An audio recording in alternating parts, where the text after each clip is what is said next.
can hit that. And Michael Haskell, I believe that we are live on the internet. I think it's happening. I think BSIME is on. And I think our Friday night together can begin. If one of those kind folks out there would let us know that you can see and hear us, that would be super. It's a Saturday night. Is it? Fantastic. Good start. So it's a day later. Brilliant. Feels like we only just started streaming, and yet here we are 24 hours later. It's happening. I can see us. Can they hear us? I've got a Laz from Cerulean Dave. I've got a Hazard, and yet it doesn't say if they can hear us or not. It's nothing. Can see and hear. Sound is good. Kaloo Kalay. And here we are once more. With, boom. Quite, Michael. Quite. With battle streams in Middle-earth. Welcome, one and all, this fine Saturday night to battle streams in Middle-earth, which is, of course, our regular stream, although it hasn't been that regular for the last few weeks, where we take a look down memory lane with this dear lady. Michael, I don't know. Have you... Wait. You know. Have you got a copy of this magazine? No. No. Would you like to borrow mine? Go on then. Yeah, remember, it will come to you from your right. From my right? Yeah. You ready? It's going to be good. Go on then. Here we go. I'm just going to pass it to you now, all right? Here you go. Okay.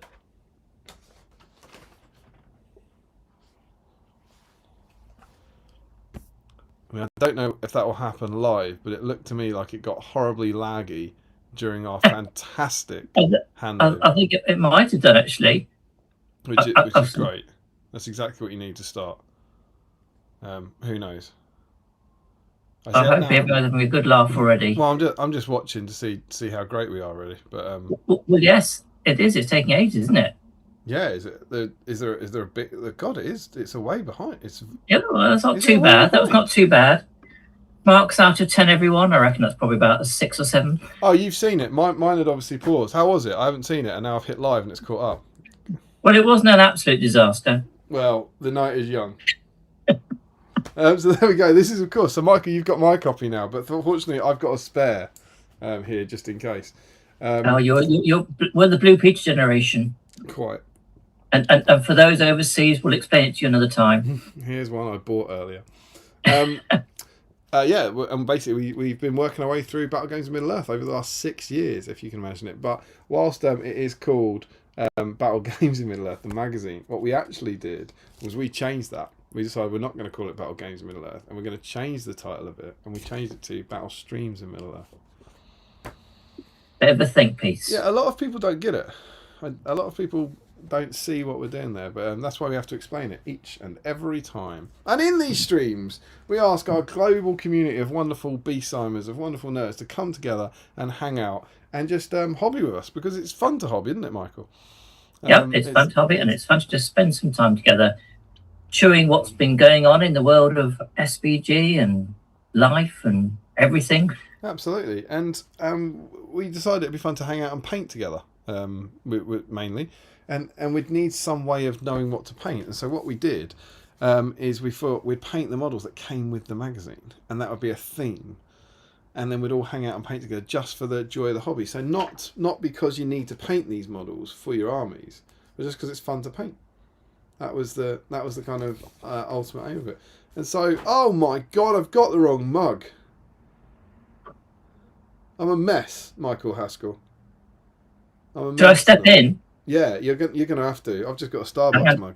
I'm going to fly solo, because as well as painting for the sheer fun of it, there was also a secondary objective to getting these models out of our dusty cupboards and getting some paint on them, and that was to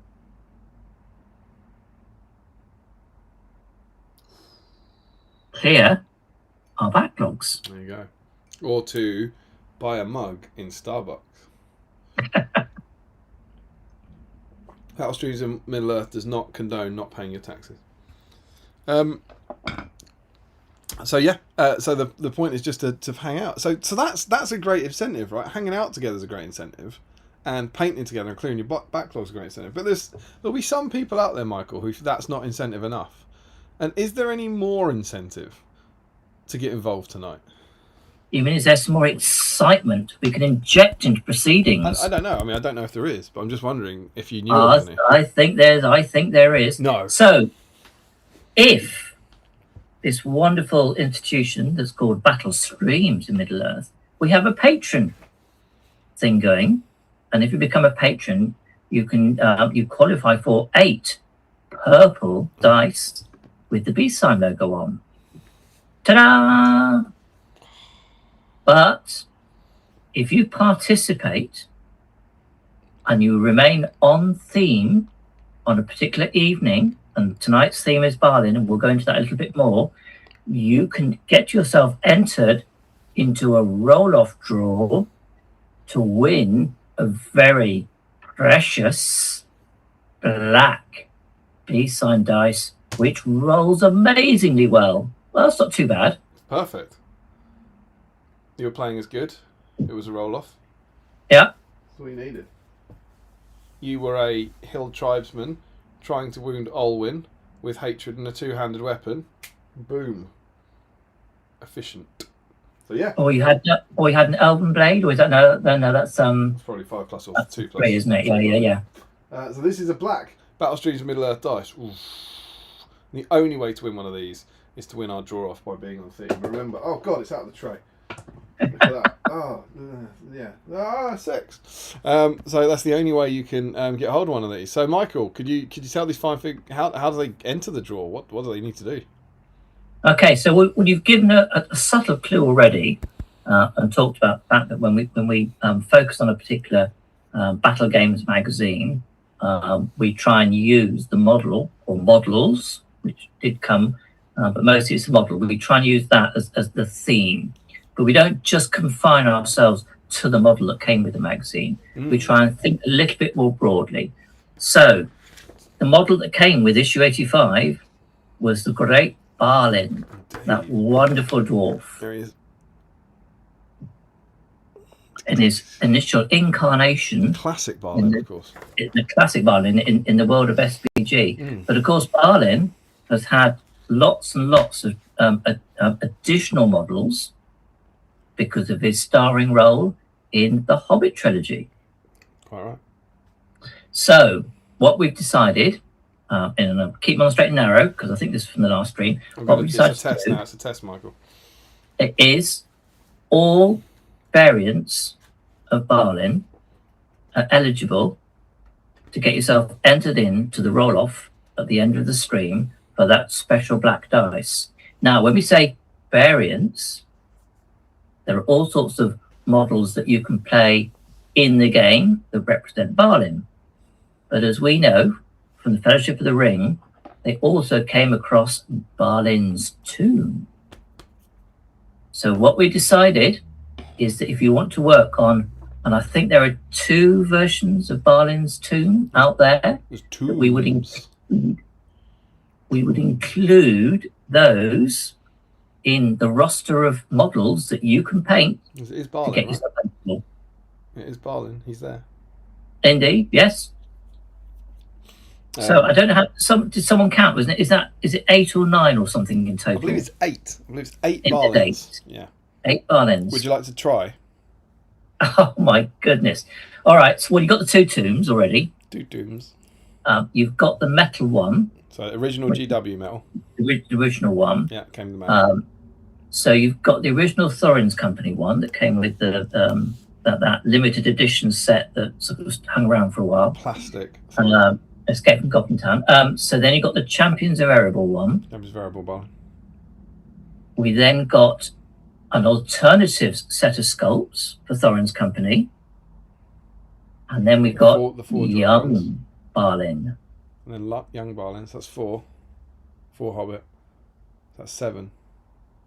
Am I one short? You're 1 short. I'm one short. It's a tricksy one. It's Hobbit era.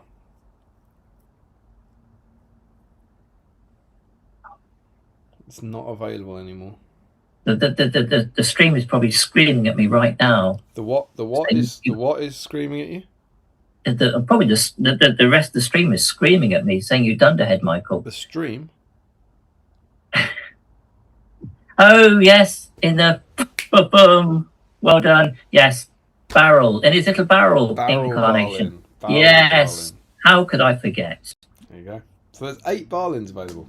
There's 8 Balins to choose from. So be interesting to see which ones clock up tonight. I think I'm going to go wacky. I think Tomb might be popular.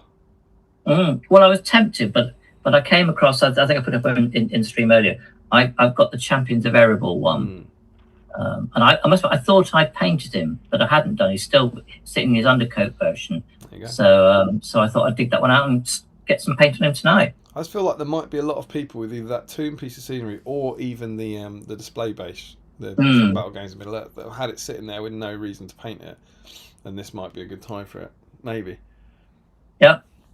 Well, we'll keep an eye on that when we go through. I suspect. Okay. Oh, we haven't. Yeah, we haven't told them how they can declare themselves in terms of being eligible. Yeah. Okay. So again, I suspect there's probably a few regulars in the stream already, but for those uninitiated, if you are whatever you're working on, we'd love to see what you're up to.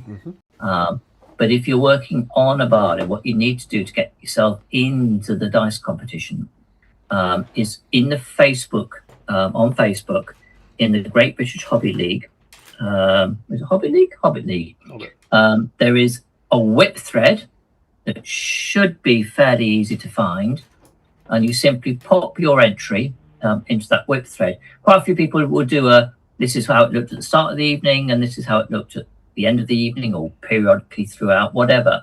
But just give us some indication you've been working on a Balin. I'd tell you, whatever you're working on, pop it up, because we love to see. But if you're working on a Balin, put it up there so we can and we trust you that you're working on a Balin in one way, shape, or form. It could be cutting it off the sprue, could be finishing it up because it's nearly done. Anything in between. If you're working on that model, put a quick pick up. A quick bit of description, and we'll review that towards the end of the stream, and then all those names of those who've been working on a Balin will get themselves into the draw. I like to think that people wouldn't cheat.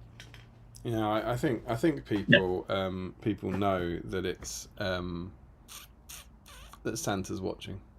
Indeed, I think we have a wonderful and honourable community. Absolutely. So you've got a Balin. You're on. I have, yes. Champions Variable. Champions Variable Balin, very, very cool. Nice model. So you'll be eligible. If I get some paint on it. Yeah, I'm quite excited because I'm obviously tragically ineligible due to we don't want voter corruption. I was going to suggest that I think everyone who enters the draw should have to have an ID card now, just to prove it's them. Oh before they enter. Just lob that one in. Yeah, I think that'd be good. Hopefully, it won't cause any issues for like wives with maiden names or anything like that. But whilst I can't enter, I am working on a Balin. I think I teased this like a couple of streams ago, but I'm so excited about this. Are you ready for this? Do I need a drum roll? Yeah, my Balin is this. Oh, yes, you did. Yes, I remember now. Check this out.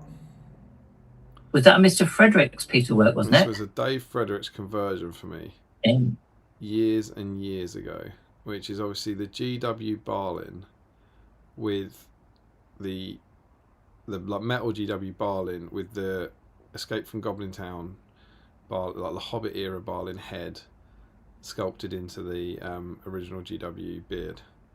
And he did this for me years ago to go in some future issue of SBG that I think then never happened. I think it might have been issue 2 when we did As an Old Bazaar and we were having a think about it. I really don't know. But I've had this model sat in the case for about 10 years. He can't be used now, right? I think Balin's is he legended? So he can be used, obviously. But, not at official events. He's leaving the game. I don't have a Khazad Doom army. I've got no use for this, but this wonderful, original, unique piece of Middle-earth history has been sitting there and waiting for tonight, basically. I've been like, oh, well, I'll obviously do that one. So that's what I'm working on. I don't know how much I'll get done on him, but I have painted quite a few Balai. I've done the plastic, the Forge World, and the Champions Variable one. I've done the tomb. I don't have the tomb display base. This is my metal Balin, and I've got the one in the barrel. So my only other choice was the one in the barrel, and I just thought that feels odd to pull one out of a set to do. Whereas I was like, this feels perfect for battle streams, and it's actually the original model as well. So I'm really excited about this. imagine the way the night goes, I'm not going to get much of this painted, but I'm going to chuck some colours on him and get him started. And yeah, I'm very excited.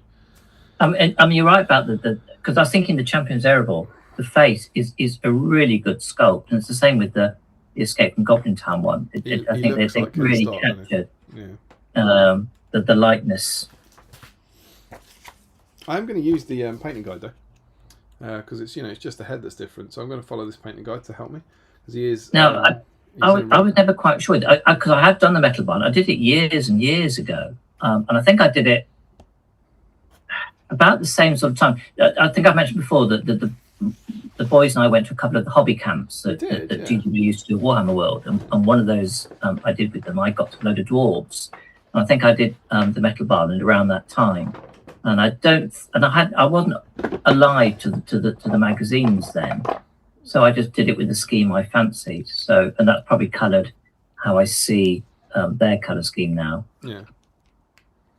What do we think for old tin bits? Do you think that's more of a Castellac bronze or a brass scorpion? Let's go brass scorpion. It's a bit brighter. Yeah, so I was about to say brass is probably where I'd go. So yeah, following that guide. And so obviously we want to see what you're working on. So as Michael says, any of these Balins are eligible. Just go and grab one. Like the whole point is we hang out and paint something for the fun of it. So just go and grab a Balin. All you have to do is clean it up and you'll be in the draw.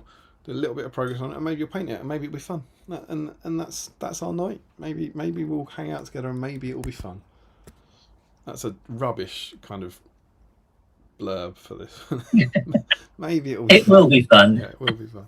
And we also, we're not going to get through this without some form of sustenance. So, Michael, have you got any snacks?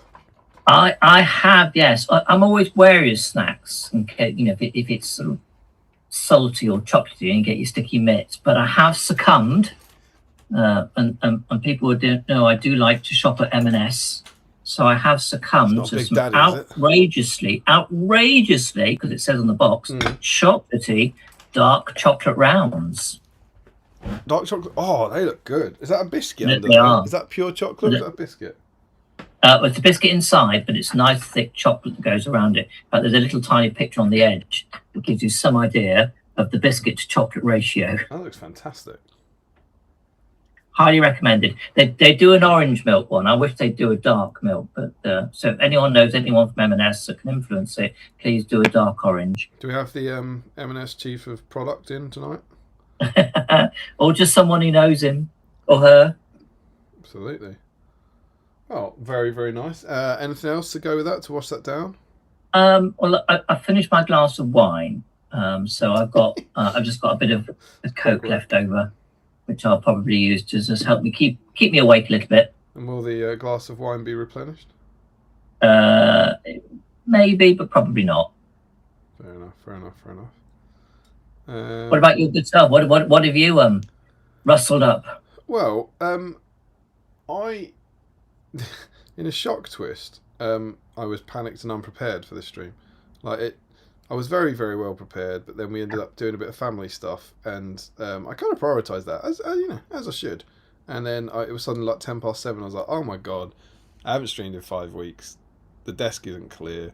This is a disaster. And then had a very, very panicked sort of 45 minutes trying to get everything ready, with varying degrees of success. And so. What I've got is I've got my cup of tea, although I'm so out of practice. I put it in the wrong mug and didn't even think. It didn't even cross my mind. It was just like, oh, what am I like? So yeah, I've got a cup of tea on the go. And I normally have some alcohol, I normally have a beer. We didn't have beer chilling. And I've got a classic. This is going back to lockdown, Battle Streams of Middle-earth. Can you guess what this is? Oh, lockdown, that's a long time ago. Although we are on the 6th-year anniversary, isn't it? Yeah, is it? Yeah, it was the 23rd, wasn't it? Yeah, 2 days. Something like that. I think so. Yeah. Incredible! Wow, jeez. So yeah, you'll have to enlighten me and us. It's a G&T. Ah. Which is what I always used to I drink. did think about bringing my little bottle of gin up. I have to say, but I didn't.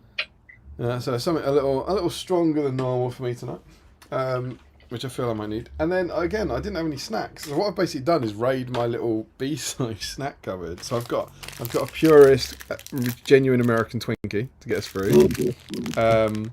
I've One of your faves, isn't it? That one. I've got a classic GHL treat. I've got a caramel fellow, and do you know what else? Because it's always good to try new things on here. I've got a pack of dweebs. These are grape and blueberry. Now, Michael, I have a quiz question for you. To win 100 BSIME points. Where are these from? Oh my goodness! Did you give me a box? No. Oh, I know. Ardicon. There he goes. That was it. There he goes. That was it. Yes, I remember where they came from. So everyone at Ardicon got a box of dweebs. And I remember going, why have I got this? But here we are. And I thought, and they've been sitting on the shelf, and Charlotte keeps going, can I open the dweebs? And I'm like, no, they're awful. They're just little sugary bits of chocolate. And I thought, why not? I haven't had a pack of dweebs or nerds in 100 years. You? I ate my Ardicon one a couple of months ago, actually. It's the first time I ever had them. They're okay, but like I said, they are a bit sweet. Are they in date? Best...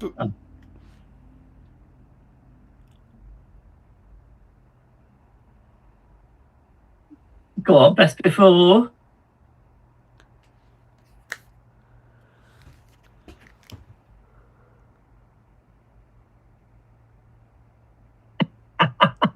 That was the month before Ardicon. That was the month before Ardicon. James Clark was trying to poison us all. Absolute scandal revealed by BSIME. I'm what do you reckon? Oh, I was okay when I had them a couple of months ago. Go on, it's what okay as okay can be. I mean, a scandal!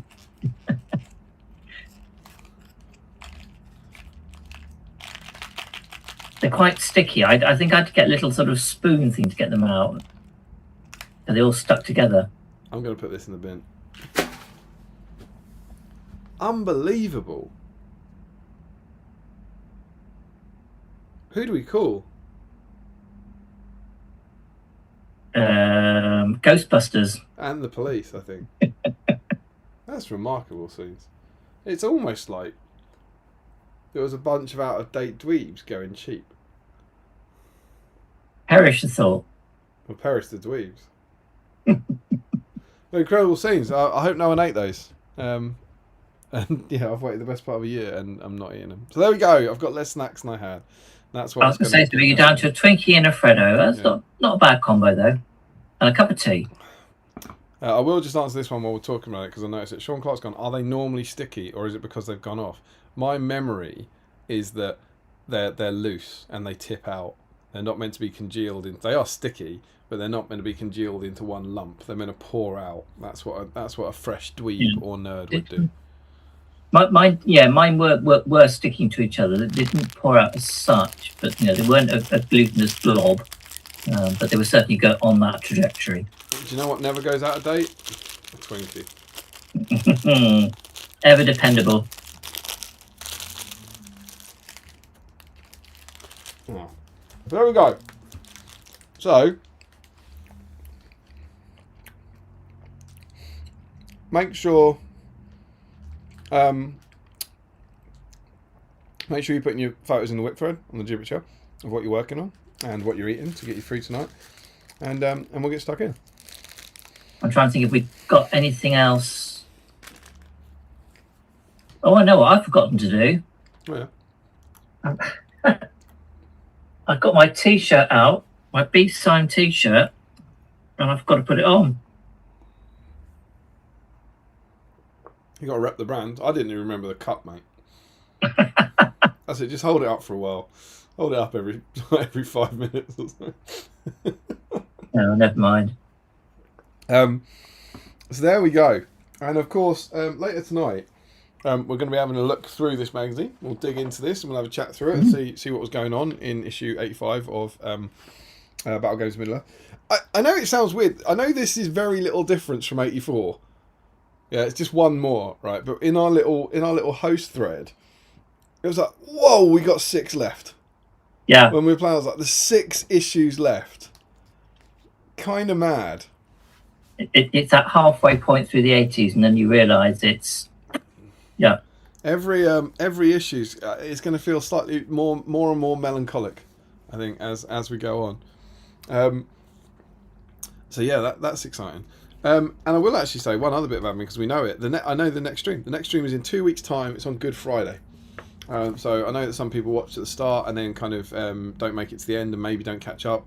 But you can put it in your diaries now. The next stream is going to be 2 weeks yesterday, 13 days time, Good Friday. So the Easter weekend. That's when the next stream is going to be.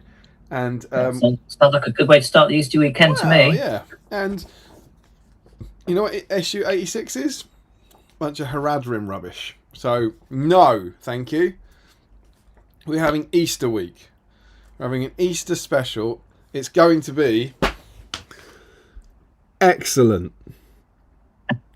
Excellent. Oh, yeah. Excellent. Okay. Are we going to talk about the models for it now, or do we leave that to the end? I think so. I think it's worth putting out there. So it's going to be it's going to be Easter. It's like our Christmas one. Anything you can convince us is Easter themed, basically, will be eligible. So I think anything with the Easterling keyword, firstly, that's what we did last year. All Easterlings are in because they literally say Easter in them. That's got to be in. But I think that does that take out? Does that allow Wardrakes? If it allows Wardrakes, fine. I feel like last year there was one thing that didn't, and we had to not allow it. Maybe Camille or something. There was like one profile in the list that didn't have Easterling. I don't know. But yeah, well, it's called Easterling, isn't it? Surely. There you go. Yeah, I think it might be the Wardrakes. They must have Easterling. Well, maybe they rune. Are they rune? Are they rune? I don't know. Well. Yeah, but you could argue that Wardrakes are lizards and lizards lay eggs. Yeah, because that was the other one, wasn't it? Anything that can lay eggs probably gets in. Anything, so the cave drakes. Yeah, anything egg related probably gets in. The rabbit sled, anything rabbit related. Yeah, that's a good one. That's a brilliant one. Anything that's been crucified, I think. Like, I'm not sure, crucifixion in Middle Earth streams. I don't know what that is, but yeah. So I think it's like the Christmas one. If you can convince us it's Easter related, then you can get in, and we'll have. I've been asked, threatened, dared to do some sort of Easter related deep dive. So who knows? Because we won't actually have a magazine.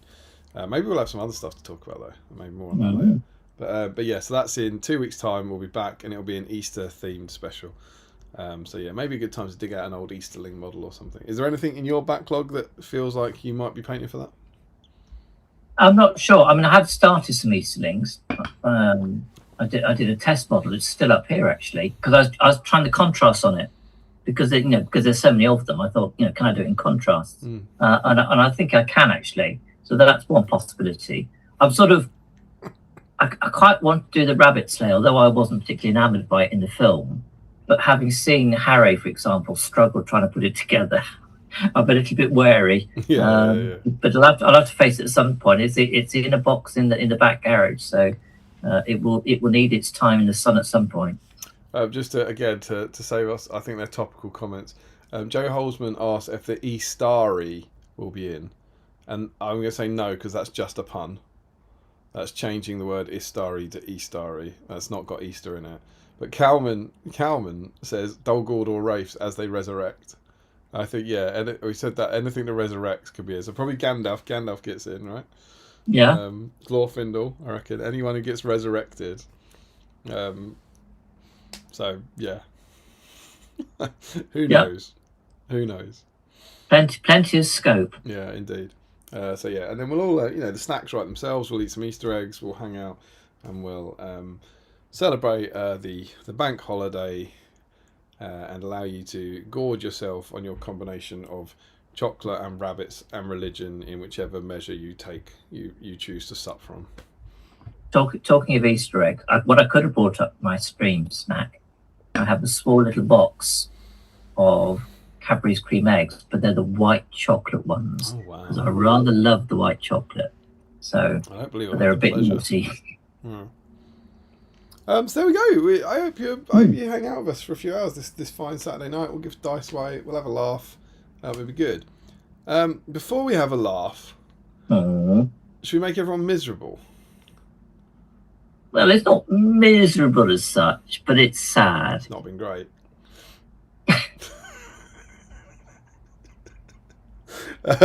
So it's been 5 weeks since the last stream.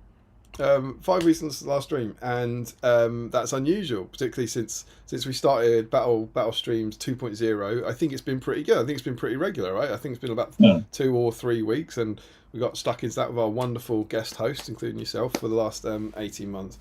And so certainly I've chatted to the patrons, but certainly our non-patrons out there might well have been wondering kind of where the stream's been. And so these. It's weird. These streams have been documenting my life in a lot of ways for the last 6 years, and I wanted to acknowledge this. My dad died. My dad died just after the last stream. So detectives amongst you might be able to go back to that one that I did in Tring with Macklin, and see that there's a few moments where I break, and on that day, on that Saturday, we just found out that his life was at risk, and he died the following Wednesday. So it's 5 days from knowing his life was at risk to him dying, and he was 88. He had a damn fine innings, and it was about as good as these things can be. It was like super, like there was no pain, there was no decline. He was happy. He was surrounded by everyone he loved. Everyone got to say everything they needed to say and all that sort of stuff. But it was it came completely out of the blue. Really, he was a man of a certain age. It's coming, but he hadn't been unwell or anything. It came completely out of the blue and basically just knocked everything and turned our lives upside down, as these things do. And what's weird is he's kind of involved in the streams. It feels odd, but whenever we did it in Tring, he'd always come up and bring a cup of tea up and stuff, and he was like, I was super close to my dad. He's in the first ever episode of the Palantir. He's in. Well, that was I was going to say that because he did appear in a couple of the skits that you and Tom did, and I thought it was always game for that. Yeah. He's in the first ever episode, so there's always that little. I mean, obviously these days you've got tons of video. It's not like when people died in the 70s or 80s. There's so many videos on my phone and stuff. But he's immortalised in YouTube, in that, so it's one of those slightly surreal things where it's like you need to tell people or whatever, and I'm going to be back there, and I'm in his office when I stream in Tring, and then he's not there anymore. It's all obviously utterly bizarre and utterly horrible and all that, of course. But that's why there hasn't been a stream really, and also why, as if it matters, but why I haven't done any other hobby stuff. Like the hobby vlogs have stopped because I haven't done any of that. I'm sure no one cares. I get this dance that we have to do where I say, oh, I'm sorry, and then you all say, oh, you don't have to say sorry. I go, oh, well, I know I don't have to say sorry, but it's all pantomime. But let's stop that. And I've painted one model. I painted Frecker in January, and I painted one model this year. So all of my joyous hobby goals have gone out the window, which of course is irrelevant and doesn't matter. But it's turned our whole little lives and our whole little world upside down, really, which is kind of mad. And I just wanted to sort of acknowledge him, and I don't. It's weird, like I don't want to. I haven't written him. The deep dive isn't like a eulogy into Barry O'Byrne or anything, but like I did want to just say something.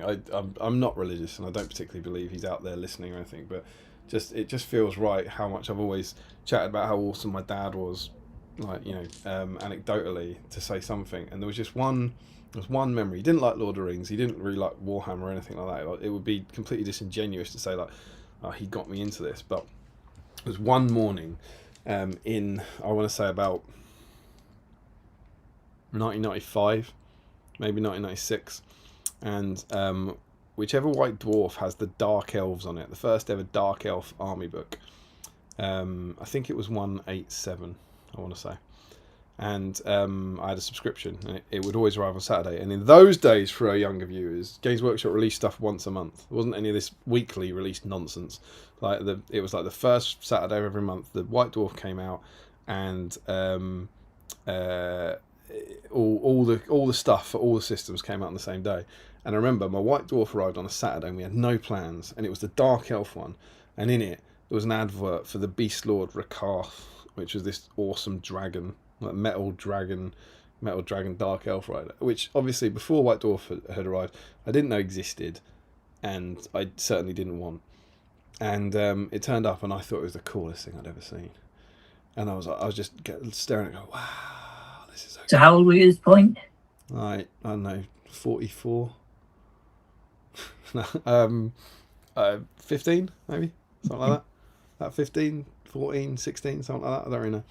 And it depends when that issue came out. But like 187, I don't know. Whenever 187 is, it's about 95, 96, somewhere like that. And my dad went, have you got the money for it? And I was like, and I think you might have given me a fire or something. I was like, yeah, it would have been 19.99. That's what the dragons used to cost. And I was like, I do. And he was like, let's go and get it. And he drove me to Milton Keynes, which was 45 minutes away. It was the nearest GW at the time, and got it. And what's mad about that is that might not seem like a big deal, but he probably had plans that day, or wasn't planning to drive to Milton Keynes.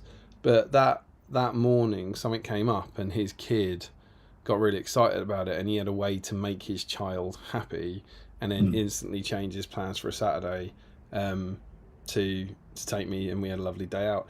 And that's what he was like. He was just super, super generous with his time.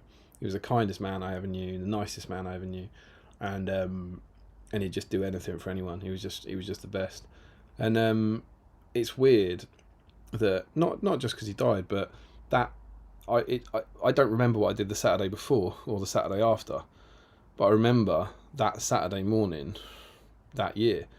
And it's made me think about that with my own parenting, being like every single day when the kids ask, can we do this or can we do this? And you have to say no sometimes. I'm like, is this the Saturday they'll remember me saying yes or me saying no in 30 years' time?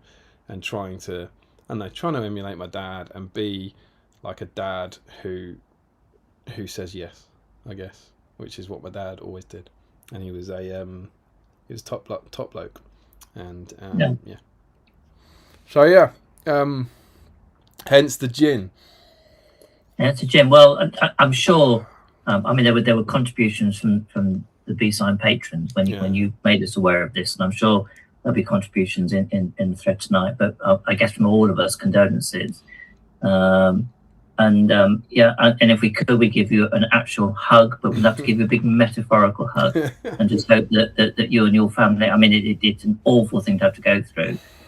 It is, the wheel of life, if you like. But yeah, we're thinking of you, and really pleased that you're still here as well. Yeah, everyone's been so lovely. Like, it's been really nice having people rally around and stuff. But yeah, so there we go. That's my life has sucked for the last few weeks, and we were able to get this back on the road this week, and I'm very excited about it. I'm very happy to be doing it again, and life goes on, of course, and we will go on, and yeah, there we go. So that's my kind of awful update and kind of semi apology for where we've been and all that I know I don't have to make, but hopefully that explains that, and explains why the next time we do a stream in Tring, I might inadvertently burst into tears, like when no tea arrives and that sort of thing. But yeah, that's kind of the world. But yeah, my dad. Yeah. And Michael, I feel like, when did you stream? Just before Christmas? I think it must have been, yeah, because when we're looking at issue 85, when I was looking at issue 85, it forms a trilogy, if you like, of focus on the dwarves and on Balin in particular. And then I realised that I've done the whole trilogy. I've done all 83, 84, and 85. But not the last three streams. But it's not the last three streams, but the last three streams where we've done an issue. And you're absolutely right, because you did. The spreadsheet knows all. Oh, the spreadsheet never lies. It says you did 82 and 83. And then it's because 84 was Durbers, right? Yeah. So you missed the Durbers one. Did I miss the Durbers one then? That's my mismemory then. Yes, Durbers, which was Unnamed Warrior Heroes, was... hang on. Controversy. The guest host is not filled in. The I guest host, thought I'd done that one. is it you? The guest host I column think is not so. filled in for that stream, so it could have been you. You can claim it if you want. Unless there's a guest host on that says, "Hang on a minute, Michael, you're absolutely talking rubbish." This is I, huge news. I This is thought more I controversial thought I'd than done it the before as well. You dweebs. see, Let's have a look. We can sort this out. I could well be wrong though. I could easily be wrong. No, I think your memory of the streams you've done is probably more believable than my not memory of streams you have not done. No, no, my memory is beginning to show the odd little. It's only bloody you, Michael. It's only you. It is. It's only you or Michael Haskell. It's classic. So Haskell. did I do 82 as well? You did. You've had a run here. Oh my goodness! You're like a Crosby on the dice winner. You've done 4 of the last 7. Oh, apologies to everyone out there that you've had me quite a bit. So you're absolutely right. You've done this whole sort of late Moria run-in, as it were, which is nice. Boom. So that's cool. Yeah. So what was that? That was how you've been, wasn't it? That was passing over to you, I think. Yeah. So how have I been? Yeah. So one or two of the Team Diva community are aware of this. So I will say a little bit. So it was funny actually when you and I were talking because my dad's not been well either, and he was in hospital for a bit before Christmas, and we did think things might take a dark turn, to the extent that earlier this month we had a little sort of family gathering. My brother came over from Taiwan, and my sister came over from Australia. They both flew in on the weekend that Trump decided to let loose, Trump and Israel. So they had slightly, my sister had to fly around what they call it, the kinetic zone. But yeah, so we had some time with my dad, and it's actually a bit better now, so that was good. My mum has also got various health challenges as well. They're separated. They're both with different partners now. They got divorced when I was in my mid-teens. And my eldest son's not been well either. So I've had a bit of a traumatic time as well. Nothing quite on your scale at the moment. But great volume for you. Like, yeah. Your horror's been spread out. Mine's been more like focused. Yeah. You need to fill the wine glass up, I think. Probably, yes. The wine bottle's downstairs, so in the fridge. Yeah, so it's been a bit tough. So I've been pottering along. The one thing I have been doing on and off, and I could probably actually just give a little glimpse for any BSIMers here. Yeah. Ooh. Oh, something good's coming. That might be coming to 7 stones. I am hoping that this little beast. Oh, hello, Pickle. Might make an appearance. Look at that.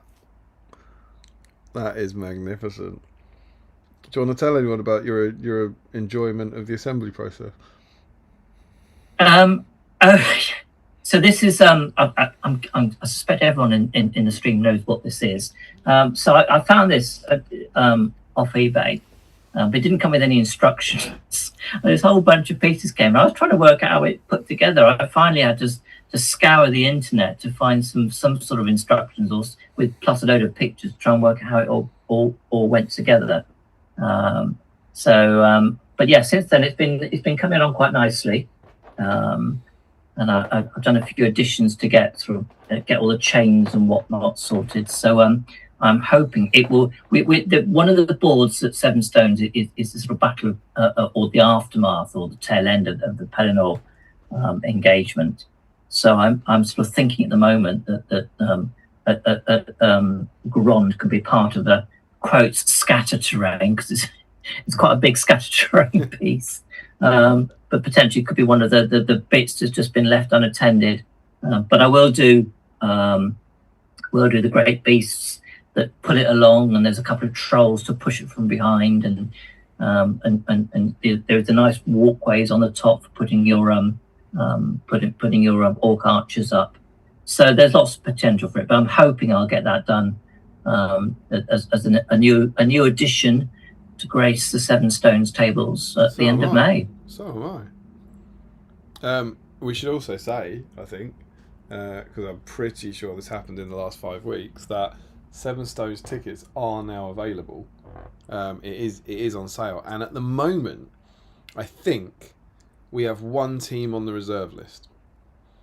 We've got 40 teams signed up, one team on the reserve list, and I think a couple of those teams are a bit shaky, so they're going to get on. So I would say right now, if you would like to come to Seven Stones, the biggest independent doubles tournament in the GWHL and the longest running independent doubles tournament in the GWHL, where there's going to be 40 teams, then jump on the page, because I'm pretty damn sure you'll get in. You'll be like second on the reserve list, but I'll be really sure you get in.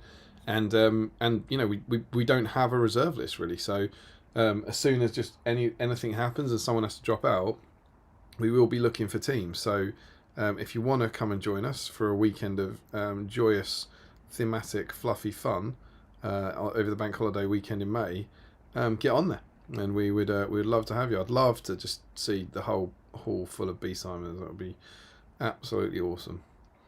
I mean, if there is anyone out there who's sort of only vaguely aware of Seven Stones, or it's all news, the tournament does come highly recommended. By me. Doubles is one of the fun formats anyway. It's always just great fun going with a friend, or I mean, we've had a couple of father-son combinations over the years as well, and it's just a lot of fun. The word that you, Damien, and Tom Harrison put in, and there's other supporting cast members like you. Let's not well, underplay the Haskell, please. But make the whole event a lot of fun. It works over Bank Holiday weekend, so the actual tournament itself is a Sunday-Monday combination at the last Bank Holiday weekend in May. But the Saturday is like a lot of, you know, come along. There's some open play. There's all sorts of things to do, and there are 2 meals on the Saturday and the Sunday night. There is a quiz on the Sunday night. I'm not even covering everything. There's loads of fancy dress takes place. The venue itself is Twickenham in Greater London, so it's fairly easy to get to. And the venue itself is St Mary's University, and it's a lovely grounds. We've always had some good weather. There's usually been some football, and you know, it's just so many different elements that make it a rather special tournament. So if you're interested, get along if you can. Sounds great. I'd go. Sounds pretty cool. I'm very excited. We've got Harry and I have already been starting. Well, rather, Harry started the conversation about fancy dress. Lovely. Is she going to be a nice, attractive lady again? No, I don't think so. But we'll keep it under our hats for the moment. We've also got. I think I'm allowed to say this. Am I allowed to say this? I'm gonna say what's happening, and then potentially the person who is making it happen might be in the chat, and they might confirm if they're all right. But on Saturday, as Michael says, we always have open gaming. We try and do loads of narrative scenarios, so you can come and play on cool terrain and play different narrative scenarios. And I believe, do you know what we're going to have this year? There's going to be a narrative scenario that no one had ever played in 2025, and involves a selection of modular tiles. I believe so. Yeah,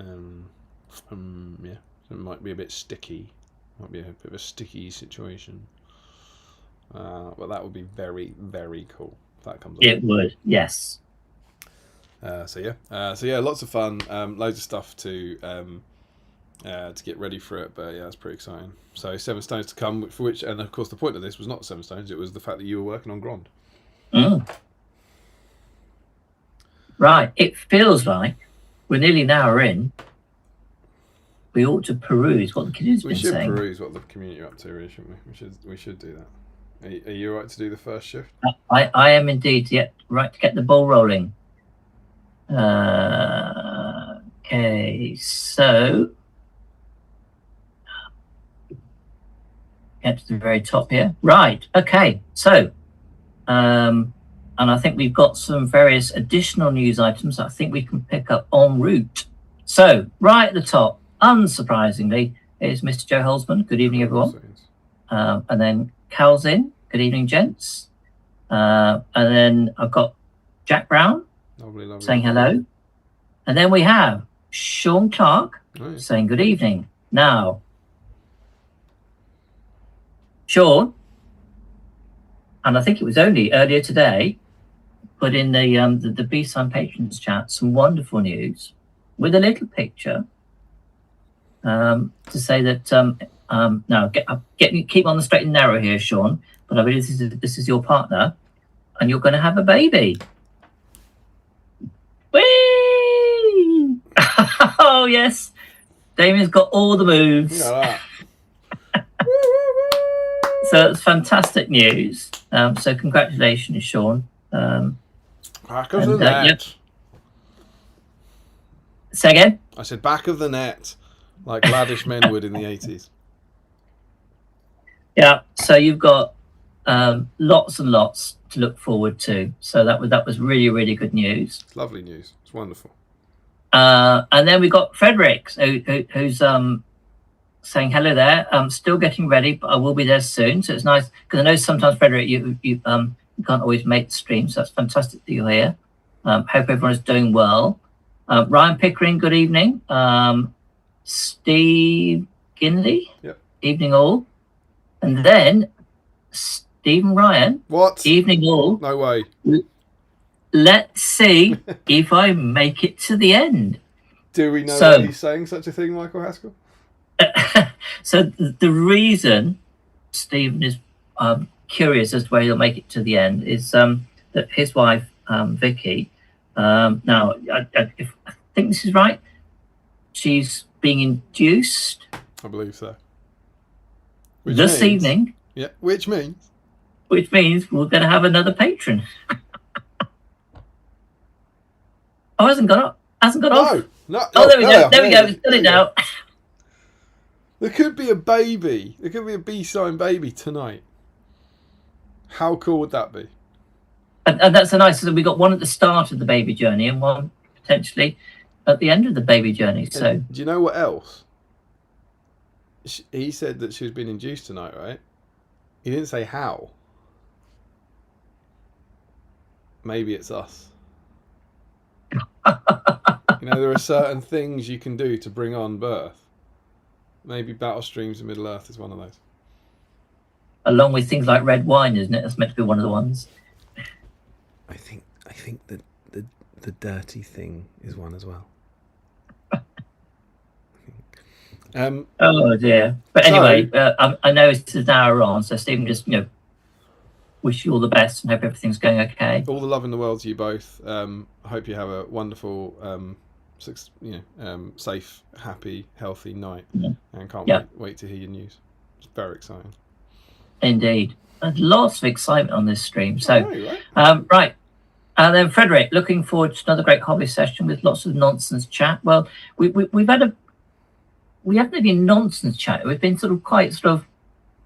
it's all threads of life really. From and we've just had some life at the beginning. We've had life at the end. Well, thank God for Stephen and Sean, right? Because otherwise it was like depressing streams of Middle Earth, wasn't it? We did our best to sort of ruin everyone's Saturday night, and but they've kind of brought us out of the pit, which is nice.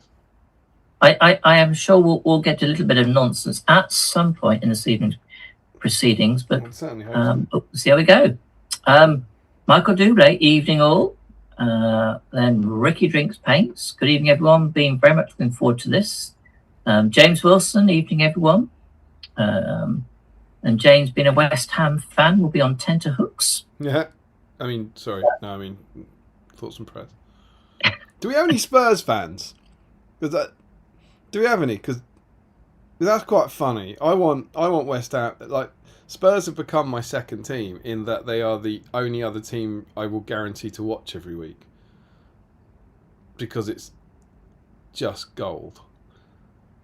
And so we're all West Ham, right? We're all West Ham and Forest this year. we all want the beautiful Tottenham fairy tale, don't we? I think. There's a bit of me that thinks it would be good for one of the the supposed big six to take a tumble, just to show that not everything is permanent, as it were. They've taken a little tumble off the Premiership.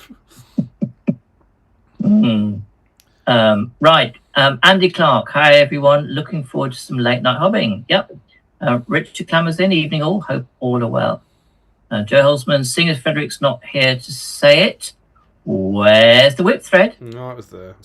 And at that point, I chip in and said, whip thread is up. Damn right.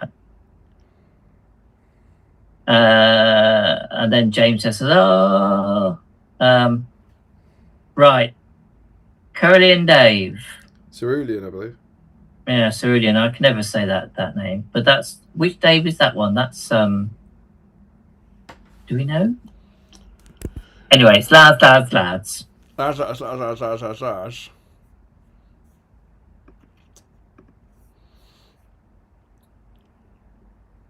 I'm trying to think. Do we know who... I'm not sure we know who Cerulean Dave is. All right. I'll just have to make sure I can pronounce it properly. Let us know, Cerulean Dave. Do we? I mean, we must know who it is, but I don't think I can't associate the name with the username yet. Apologies. I am the worst.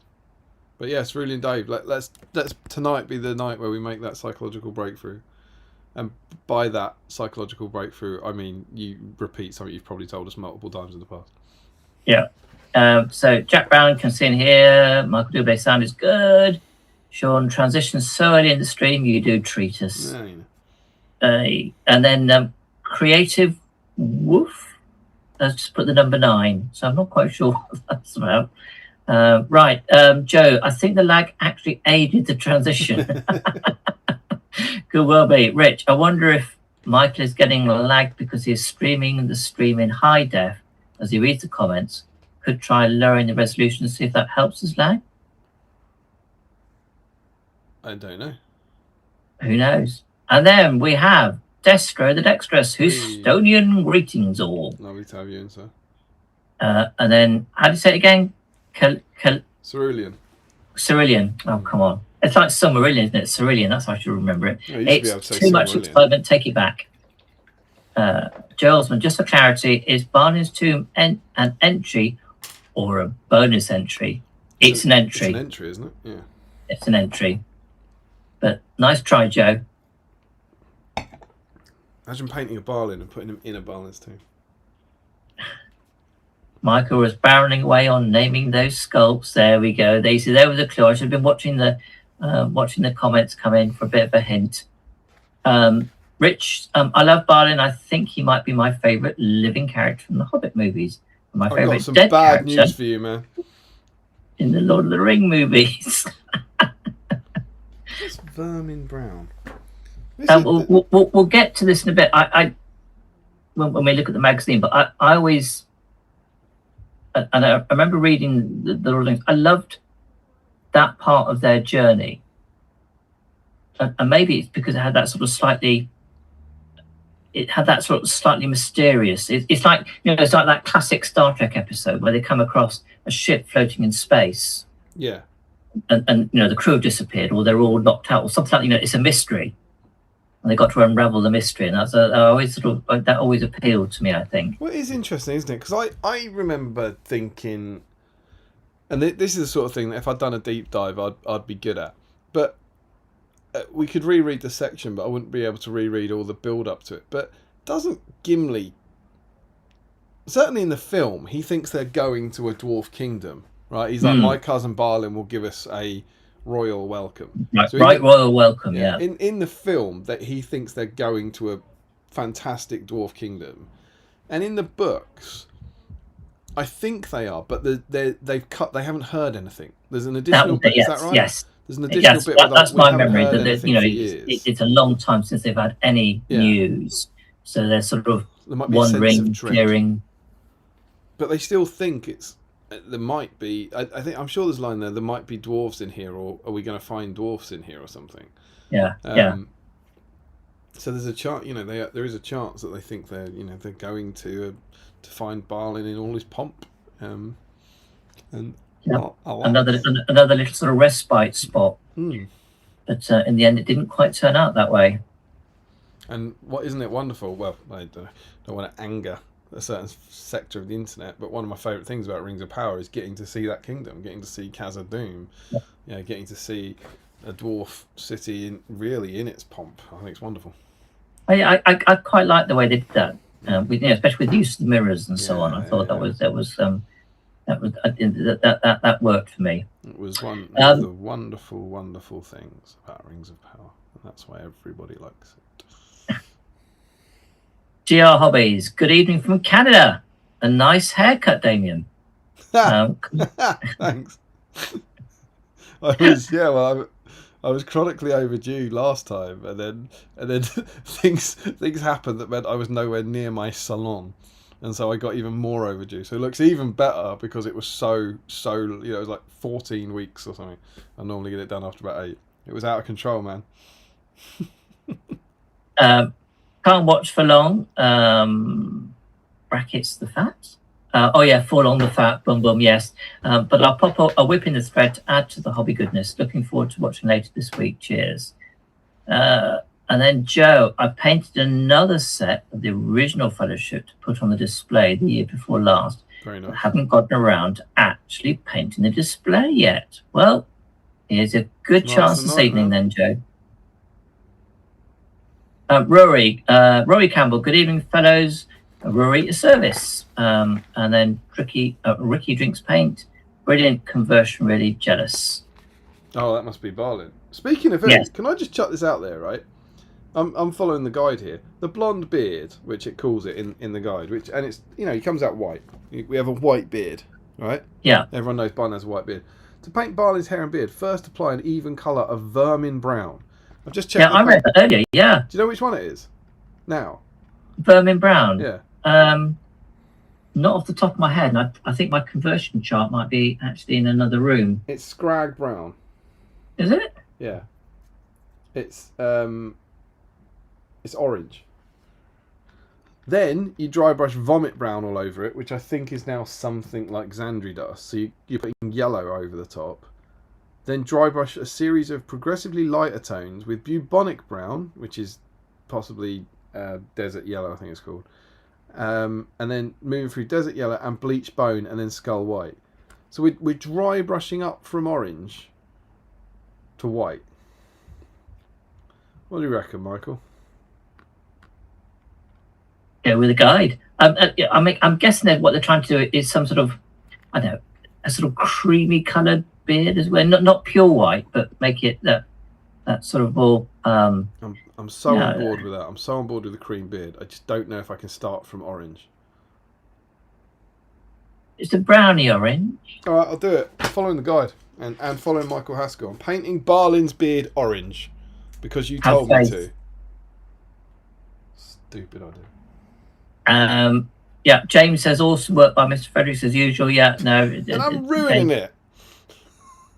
I'm ruining it with an orange beard. No, Dave does some amazing stuff, and the fact that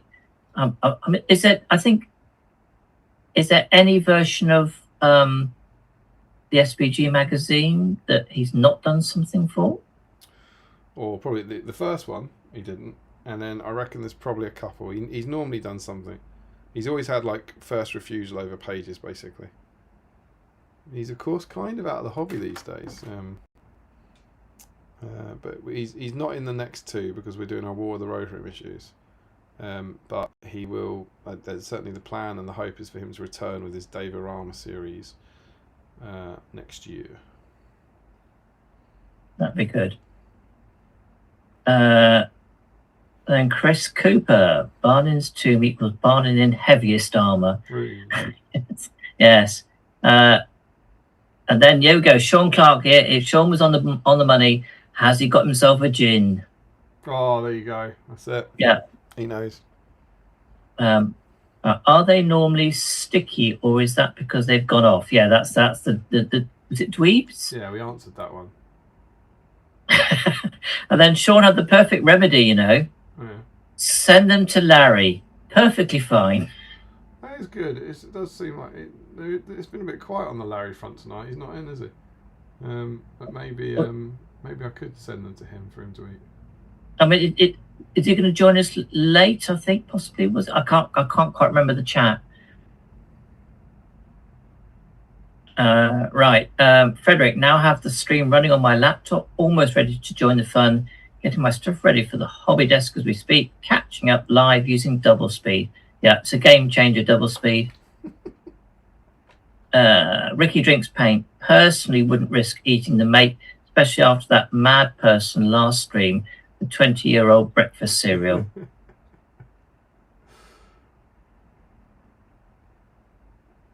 And then James Wilson, don't worry, I got some, and they were. I think, yes, I can't even pronounce what James written, but I think that's the whole point. Oh, is that what? Is he written the sound of him dying or something? Yeah, I think so, something like that. Rich, no demon. It will be a good stream. It's a shame you probably have the best Balin model on a painting handle tonight, and you're not eligible. Yeah. Give up for And Joe says, here we go. They're sticky but not stuck when bought, but in my experience, it doesn't take long for them to end up in one solid congealed mess. And then Joe's spinning it again in terms of his story. Cal's spotting the dull Gildor. Yeah. Right, Joe says, might have to be a wardrobe for me, although I could be tempted to make an Easter-themed story if I find a spare one. Well, I think it has to be a wardrobe. Do you want to be in? Well, but Joe Kelly. An Easter-themed Astari could probably convince us, right? Oh, well, yes, yeah, that's true. Yeah, good point. He had eggs. Yeah. And if he's Gandalf. Yes, of course. RE Resurrection. There you go. I was doing you down, Joe. Sorry. Right, Joe Kelly. Hi there and good afternoon from the States. Oh. There had been a BSIME hole in my life recently, and it is now being filled. Very happy to hear it, my friend. Yeah. And then Gary George. Yeah, gutted for your loss, Damien. Lost my dad just over a year ago. He was 99, which is amazing, but it did not lessen the pain. Here's to him. Yeah. Amen. Thank you. Steve, Jenny, really sorry about your dad. Sounds like he was a great bloke.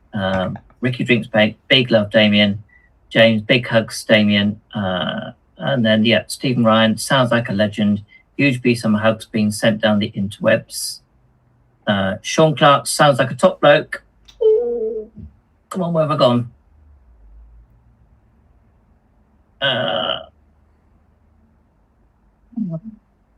Come on. Yeah, but it seems like he will continue to be a positive force in your life as he shapes your parenting still. All the best for the family, Damien. Yeah, Joe Kelly, sorry for your loss, Damien. Lost my dad 7 years ago, and it's never been quite the same. Rory, cheers to your old man, Damien, and echo Michael's comments that everyone's thoughts with you and the family. Thank you. It's all very kind. Jack Brown, lots of love. Enjoyed telling and sharing stories of him. I remember when my dad died and how it was odd how awkward those who didn't know him were and how they shied away from the topic. Stories helped. Oh, yes, yeah. Jack Brown, just one experience, obviously varies person to person. I was very excited to book for 7 stones for my first ever tournament and have a large to-do list. Yeah, you are. That I'm trying to make some progress on tonight. It's going to be a hell of a weekend. I mean, that's the other thing with 7 stones is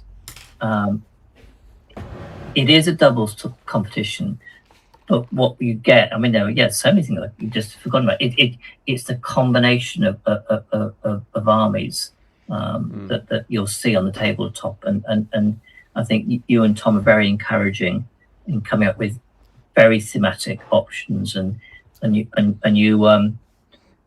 you're very accommodating to really good ideas, and you're encouraging in that respect. Just so that you'll always see something a bit different. And you can bring anything.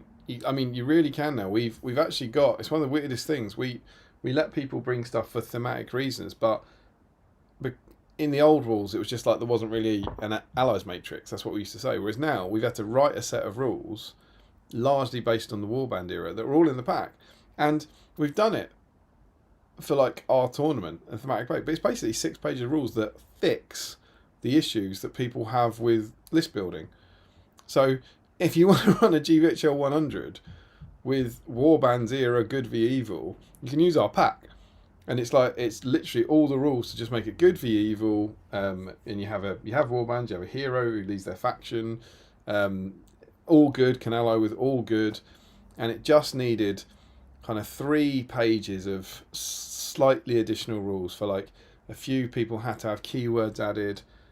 We had to explain how all hero armies would work, and there's one other thing, I can't remember what it is. There's 3 bits that you have to do. Oh, I think it's independent heroes. You have to, because independent heroes are decided by the list, not the profile. You have to say who's an independent hero. So I don't think it needs fixing. I quite like that. Yeah, I don't like it. It was better in the old one, but I think it's fine. But if anyone's worried about fixing it, we've done it. We just done it, and you can just use that. And there's no point moaning about it because it's quite easy to fix. Use those. Run a GVHL 100 tournament. See what happens. It'll be fun.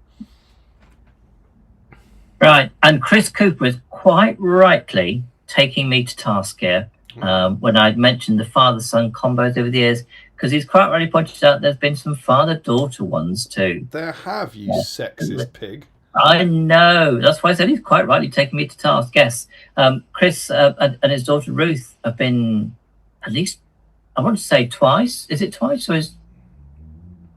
I feel like it's been twice. They were certainly here last year. I think it's just once. It is just the once, is it? But yes. Well, I might be being a terrible human. But yes, no, you are quite right, Chris. And I am very much looking forward to next month coming down to Gloucester Way to go to Chris's one-day tournament where we're going to be playing Middle-earth SBG on a train. Oh, the return journey. On the return journey, yes. And my younger son Ben's coming over from the Isle of Man because Ben's always loved trains. Oh, amazing. So the idea of playing, SPG on a train is just like. I was absolutely gutted about that because Chris invited me. I don't know, last year, December, November or something. And at that time, there was literally one date in my diary for 2019, and it's 2026, and it's that date.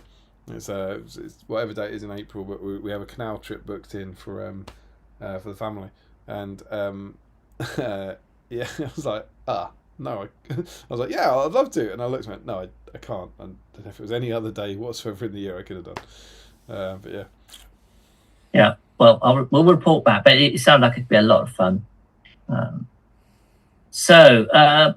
Jack Brown, I have some plans that I may need some volunteers for on the Open Gaming Day to help shape my army. More information to come in time. Ooh, that's cryptic. And then Sean Clark says, thank you kindly. Chris, I think we as men have just managed to convince women to try anything when they're that pregnant, and confirmation bias is working for us. That's the induction thing, isn't it? Yeah. Joe Kelly, San Antonio Spurs in the NBA. Yeah. So Joe, we're talking about the Premier League in, I say it's England, but technically it's parts of Wales as well, because there are some Welsh teams in the Football League. So yes, this might mean little to you unless you're acquainted with the game of football. They are one of the big six, though. They have an international presence, right? Isn't that the big six is actually more about their global branding? Well, yes, supposedly, yes. I must say that there were 6 years when I did a lot of overseas travel for a job I did. So it was around 2007 to 2013, and nearly always I could get into a taxi in just about any city and talk about the Premier League. It was always, a talking point. So, right, Chris Cooper, let's have some wine, eat a curry, and get an early night. Baby comes, everyone's a winner. Yeah. Joe Holzman, tomorrow I'm not rooting for West Ham, otherwise I'm all for them moving above Spurs. I presume West Ham have Villa tomorrow, do they? I think they do, yes. That's all the more reason for me to root for West Ham tomorrow then. That's the dream scenario. Liverpool has slipped. We just need Chelsea and Villa to slip now. Yeah, well, but yeah, Villa are going through a bit of a patchy couple of months or so. Everything's coming up Champions League. Mm. Yeah, talking the Champions League, I don't think there was any game that didn't have a whole mass of goals, wasn't it? It was just the both legs of it was an amazing number of goals going in left, right, and centre. Wasn't it the most goals in a round of 16 ever or something? Yeah, it's got to be something like that. Yeah, right. Rich Clammer, sorry the lag passed like an hour ago. Haha. Right, Rory. If the baby arrived today, it has to be called Balin. That's cool. Well, there was some chat, wasn't there, where that would qualify as a bonus entry. Yeah, for sure. You get Stephen. If you call your child Balin, you can have 2 entries into the dice draw, and if it's a girl and you call her Balin, you can have 3 entries into the dice draw. Balina. Balina's a nice name. Start working on it. I think so. Right, Sam Page. Good evening, Damien and Michael. Hope you're both doing okay. Hey, good to have you, my friend. And then Joe Holzman, not having heard from Barnum was the primary reason Gimli and Bloin went to Rivendell. Yeah, there we go. That's when they say it. They say it at the council, I think. Don't they? They're telling the story about Dane and the rider coming in, and they say the message is stopped or something. There's some phrase in there. Yeah, well remembered, Joe. Chris Cooper, disaster has struck. No, I've run out of Basilicanum Grey. I can do. Looks at all of the rocky stuff to paint. None of this. Other greys are available, right? Sorry, Cerulean Dave.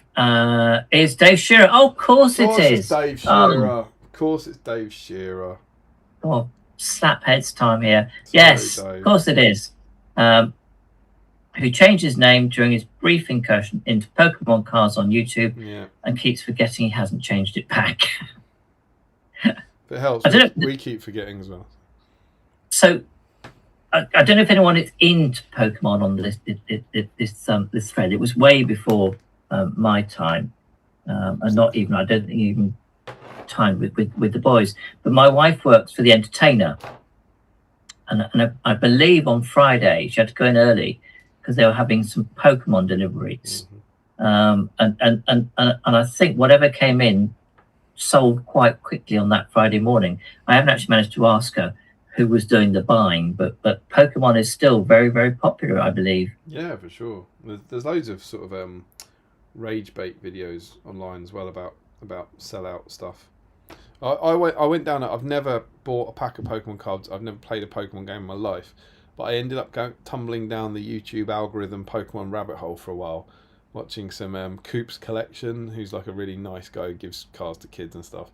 And I found it quite wholesome, and I watched that, and then that takes you to other vendor POVs. These are just cameras set up at vendors at conventions, and you just watch them sell Pokemon cards for 3 hours, and just kind of go, and an hour later, like, what am I doing with my life?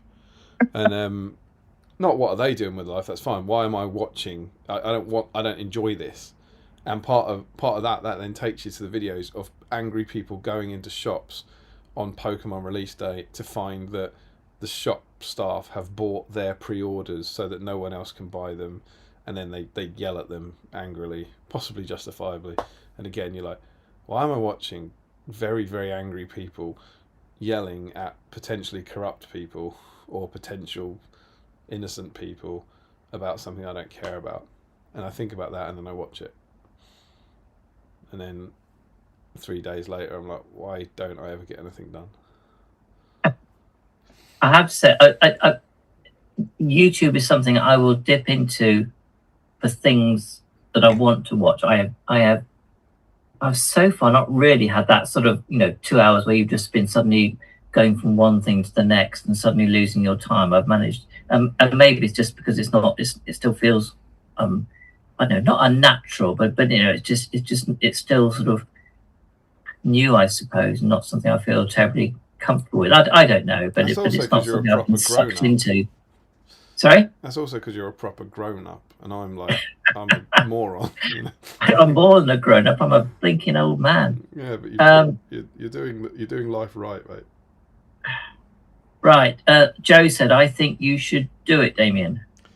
What should I do? I probably should do it, but what should I do? If only so I can see how it doesn't work before I do it myself. Oh, the it's beard. It's the beard. Yeah, I've done it. It's happened. So Ricky Drinks Pate says, for the creamy beard, quick and easy, Rakarth Flesh. That's one of your favourites, isn't it? Rakarth Flesh. Yeah. And Baneblade Brown, 50-50 mix. Yeah, I'm so with him there. That sounds very sensible. Dangerously logical, you might say. And that's the sort of thing I would have done if the stupid magazine didn't tell me to paint it orange. So how far down the magazine checklist are you? I'm not doing the whole bit. I'm doing the first bit of everything. So okay. At the moment, I just have an orange beard.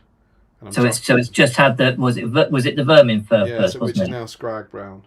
Yeah, which is the scrag brown. Okay. So watch this space, everyone. Yeah, and then once I'm just chucking like messy base coats and everything, and once that's done, I'll just start dry brushing the hell out of the beard and see what happens. Could this be tonight's bit of nonsense theme? Balin's beard. Might be this stream's assembling Shelob, I think. That's I think we're a long way from that, put it that way. Right, Michael Dublé, didn't you cut a hand off a Balin for one of your thousands of Hobbit conversions, Damien? Oh, he's hot. That's very good knowledge. I believe I cut a hand off a Dane, didn't I?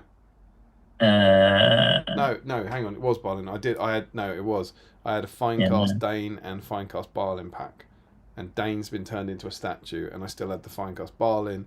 He gave his axe to my young Balin conversion, and then that Finecast Balin, he gave his pointy hand to a Wildman, and then he was turned into the Dwarf Captain that I painted on Dwarf Captain Week.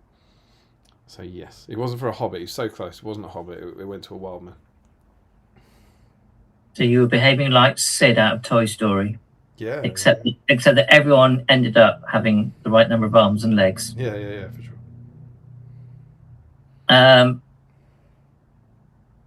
Right, Frederick, finally caught up, and I even managed to get my hobby goal for this stream already.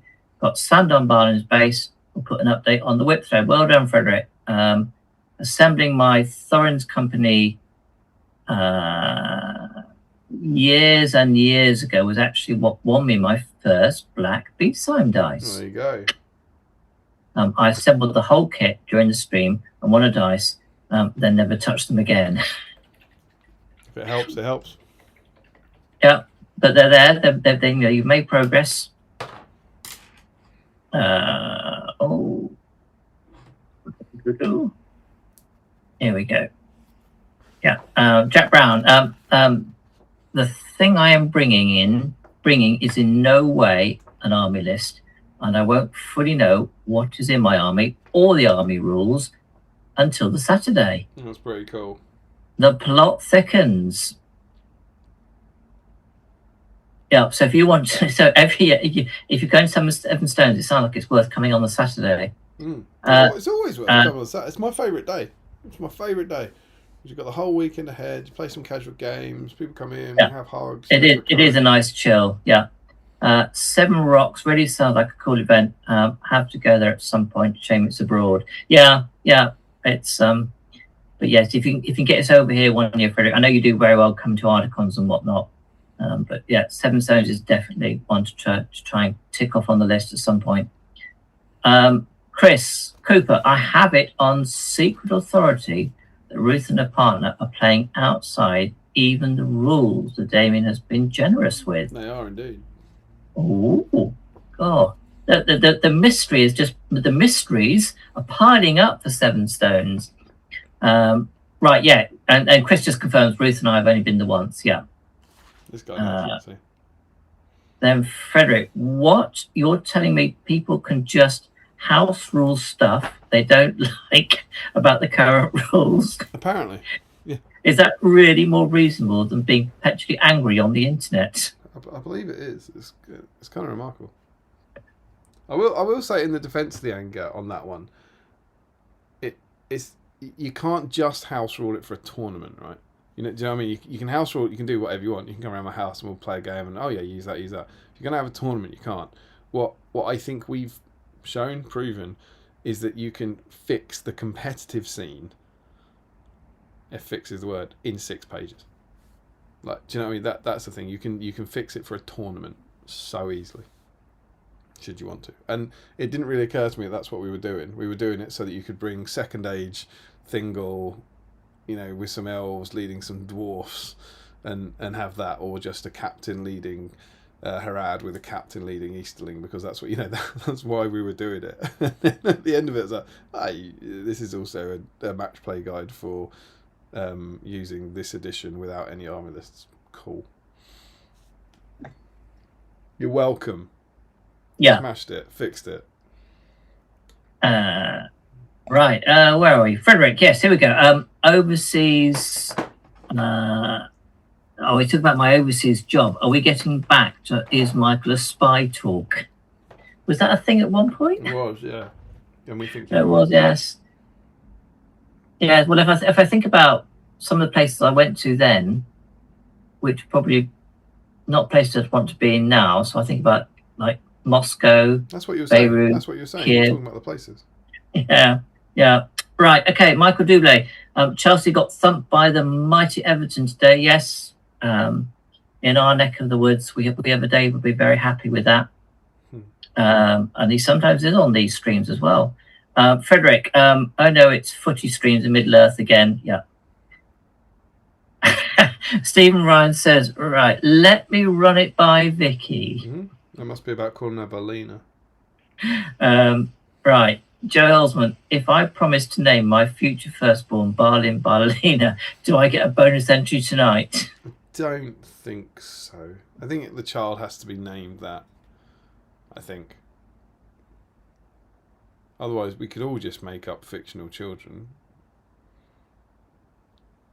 I think Joe is desperate to have an extra go at getting another black dice. What's Joe on at the moment? Is it? He's 5 dice. Is he 5 dice Holzman or is he 6 dice Holzman? I think he might be 6 now. You know. Oh, he's 5 dice Holzman, 6 dice colours. Right, Frederick. Wouldn't that be more of a bonus exit? Right. Ruth suggests Belinda for a girl. Yeah. Right. Jack Brown says Josh Crosby is off to invent change a child's name ID poll. Josh needs no more black dice. Joe Hosman, of course it's Dave Shearer, as if you won't forget again by next stream. Well, do my best. Yeah, that just means I have to say, of course, it's Dave Shearer next stream as well. Rich Clammer just got back into Pokemon. Then I was through my nephew, who I've been teaching him to play. Oh, excellent! That's really good. Joe Holzman, I am too afraid to buy any Pokemon cards.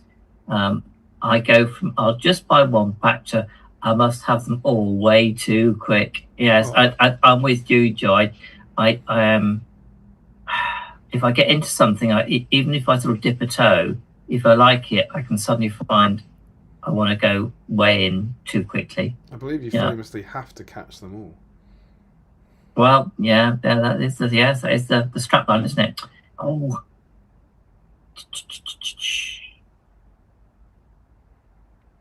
Sean Clark, I went down that same rabbit hole too, only I started collecting this year. I at least managed to resist buying them, so I'm obviously doing it right. Jolesman, I did sell all my old cards last year though. Got almost, how much? $3,000 for the lot in the end. Oh, you must have had some rare ones in there. Not that I know matters about cards. There's a lot of money in it, man. Then Rich Camera, that's weird. Those short videos made it into my algorithm recently. It was very nice to see the guy share in the joy of this young autistic girl with her amazing Mew collection. Yeah. Some nice people out there. Chris Cooper, if I were in trouble and realised I need an adult, then realise that I'm the adult, Michael is who I would go to as a more adulty adult to help. Oh, thank you, Chris. I think that means you're the best adult. I think they're saying. Which I'd agree with. Oh, I'm an old adult. Here you go. We have a new curse for Damien. By Balin's beard. Wow. Frederick Schultz, paint orange beard, trademark, on a random model, bonus entry. You should have to be an orange beard on a model whose beard you want to be white one day, I think. Right. Here we go. Frederick, orange beard, beaver, anyone? Yep, here we go. There's someone making the connection. Joe Holzman, that just sounds like a product name for a ginger merkin. What does? I'm not sure, and I'm not even sure what a merkin is. You don't know what a merkin is? No, I don't. I'm not sure if I should tell you what a merkin is. Oh, all right. Okay. Well, you can tell me later on. It's a wig, Michael. Is it? But it's a wig that goes on a special place. Okay, that's sort of right. Okay. Right, moving on. Frederick, almost started assembling my riddles in the dark, Bilbo. Oh, yeah. But the excessive amount of resin flash put me off. Probably back to sanding bases, I guess. Is that one that's is that the old Finecast one? Yeah. It's him with Gollum and the Coracle. Yeah. Nice model. It is actually. I did mine RGW. This is several years ago now. It must have been. I think it was about the same when the last edition came out. They did something on a plate. It was a scenery on a plate, and I did the riddles in the dark using that set. But there were some lovely entries. I think you had to model it on a plate. Yeah, it was just a plate. There was a minimum size, a round plate, and just like a mini scene. A bit like the sort of thing that Dave does in the SBG magazine. It's just a mini vignettes, as it were. Michael, just bear with me. At the start of the stream, I put a beer in the freezer, and then I forgot about it. So I'm now going to go and clean up my freezer. It won't have burst. You've done this before. Oh, I like your optimism. So yeah, and there were some really nice entries from the Chester community. I'm trying to think when this must have been 2018, something like that. And I have a feeling, someone on Team Diva can correct me, that there was Jay had signed a copy of the new rules book was the prize, and I think it was Gethin in our community one with a nice little set that he did based on. I remember right, it was based on the hobbits escaping the ferry. Great anyway, success. did it survive? It didn't burst, but it was part frozen, so I took one out of the fridge, which was cold enough, thus making the entire process pointless. But you now got a beer for the evening. Mm-hmm. What's not to like? Oh. Right, Chris Cooper, you can fix it for a tournament. You're starting to sound like Jamie. Oh, I don't think that sounds like Jamie, does it? I think is that and by Jamie we of course mean competitive. Yes. Yes. For those who don't know, in the patrons chat, all sorts goes on, but one of the threads is including Jamie, who is on the competitive end. Although I have done a doubles with Jamie in a few years ago, which was a lot of fun. He's come to Seven Stones. He got very much into the theme of it last time. Yeah. Yes. Frederick, look at him trying to deny he's a spy. Look. Yeah. All right. You are. You do look like you're trying to pretend you're not a spy. The first dry brush colour now is Towelite Ochre, which is, it's not orange. We're in a kind of. I don't even know what that is. Is it? It's a creamy brown, isn't it? Yeah, creamy brown. Not quite. It's not a beige. It's not. It's like a tan almost. It's not white. I'll tell you that much. It does say do a heavy dry brush of this. They have to be pretty heavy to cover up all the orange, presumably. Right, Joe Holzman, I'm trying to capitalise on Crosby missing tonight. Well, is he not in? I didn't realise that Joe wasn't going to be here tonight. Is he not in? Josh? Chris, Joe should have been more prepared 9 months ago for this very eventuality. Yeah. Right. Yeah, Frederick says Chris sounds like he's lazy. James Wilson, currently waiting for green stuff to cure. See whip thread. Oh, we got something to look forward to later on. Time to slather filler on my GT display board. So again, for those of you who might not be aware, one of the big four tournaments that that are run at Warhammer World for Middle Earth is the Grand Tournament, which is taking place next weekend. So James has got 1 week to, in fact, less than a week to finish his display board. What makes the GT slightly unusual is that you have to bring one good and one evil army. There aren't that many tournaments that have that sort of requirement. But it's also a lot of fun. But I unfortunately, I can't make it this year, which is a bit of a shame because it is good fun. But yes, good luck, James. Absolutely, enjoy, mate. Hope it goes well. Yes, and we look forward to seeing some pics in the whip thread. Right, Frederick, I can remember owning some Pokemon cards as a kid, but never knew what I actually do with them. My friend and I traded some one day because we heard that's what you do with them. I mean, you can do, yeah. Have we done it? No, although, oh dear, this is going to really age me. So, when I were a lad, there used to be football cards, not Panini stickers, but actual football cards, a bit like trading cards, but they used to come with bubble gum. You used to get 4 with a little bit of little pink bubble gum in, and then you trade the football cards to get complete sets of a particular team or whatever. So that's the sort of trading I used to do in the playground at school. I used to do mainly heroin.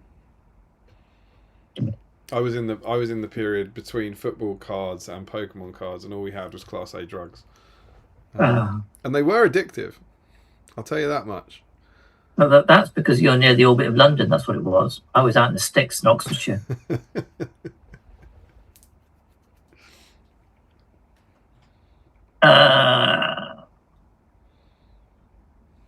Yeah. Obviously, says Frederick, we didn't know what that meant and just swap random cards. Yeah. I have to say that I probably said this story before. I think it might have been the first games day that I went to with the boys. So we're talking something like 2007 or 8, something like that. But GW was selling mystery boxes. I think there were sort of slight miscasts, effectively. And it was just fantastic because everyone was buying these mystery boxes. And of course, what they were doing is opening them up and then swapping them with everyone else. It was just like kids being back at school. And it wasn't just kids doing it. It was just great fun. That's cool. Right, Joe Holzman. It was pretty much the complete set of the first, or sets of the first 3-4 sets, plus the same again every 3 gens or so. Okay, so that's worth a pretty penny. Right, Frederick, is Michael the BSIME community's Balin? I'm not sure I've got the wisdom. Balin is a very wise old bird. Frederick, I'm more adulty adult. Michael Doublé, Gandalf the Grey. Yes, that is what they used to call me. I am Gandalf the Orange.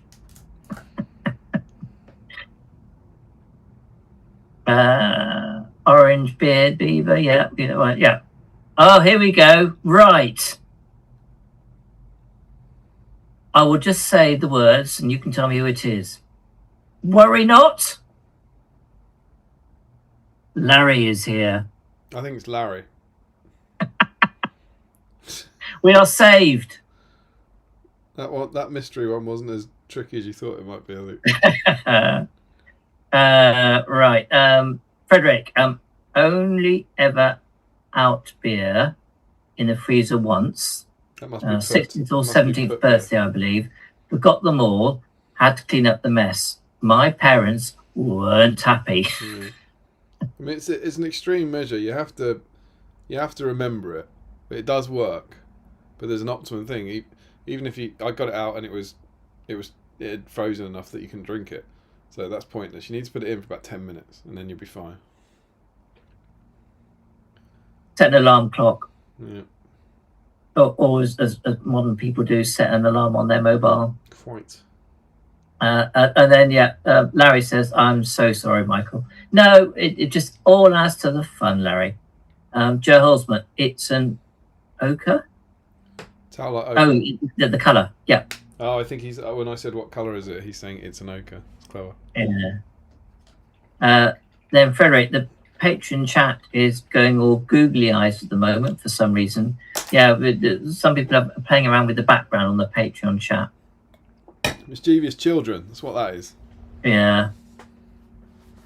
Joe Holzman, he commented on one of your publicity posts that he was at a friend's to paint this evening and didn't realise Balin was tonight until after he had arrived. Oh, Crosby.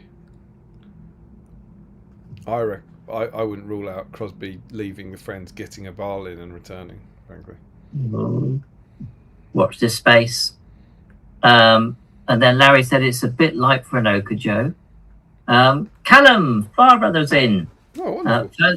First stream in a long time, and I don't have a Balin. Oh, no. But here, painting for the GT. Well, that's fine. Lovely to have you on. Then Joe Holzman, working in a primary school, Pokemon cards are an absolute pain in the... Yes, yeah, I can imagine. 1 year, the autistic child I was working with had his cards stolen from his bag and traded away. Took an entire afternoon to sort it out. Jesus. And some of them have been traded multiple times. Yeah, I can imagine that sort of thing can be grim to have to disentangle. And then Larry, fun fact, first of many maybe, the other week when we had some Pokemon cards in at the shop I work at, and a woman bought the amount we limit people to and then started trying to pay random people to buy more for her. Oh dear, yes. The things people will do. Quite. And then Larry says they're a pain if you sell them too, Joe. I did leave you a few subtle clues, says Larry. Okay. Oh, that was probably in the Patreon stream, I'm guessing. Right, Frederick, long live the Queen. The Witch Queen has arrived. I think that's Larry, isn't it? I presume so. Yes. Yeah. And Larry said, I was sorry you had to partner with Jamie. I can only imagine the horrors. Well, I do remember at the time, there were eyebrows raised, thinking, Michael, you're teaming up with Jamie? Because it seemed like, the proverbial odd couple, as it were. But actually, Jamie was fine. I really enjoyed it. I mean, obviously, Harry's my number one doubles partner, but it's something a bit different. It's always nice to, play.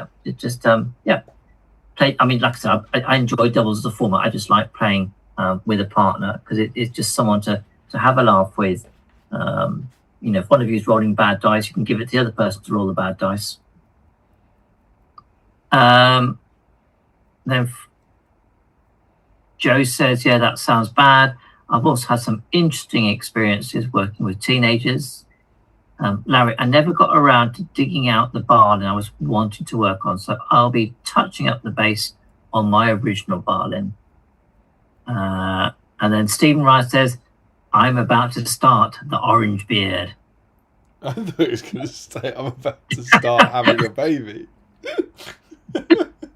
Yeah, well, he's keeping us all on tenterhooks. That's what it is. Or rather, like in a couple of hours' time. Great news, everyone! Balin's finished. Chris Cooper, don't tell Jamie I said this, but he can actually be good company sometimes. To which Larry says, lies, deception. Right, I think that's a chat. I think I've caught up. Incredible work, Michael. Done a great job there. Sterling effort. I believe you had some news items. Because we do have some news. We're going to have the promise of future news, but we have some news that we thought we'd talk about with you all, yeah? We do, yes. So, I mean, obviously, like I said, it's been 5 weeks, and there are some things that have happened in the world of Middle-earth SBG. Obviously, we are at the more relaxed end of the scene, but we thought we'd probably at least acknowledge some of these events and maybe chew over. So, any particular order, or should I just launch in? Yeah, build up to the stuff we care about, and there's a challenge for you. See if we care about the same stuff. Right. So I think the first one then, in that case, will be the FAQ. Correct. Good work. Who gives a crap? So I'm guessing everyone will on this stream chat will be aware that there was the FAQs and erratas happened twice a year, February and August, and because we're still in the early throes of this new edition, it's only just over a year and a bit old. There was within the more competitive end of the community, there was the hope that certain army lists and certain models might get a little bit adjusted, tweaked, refined to make those lists less strong, less pleasant to play against. So I've seen a couple of videos where they've gone through the FAQs. I've had a quick look myself. Should we read through it and comment and give our thoughts on every change? No. Cool. All right. Yeah, unless you're desperate to. You say we're not competitive, but as has been discussed, we've sorted competitive gaming. Well, yes. So maybe we are. I've just seen, by the way, Joe Achille, 2 hours in, has said Damien's audio is really low. Larry obviously hilariously replies with not low enough. Is that true? No one else has said that for the last couple of hours. It's the settings we normally use. Is the audio all right? It'd be good to get a few other people just saying one way or the other. But if I'm brutally honest, my audio's up as high as it can go. So I don't know. Joe Achille says someone text Damien can't hear him. This is. Oh. Hang on, this is Can you hear me, Michael? Yeah, Joe Holzman says seems fine to me. That's bizarre. And you can hear me, right, Michael? I can hear you fine, yes, yeah. And my mic's... Yeah, Larry says it seems fine. I think Joe Achille's got a Damien filter. How strange. Well, yeah, I think it's... Yes. Michael's louder. I can turn Michael down a couple to balance us, but I can't turn me up. Yeah, please turn me down. So I've turned Michael down a bit, so that means if you turn the volume up, we should go up together now. If that makes sense. Yeah, it's fine. All right, cool. Sorry, Joe.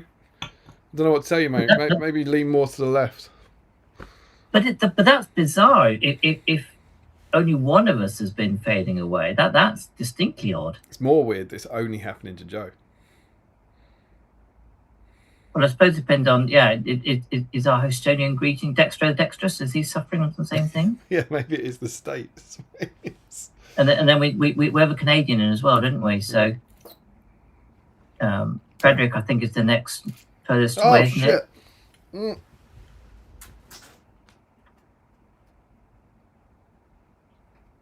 It went off in my hand.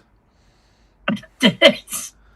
Oh, you see, you opened it and it just went bananas. Yeah, I was just holding it. It just went off. Oh, there's stuff everywhere. Oh God, I'm going to need a tissue. Oh, man. Oh, is it nice and cool, at least? Yeah, it is. It's cold. I didn't expect that to happen so quick. Oh, jeez. Have you got stuff to hand? Yeah. Oh, it's all over my trousers. Oh, man. Do we need a 5-minute intermission or? No, we're fine. It's not the first time it's happened to me, Michael. So yeah, the FAQ. So I find it honestly quite hard to describe how little I care. It was like, I'll give it a read. But the big things, which I think are good for the community, right? Eagles got a bit worse because they got the Shriek nerfed. Grima got a bit worse. I want to say the Depths of Moria got massively nerfed with the drum. Wasn't it the lightning as well? There was a tweak to that. Tweak to lightning, I think, was just about Grima's positioning, though, wasn't it? Yeah. So some big changes for those lists. I think people wanted a little nerf for Men of the West. I think people wanted a nerf for Crebain. They didn't get, but those people don't own 18 Crebain, so I can't get on board with that kind of thinking. Those are the sort of things I think, and lots of little rule changes. Those are the big ones that jump out to me as kind of from memory about the big nerfs. Anything else from you?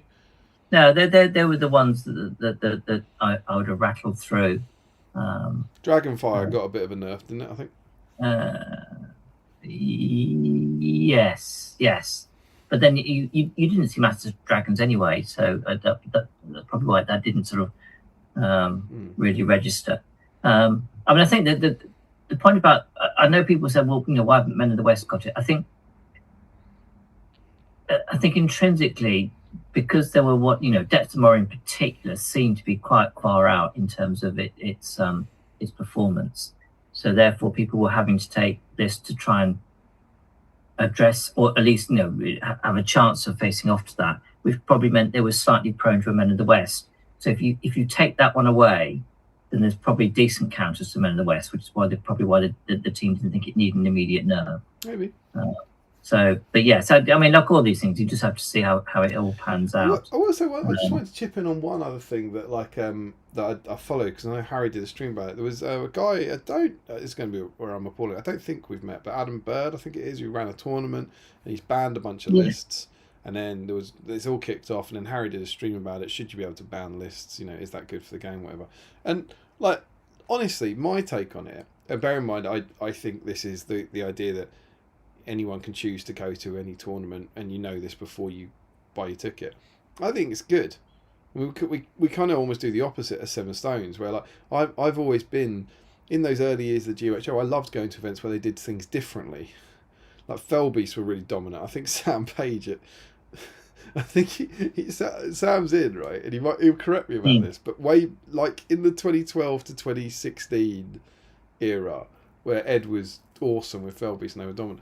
I feel like Sam had a tournament where he said you can't have any models that cause terror, have wings, and rhyme with Belbeast. Or so. It was like one. He had a rule that just said no Felbeasts, and that was it. I just don't want Felbeasts at my event.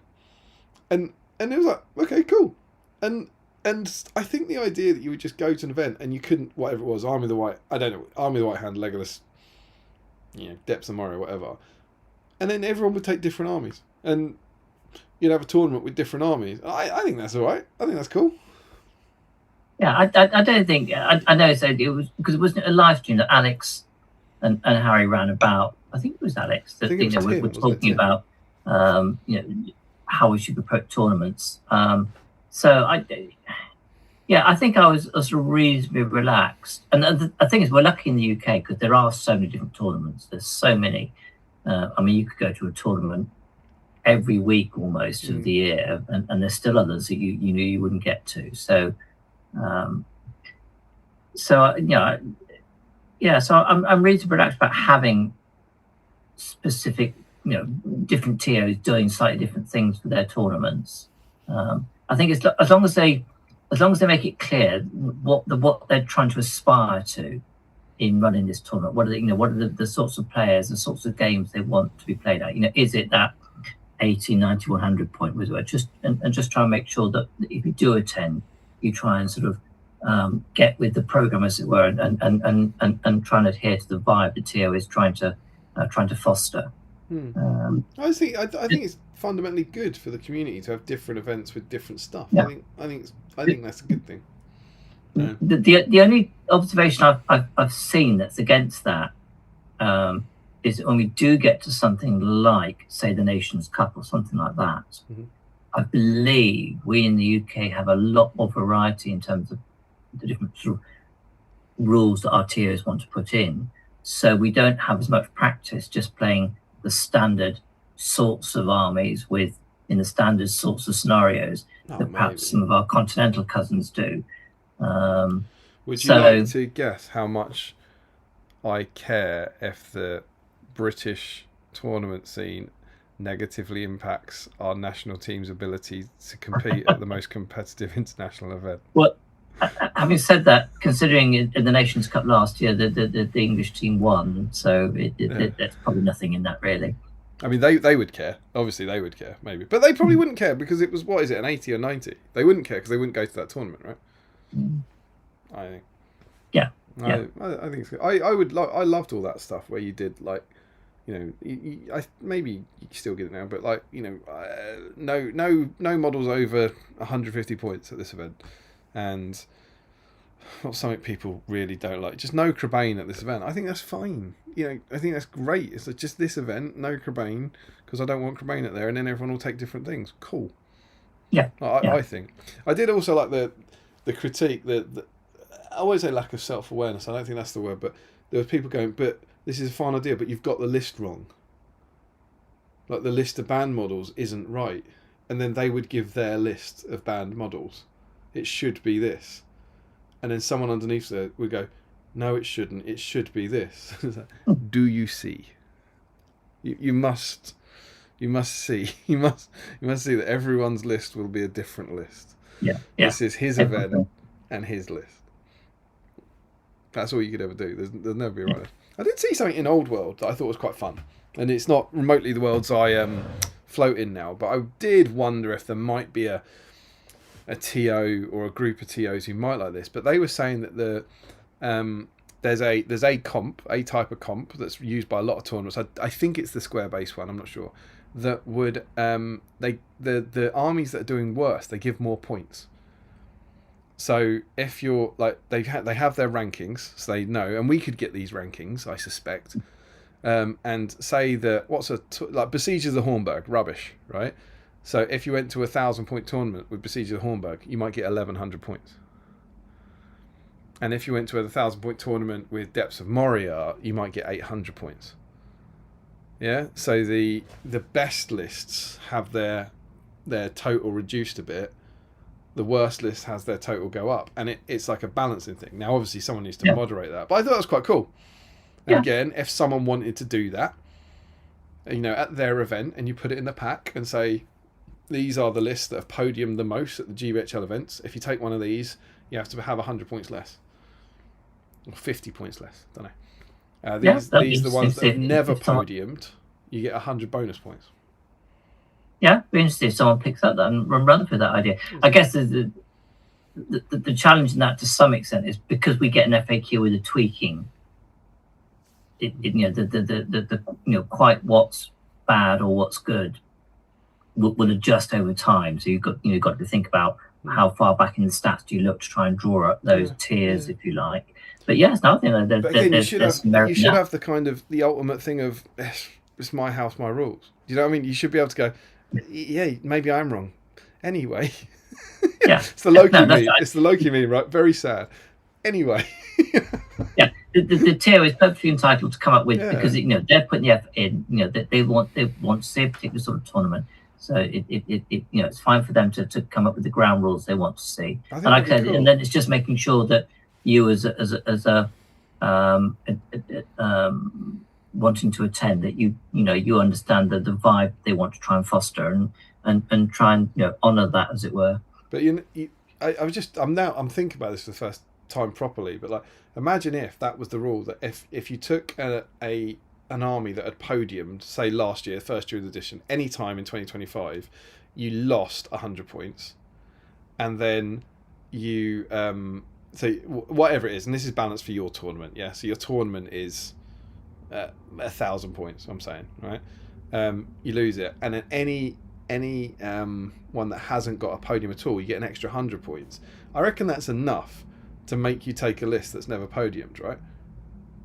Like an extra 100 points is probably enough to go, yeah, I will take one of them. At which point you're probably, again, you've got a whole field of people taking completely different armies. I reckon. And you know, I don't know, you'd do it if you were trying to do it for multiple events, you wouldn't make it points, you'd be a percentage, wouldn't you? So what's that, 10%? So if it's never podiumed, you get 10% more points. I don't know. I think it'd be fun, and yeah, it's certainly be a mechanism that'd be worth thinking about. And I think that's actually, in my head, that's GBHL 100 stuff. I think that's very competitive. I think that's competitive balancing. But I don't know. Yeah. So yeah, FAQ. Do you want me to? Why don't I read through the comments of that, and then we'll do the next bit of news. If you do some hobby. Yeah, I was going to say, because I'm sure the FAQ other folk will have had some thoughts. Well, there's definitely on that. chatter in here to catch up on. So let's do that. Yeah. Go on then, and I'll get some. Do some Balin. Get some done on the Balin. So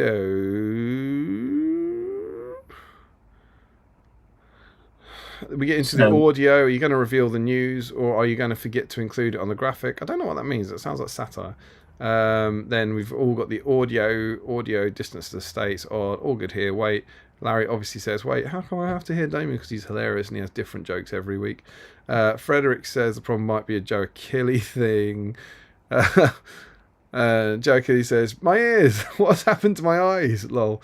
Rory Campbell, how dare you turn Michael down? I can only apologise. Chris Cooper, if you turn Michael down a little, then we can all turn the whole stream up. That's what I did. That's exactly what I did. That was my hope. Larry says, let me know when you work out what you've done, Joe. Again, same joke, always funny.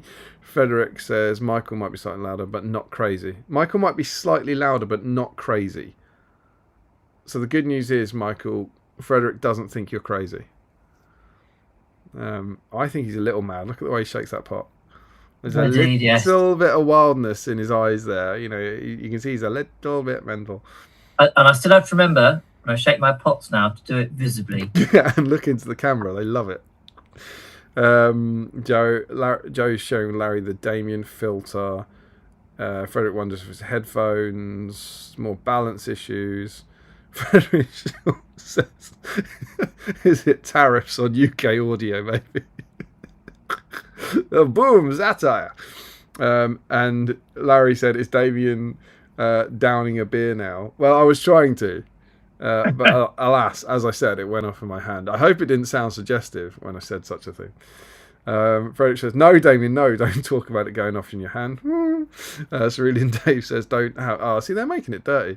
Don't worry, Damien, happens to the best of us. Sometimes we're just nervous. Frederick is now quoting me, I didn't expect that to happen so quick. All over my trousers. Not the first time that's happened to me. It's, yeah, you know, I give you guys gifts. Chris Cooper says, can I ask what it was? It was the bottle of Bud opened and I took the cap off. So is Bud yours one of choice? I mean, it's obviously an American one, isn't it? It's my fresh lager of choice. It's I think it's really crisp, and it's not too heavy, and I like drinking out of a bottle. So it's what I tend to have in. I don't have it. It's not what I get when I go to a pub.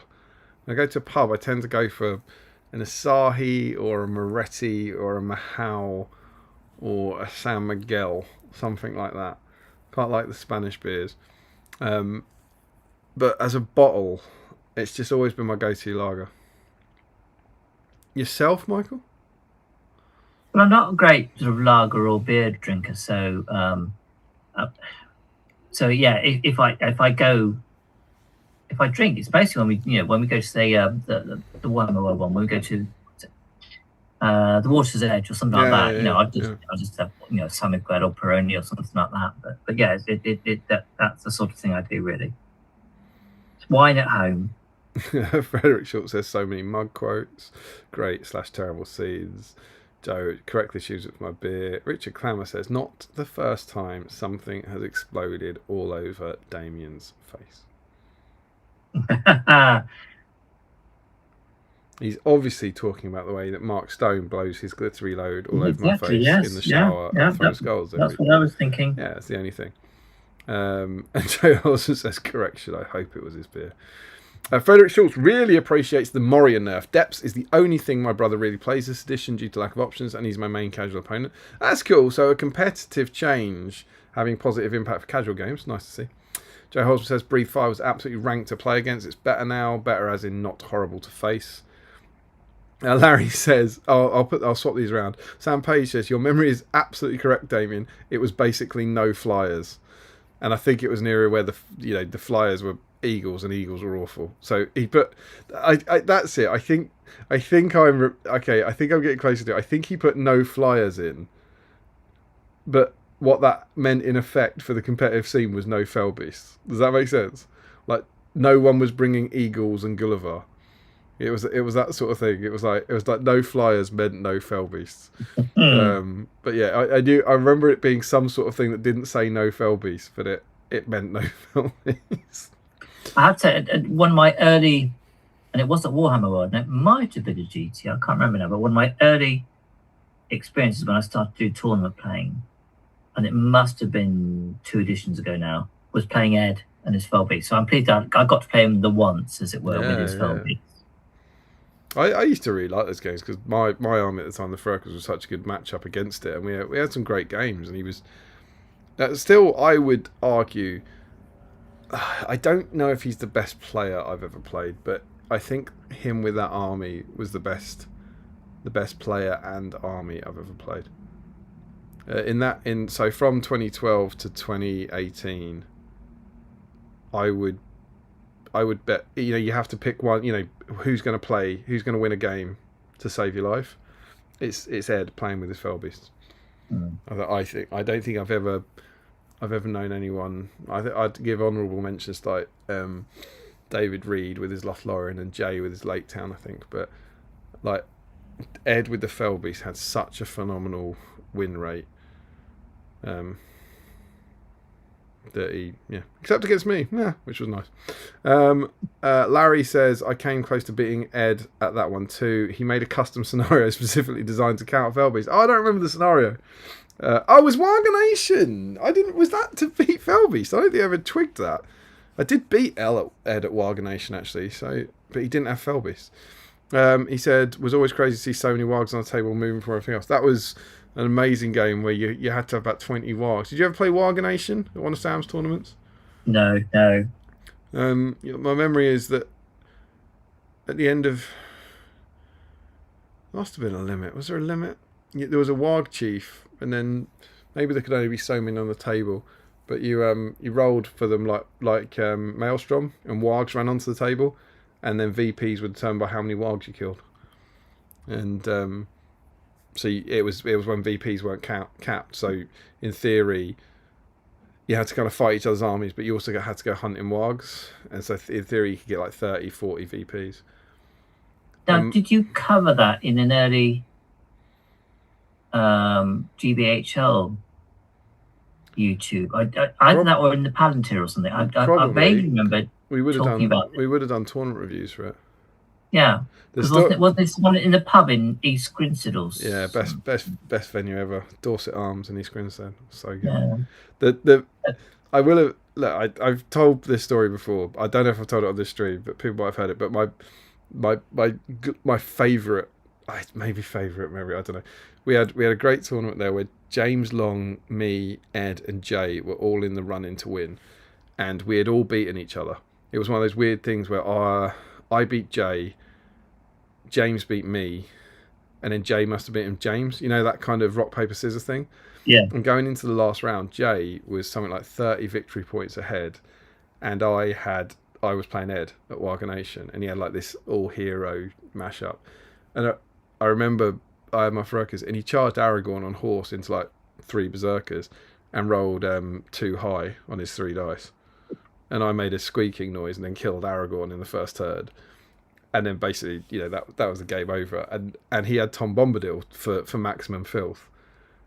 And what I did was he had I killed him. He must have had whatever the percentage is that 2 would. He must have had like 7 models, I guess, so that 2 models wouldn't 25% him, whatever that is. And I killed 5 of them, and he had Tom Bombadil left and Thranduil, and I put a double ring of berserkers around Tom Bombadil, which meant he couldn't move. He couldn't go anywhere because he could jump over one, he could beat one, but there was always a model behind it to stop it moving. And then I just immobilised Thranduil, who was out of will, with Saruman every single turn. And then I just killed Wargs. And just Wargs ran onto the table while Tom Bombadil couldn't move, and Thranduil was just immobilised. And I just toyed with Ed. And it was just beautiful. And what was great was when Ed realised what was happening. I remember him sitting down and going like that, and then he was very polite, as all that happened was we rolled priority, and then I immobilised Thranduil, and then I moved 5 Wargs on and killed them and got 5 VPs. And then we rolled priority again, and I immobilised Thranduil and moved 5 Wargs on and got 5 VPs. And I did that for about half an hour. And I remember Sam coming over right near the end, and he was like, right, last turn. I was like, okay. And then I killed Thranduil. And I won by something like 50 VPs and overtook Jay and won the tournament. I was starting the game at like a minus 40 VPs or something, and won because I just and Ed was like, yeah, well done. He was like, this is the game. This is what happens when you take Tom, whatever. And it was beautiful. And so yeah, Sam's Warganation got me that tournament. It was a beautiful, beautiful moment, and Ed took it in great grace. Good. That was lovely. Yeah. And I suppose thinking or mentioning Sam there, it would be remiss of me not to just do a quick plug, because and Sam, you can thank me later. So for those of you who are going to Ardacon, or even if you're not really, Sam's running a tournament in the middle of June, I'm pretty certain, called The Road Goes Ever Ardacon. Oh, that's good. That's good. Yeah, Sam's good. So it's I want to say it's an Element Games. I'm pretty certain it's an Element Games. That would make sense. In Stockport. So yeah, and like I said, Sam always runs good tournaments. He knows his stuff in terms of rules and whatnot. But so if you're interested, there is a Facebook page for it and so on. But yeah, it'd be good fun. But even if you're not going to Ardacon, so yeah, plug that. Do you know what, Michael? I think you're right. Sam's been running tournaments for years now, and he's got loads of practice, and he just looks. I always think as a TO, he just looks very much at home there. Yeah. I just think now, whenever he's running a tournament, I always feel that he's in his element. Boom, boom. It's those wonderful yellow tops he has to wear at Ardacon. Yeah. Oh, no, enjoyed that. But yeah, I'm very excited about Ardacon this year as well. It's good times. Chris Cooper says, if someone's running a tournament where models that rhyme with Felbeast are banned, then you could always not go. Just saying, try running tournaments that you like. If someone is running a tournament where models that rhyme with Felbeasts are banned, rhyme with Belbeast. Yeah, you're right now, and maybe this sounds contradictory based on what I said about the ban list. You got to remember this was a time when there were many less tournaments. It was almost like the most people wanted to go to all the tournaments, and so it was more of a kind of it was more of a protest vote from Sam about really not wanting. It was like doing it at GBHL 100. It would be the best analogy I could make. But I'm with you, Chris. I'm all for banning stuff. Chris said, for example, I wanted to attend a tournament on a steam train. It's almost like, and then on the banned list, he says it's almost like opinions are subjective. I think Harry's running an event soon where armies that didn't podium last year get an extra wins worth of TPs. That's an excellent idea. I'm all on board with that. Larry says that would be allowed for reasons. And Joe says the problem with giving besiegers an extra 100 points is having to paint another 20 tribesmen. Yeah, it's not great, is it? 1998 Hazard said the problem with that to an extent is the vast range of point ranges. Yes, but I think that's dealt with by making it a percentage. Ryan Pickering says the only thing I cared about with the FAQ was that I can now take more Grimhammers. Yeah, that was a great one. How cool was Oh that? yes, that was a good one. 'Cause Yeah. that felt to me like a FAQ for fluff.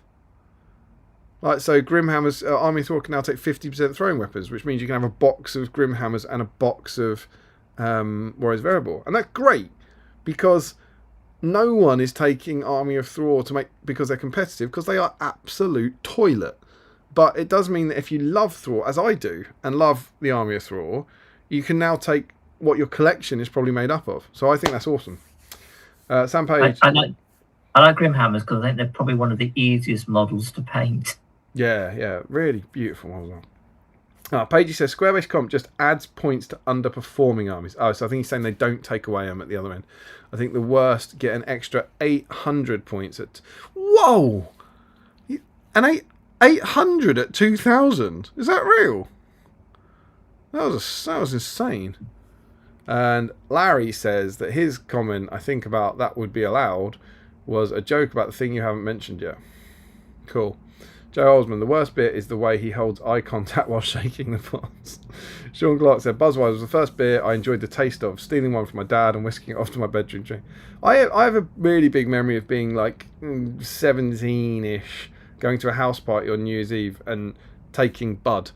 And I don't know if I bought it or if my mum and dad had bought it for me or whatever, but I just remember it being kind of like you, a beer I was drinking when I was young and really enjoyed the taste of, and it never really left me. Larry said,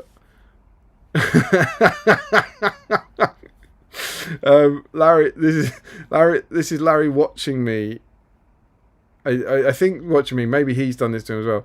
I always liked when you make him put his tape measure on his head. I can. His next door. I will demonstrate what he means.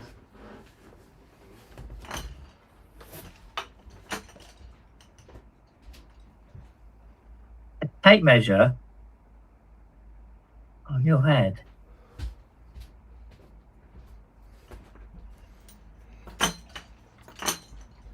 So, when you were playing Ed Ball back in the day, the way you knew you were getting to him, and that he was in trouble, was he used to go.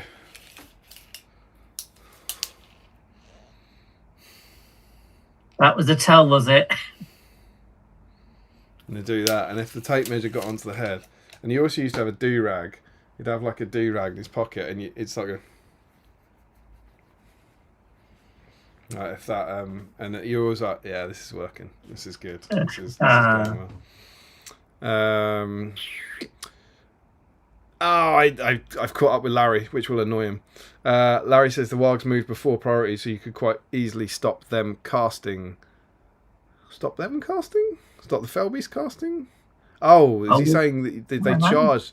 I think he's explaining why it was an anti-Felbeast thing. And he's saying that they probably passed courage test, I reckon. And he's saying so you could use the Warg to charge the Felbeast to stop them casting.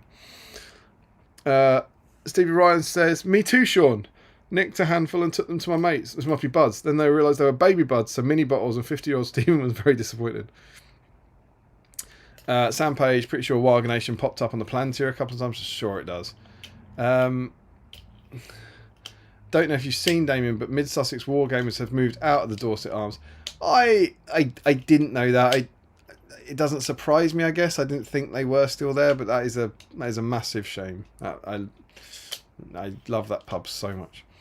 Joe Holzman, there's an Articon ticket up for grabs from that event too, Michael. Is that Harry's event? No, Sam's one. Sam's event. Wonderful.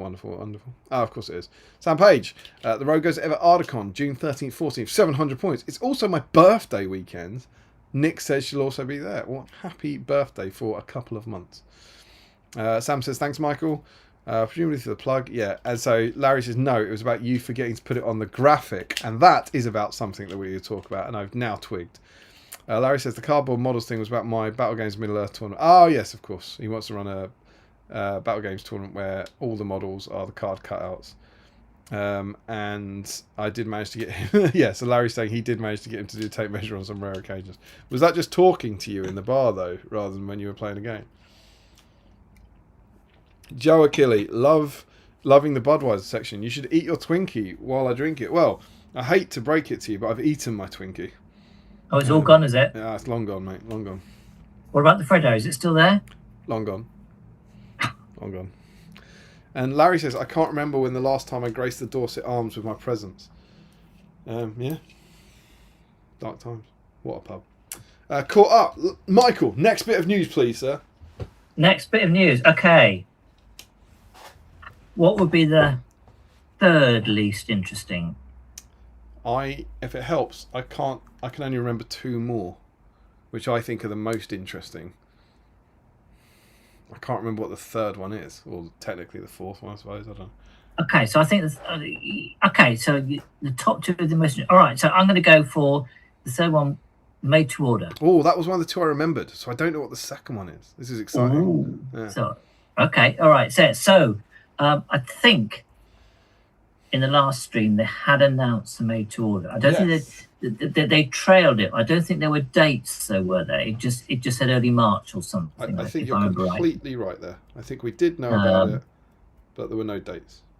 Yeah, and then we got it as they trailed. It was early March. We were given it was a week or so, wasn't it? And I must say, I'm a big fan of made to orders. I'd like them to do a bit more frequently, maybe not massively so, but maybe 2 or 3 a year or something like that. But I just love the idea. You don't have that Saturday morning mad rush at some point during the week. You've got time at your leisure to go and order something. Now, obviously, there is this. What is it? It might be up to 180 days or something. They say 180 working days. But they've obviously got some stock in. So if you're really keen to have something quickly, then the earlier you get it, the greater the chance that there is some stock that will get shipped out to you. Yeah. But if you're not too bothered, you still got time to order it during the week. And if you can wait for your 180 days or whatever, and then it'll ruck up. I think it's a great thing that they do, and I hope that they keep doing it. So there was we went through the list of what was available last time. I definitely wanted the 3 hunters because I only got them in what I think was fine cast. I suppose what we didn't have last time was the prices, so that might be interesting. Yeah, this is where I'm a bit naughty because not that the price is immaterial, but I am fortunate that if I wanted something, I would just get it, sort of scenario. But the thing is, I agree with you on that, and I also agree that the price is not immaterial, but it's like if the jumps, despite what the internet says, the jumps are never massive. So if you were willing to buy the Ammon Hen set, the guys, then you have to be aware that it's going to be £48 because that's what it was last time. And you could ask on the internet, how much is it going to be? Well, it's going to be £48, and it's probably going to be a bit more. And I don't know what it was, but maybe it was £55, at which point I think you can buy it. If you really want the Ammon Hen set and you're willing to pay £48, you can buy it for £55.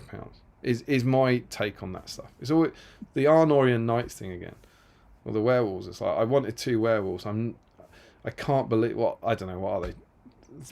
What are they, 32 quid or something? I don't remember. Yeah. But it's like this is outrageous. It's like, well, how much did you expect them to be? Like really, how much did you expect them to be? £10. Well, that's stupid. They were never going to be that. Maybe you thought they'd be £25. When you look, when you compare these things, and they're 32. I think if you can spend £25 on 2 resin werewolves, you can spend £32 on them. That's my take. I don't. I mean, maybe because I'm not a great social media user, I don't remember picking up that much moaning about the prices when the MTO came up. I think it was mainly the scenery. I agree with you. I think most of the kits were about what you'd expect them to be. I think it was mainly the scenery. The 3 hunters got a bit of grief, but again, I was like, it's 36 quid. It's 3 heroes. It's weird. It's the economies of scale thing that it's like the when you compare it's just make it make sense. How is the Oathmaker £20 when the 3 box of Freya, Lafolwyn and Leaf is 30 quid or whatever? I think we know that a single hero, the Oathmaker is £18, so the 3 hunters being £36 is a bargain. But then when you look at a box of the Ammon Hen set for 50 quid, which has 10 models in it or whatever, suddenly the 3 hunters looks very expensive, and it's like it feels like they almost get better value the more money you spend. A bit like Lego. Yeah. You know, I think it's the grimmest prices are often one model on their own or two models on their own. Yeah. But no, I knew I wanted the 300 as soon as it was. I think didn't Warhammer World respond to a post and said they're metal. Yeah. So that was and to be honest, I had a quick look at them, and they shouldn't look better, but they do look better than the fine cast ones I've got. So that one, and then I ummed and ahed, and I went for the Fellowship again, even though I didn't really need it. But I just thought, you never know when you want a fresh set of, or some of the models like the Fellowship for something you want to do some way down the line. So I did succumb to get those, and they came pretty quickly as well. So and I didn't even order until something like the Monday or Tuesday, I think it was. So yes, so that was my little dip into the MTO. Did you partake of any of them? Well, the only thing I want, well, I didn't. I want's a tricky word. I've got the 3 Hunters in resin, and some part of my brain was, I think I would rather have them in metal. And so I was like, I'll get those. And then I'm pretty sure, and you might be able to confirm this, I'm pretty sure Larry in the last stream said, I really want that Gimli in resin. And basically that tipped me over the edge, because I was like, okay, well, I'll get them in metal, and then Larry can have my resin Gimli. I think that's what we agreed. So yeah, I picked up 3 Hunters, and I was with Tom. It was when we were doing the SBG photo shoot, and we bought a whole bunch of stuff for the raffle for Seven Stones. Oh, lovely. In 2026 or 2027, depending on when we get our order in. So I don't know if it's arrived. I don't know if it's, so we might have it. And we always try, and whenever there's made to order, we try and get stuff for the raffle, because by the time the tournament comes up, it's exciting again and people won't have them. Yeah. That's always what we see as raffle prizes.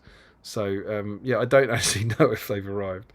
But Tom ordered it all to go to his place. So I got 3 Hunters, which is cool. Quite an unexpected set, I think, potentially, and I know that got a lot of excitement. What about the scenery? What do we think? I want to say, I think someone might help me out in the chat. I think Amon Hen was £200, up from about 160, and then I think Weathertop was about 400 quid, which is like up from 285. That does ring bells. You see, Weathertop was one of the first big purchases I got when I first started to get into the hobby, and I made it at the time. So I can't remember what it was when I first got it, but I don't think it had been out. Oh no, when did it come out? When did Weathertop come out? It's been all right for a while, isn't it? Yeah, well, I mean, it first came out sometime between 2005 and 2010. Yeah, so I think I probably got it because I with the Middle Earth team for a few years. Yeah, so because I started to buy things for the hobby in 2007 when the boys started to do the 40k. So yes, I think I got it in that first period, so soon after it came out, and I remember making it reasonably early on. And I did. I think I brought it to Seven Stones, the first Seven Stones I came to. I remember thinking that Amon Hen had the markup I kind of thought or hoped it might, and didn't seem it was like, it hasn't been on sale for a few years, all the prices gone up. I'm pretty sure Amon Hen was still under 200. It was like, all right. Whereas Weathertop had what seemed like a disproportionately high markup, I thought. Someone might, as I say, someone might help me out, but I think it was over 400. So I throw this out, because I don't know enough. Could it be? Cal got it. Because the Weathertop sculpt is older, it needs more care and attention when they're producing copies now, because the molds are a bit older. Is there something in that? I don't know. Maybe. I mean, it's also bigger, right? And it's more parts, I think. So there might be more molds, and I don't know. But going back to what you said earlier, that the bigger it should be, like unit something or X, it should become a bit less. I'm doing them a huge disservice. Weathertop was 350. 350. Okay. I remember 400 as well, but maybe that's because someone was floating it, and that's what stuck in my mind. And I think it was about. I think I bought it for 268 in 2021. So it's still. I'm it's sure. still a I'm sure when I bought markup. it was 2 something. So it's a bigger markup. It's a bigger percentage increase than Amon Hen was, I think.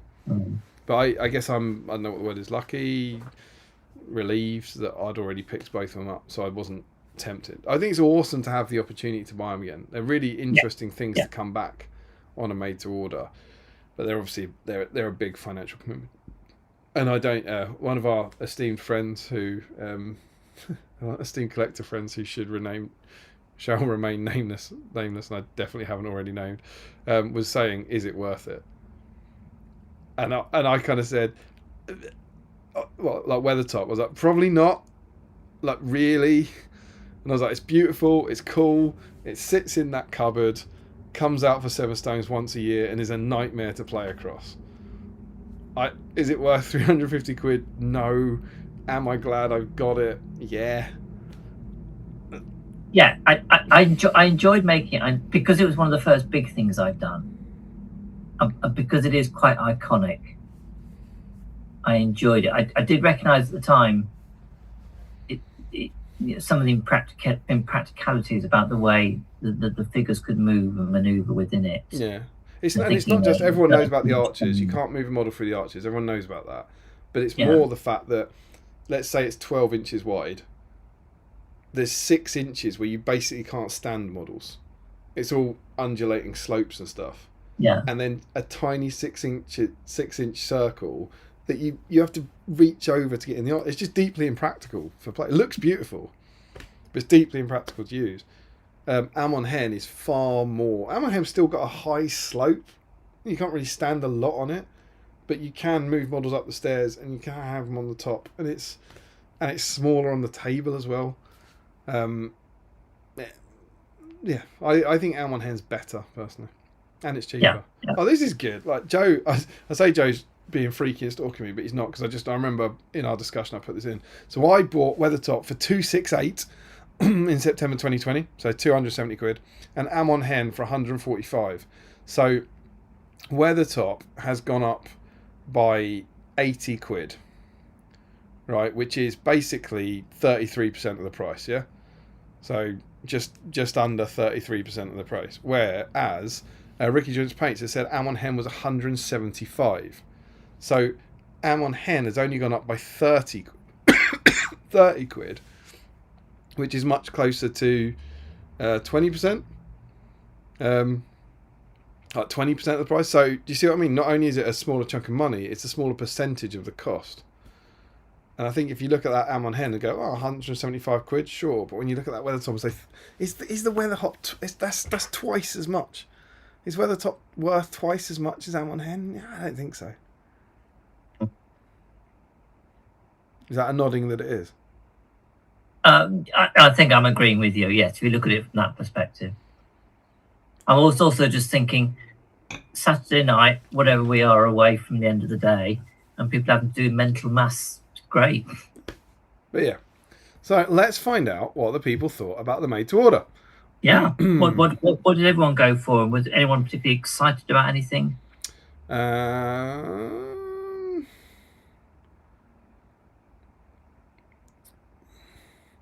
Larry says, eating a Twinkie and drinking beer. I cannot think of anything worse to consume, and I've eaten glass. Well, I find it utterly bizarre that you think your opinions on food hold any weight whatsoever at this stage. Joe Holzman, my made to order has already arrived. Whoopoo! Sam says, I wish the made to orders lasted 2 weeks, as I always forget to order what I wanted. Yeah? Or maybe your calendar lasted 2 weeks. Might be useful as well. Ryan Pickering, it was a very quick delivery this time around. You must have been going quick. So Joe says the werewolves are 50 quid. They were 48. I think these are different comments. I think he's saying that the Fellowship were 48, which is about what's expected. And the werewolves 50 quid. Yeah. So werewolves being 50 quid. So a werewolf is £25. And when you compare them to the similar levels of resin of ogres and things like that, I think they're about the same. I think it was a similar cost. I don't think they were a surprising amount given what Games Workshop charges for them, is my point. Larry says, I never got around to asking Damien if he still wanted to get the Metal 3 Hunters and sell me his resin Gimli he would have replaced. Michael, what do you think? What, Larry's idea? Yeah, I think I'll do it. Sounds like a good idea to me. Larry asked if they've always been a price. I thought they were 48-ish. Maybe he's talking about the werewolves. Maybe he's talking about them being £48 and going up. Sean Clark, the 300s were a bargain. People seem to forget the price per mini in the box. When you compare the prices to the eBay listing 6 months ago, they're a grail for me. Bought immediately. Yep. Larry says, I started typing here. You said that. Huzzah! It didn't matter that I forgot. I remember. Gary George, sadly I had to leave the stream for now. Have a wonderful evening, gentlemen. Thanks for joining us, Gary. Larry says, that is so weird, Joe. Hill Trolls seemed fine at 48, while the Wolves seemed a bit much. And now the Wolves have gone up, while the Trolls seem the same price. There we go. Then we come in with Ricky and Joe Holzman, helpfully telling us about the prices. And Ricky says... Oh, he got both. So still both a lot of money, but cheaper than I thought they'd be with the price increases. I ordered both in the end. Wonderful. Well, I hope they make you happy. And I'm sorry if I just in any way imply that Weathertop was crap and not worth it. I'm sure you'll be very happy together. No, I mean Weathertop's lovely. Yeah. And I'm still pleased I've got it and I made it and everything. It just just by. I suppose because Amaheng came later, didn't it? And they realised they could do a few things with it to make it more playable, though it still has its problems. But it's far from crap. No. It's great. It looks fantastic. It's just deeply impractical.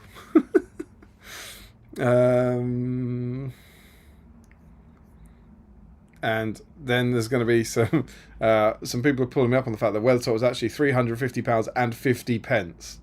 So Richard Clammer saying that 50p is very important, otherwise GW wouldn't have added it. And Larry said, I would have bought it at 350. No way I could stretch the extra 50p.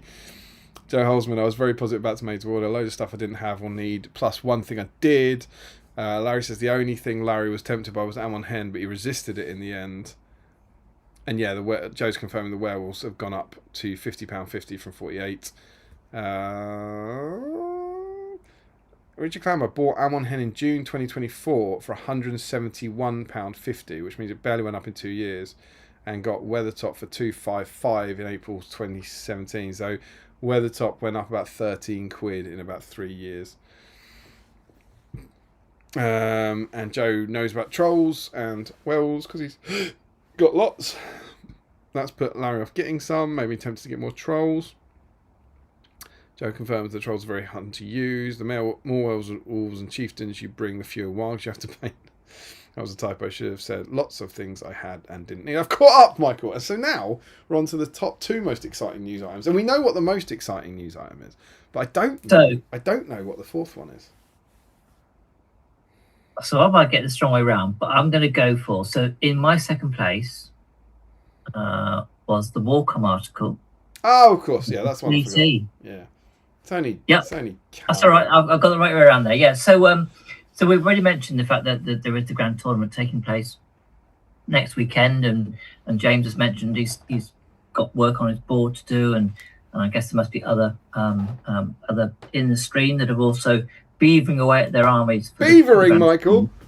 Oh, dear. Beavering. God. Oh, come on. Anyway, so in on is it Friday? I think it was Friday, wasn't it?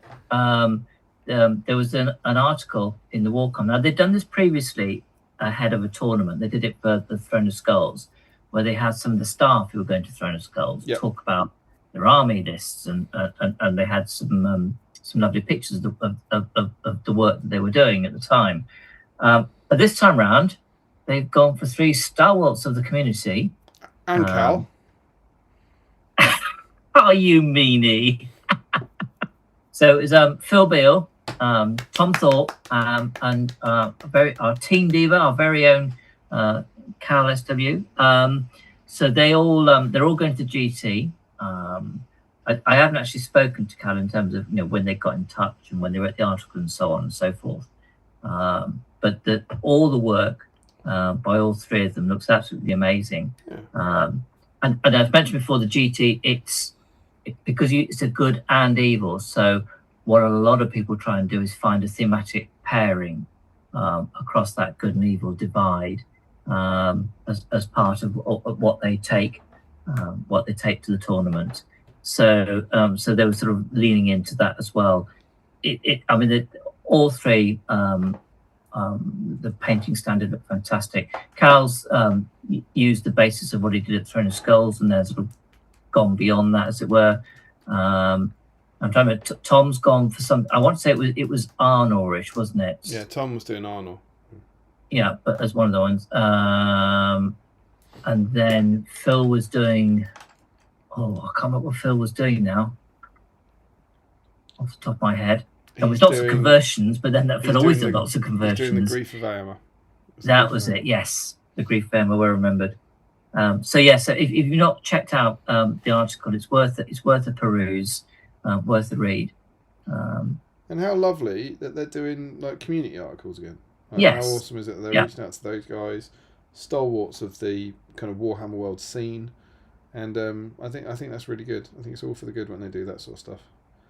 So yeah, sort of well done and congrats to those guys. Yeah, indeed. It was very very lovely to read, and go and give those guys a little read and some support if you haven't done so already. Now, I don't think we need to catch up on the comments on that one because I don't. No, I was going to say, should we move on to the fourth bit of news that I clocked, and again, if there's anything we've missed that you think it's worth airing and sharing, you can pop a little note in the comments. But the fourth one on my list is the fact that Adepticon, which is a big, is it GW's own convention in the US, or is it a convention that does other stuff as well? It's not an official one, but it's one of the ones that they in recent years have kind of supported, over there as they've started re-engaging with the sort of international community and stuff.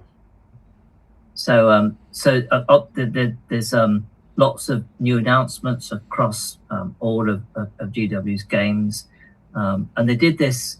I mean, this has been going on for a while now, I think, but there hasn't always been something Middle Earth related, and I think there was one year when there was, but it was the Get Off the Road set, if I remember rightly. That was a little bit of a disappointment in some quarters of the community. But this year, Middle Earth was one of the names listed, and we were all thinking, well, is that just there by mistake, or does it genuinely mean there's going to be some sort of announcement? And I think it was Adam, actually, Adam Trope, that put a little reply in to say there is something to do with Middle Earth. It's because they weren't on the first graphic, but then they were in the YouTube description. That was it. Yeah. And so it was, which one of these is a mistake? So for those of us in the UK, if you want to stay up till 1 in the morning, on the 26th. I was going to say, is it Wednesday morning or is it Thursday morning? Well, that's Thursday morning, isn't it? The 26th. Is that right? Thursday is the 26th. Yeah, Thursday 26th. So it's Central Time, I think it is, on the 25th in the evening, something like 8 p.m. in the evening, I think, Central. And they're usually 6 hours difference, because I did a project for Target not that many years ago, only about 3 years ago. But I think their clocks have moved, or our clocks move and theirs hasn't. So it's 5 hours difference. So that's why it's 8. Before we have a natter about this, we want to know in the comments, what do you think? What's coming out? What are we getting? Yeah, well, that's it. There's no hints or anything. So all we can hope is it's going to be something of substance. I don't think anyone's trailed anything at all. No, there's no. I don't want to go down this rabbit hole again. There's no actual rumours. There's only wish listing. There's only people saying, I think it should be this, or maybe some educated guesses around what it might be. So, Michael, I'm going to put all the pressure on you. I haven't got a Scooby. You haven't got a Scooby? All I would know, it's got to be something of substance. I'm sure they're not going to make sure they're going to make sure that this time round there'll be something worthy to get us excited by. Can I also say, in my GW shill role, when you say things like this time around, because I saw a thread with some particularly excited morons on it, that someone was literally saying, this will be a slight misquote, but they said, this time, don't forget that last year they did this and it was just a diorama. Well, it wasn't last year. They more exactly. Than and then people go, and it was like, that was 3 years ago. Yeah. It was 2023. It was 3 years ago. And since then, amongst other things, there's been a dedicated MESBG live stream. So since the live stream that he's saying last time and last year, we've had our own live stream announcing a new starter set and a bunch of other stuff. And then since that, we've had a brand new edition with the first Plastic Warriors we've had in over a decade, and a 12-month period where we had more releases than we have had since 2012. So was that Adepticon that they announced the new edition? No, the new edition was all the one I was just talking about was the Osgiliath starter set. Yeah. It wasn't, the new edition was just done on Warcom. There wasn't a live stream for it. Right. Okay. But the Osgiliath one was an Adepticon thing. No, I think it was just a one-off MESBG stream. I don't think it was at an event. Yeah, because I mean, my recollection is that the last thing they announced that was MESBG related to Adepticon was the one 3 years ago. They've done anything since. I'm not even sure that was at Adepticon, to be honest. I've got a feeling it was. Might have been. It was at one of those big things. It was a big multi-system show. Yeah. And then there was always like, you see people saying, and think about how much they hyped it up last time. I was like, they didn't hype it up. They didn't hype it up at all. They put Middle-earth on the banner saying, this thing will have something for Middle-earth. And it did. It had a diorama. And maybe that's disappointing. Cool. You're allowed to be disappointed by it. But don't lie. Don't say it was last year. Don't say they hyped it up. They didn't. Yeah, it was just they didn't. It was just, yes. But my hunch is, because they would have sensed that the slight, disappointment that I think it will be something that will tickle us, as it were, that will get us going. It's going to be my sense. Now I might be wrong, but I also think it has to be big enough, or let's say recognizable enough to put it in a mainstream. So Shelob would count. I think, Shelob and the journal, I would think, yeah, that's enough. Everyone knows Shelob, cool new model. I think that's all right. Shank Rot on the Snow Troll, no. Like Beachbone the Ent, probably not. The Corsair Ballista, no. Do you see what I mean? Yeah, It needs to be I think it needs to be something recognisable. So, I think new journal, next journal. So when did they announce the Shelob journal? That was before Christmas, wasn't it? Pre-Christmas, yeah. And bear in mind that's been out for a month, and we haven't had a preview of anything. Yeah, so it's 3 months ago. So yeah. I'd say we'll probably do a preview. I think. Yeah.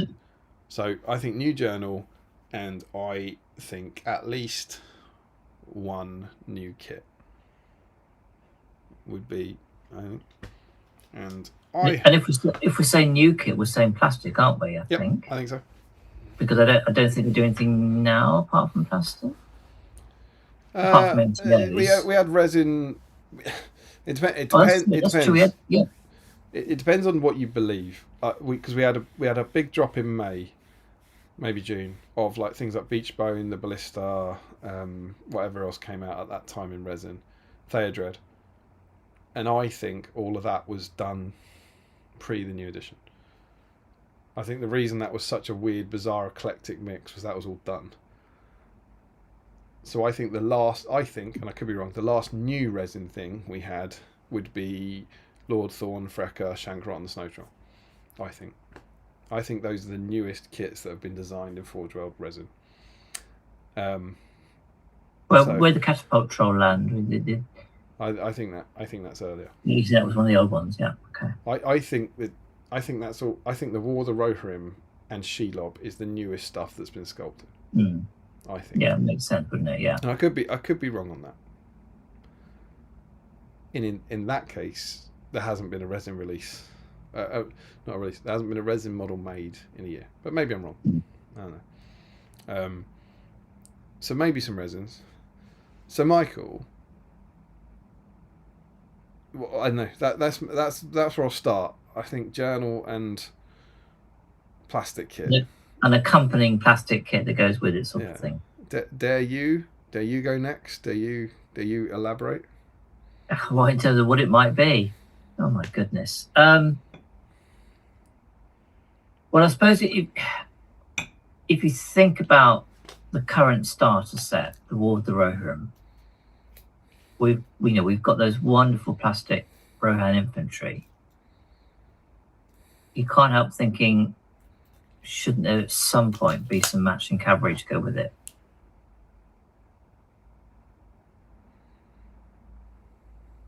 That would probably be where my head's at in terms of I think so. of the possibilities. That's what I've said for, I don't know which stream, but I've been like, I don't know when we'll get the next plastic kit, but I would think the next plastic kit must be Rise of Rohan. I haven't looked at the chat. I imagine lots of people are saying the same. You would think, I don't know quite how the digital dollies work, but we've made these infantry guys. Now let's put them on horses. We've made beautiful dismounts. Now let's give them their cavalry mounts. So I think that's the obvious plastic kit to me. And then maybe a hero, I guess. Like, do we get a plastic hero to go with that as well? Everyone wants a new plastic Rohan hero. Well, so Theodore has been covered. We had a new Irma. Could you see an Eowyn and Merry combo? We've got it. No, we haven't. We yes, stupid boy. Stupid boy. Yeah, Stupid boy, Pike. Oh, it was, yes. I'm getting tired. I'm getting old. And the other one that I reckon people will say, Grimbold on a horse. well, maybe with the new journal, maybe was because he's been legended, right? That profile. Maybe it'll be like what happened to the Shade. You know, we had the new Angmar book bringing in the new Shade profile, right? So maybe it'll be, yeah, he's been legended, but here's new Grimbold on a horse. That'd be cool. He's in the film. He has a horse. Maybe. Is he plastic? Is he? Yeah, I don't know. But if we're only making plastic models, then I guess it'd have to be plastic. I don't know. I think what I've heard a lot of people say, which I get, is resin Royal Guard. And you'd be like, yeah, I think that's a good shout. Imagine having all those beautiful new dismounts, beautiful plastic Rise of Rohan, and then the metal Royal Guard on foot and mounted. I guess, so to throw this in on a counter, Rohan's already had quite a bit of love over recent years, because of course we got that new Theoden that came with the first he started set edition. He started the first plastic model for the new edition. Yeah, and then we've had all the heroes, and like you said, Eowyn, when it was stupid of me to forget that, and Irma over the years, and then of course they featured heavily in terms of the latest starter set. Might they think, let's not do something that's more Rohan? Okay, so good luck with this one then. What is it? I've got no idea what they would do, but yeah, I'm going Rise of Rohan because it's safe and easy, right? But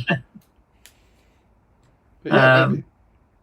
But what do we? I mean, Gondor, for example, we've because people have talked about, is it new Aragorn sculpts?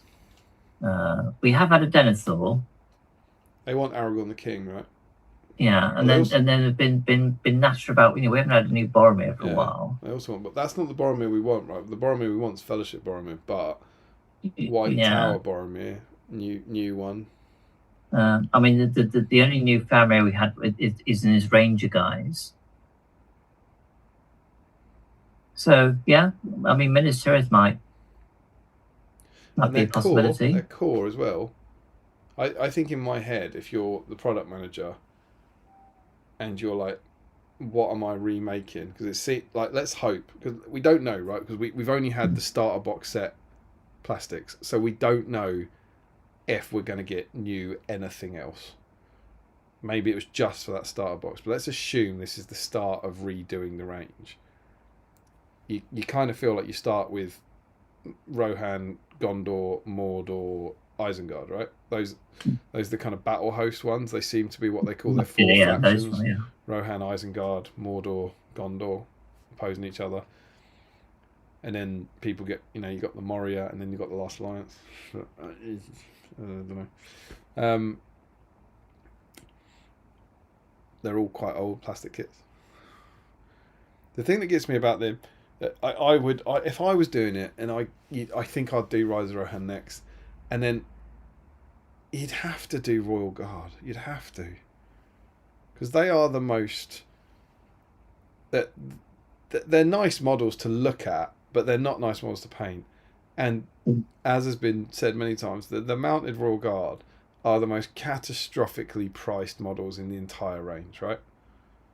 Like, what are the foot ones still? Are they like £12, £15 for 3, and then the mounted ones are £36 for 3. So you're paying £20 for the 3 plastic horses, just ludicrous. And it's that classic works brilliantly for decades, but that plastic horse with metal guys sitting on it.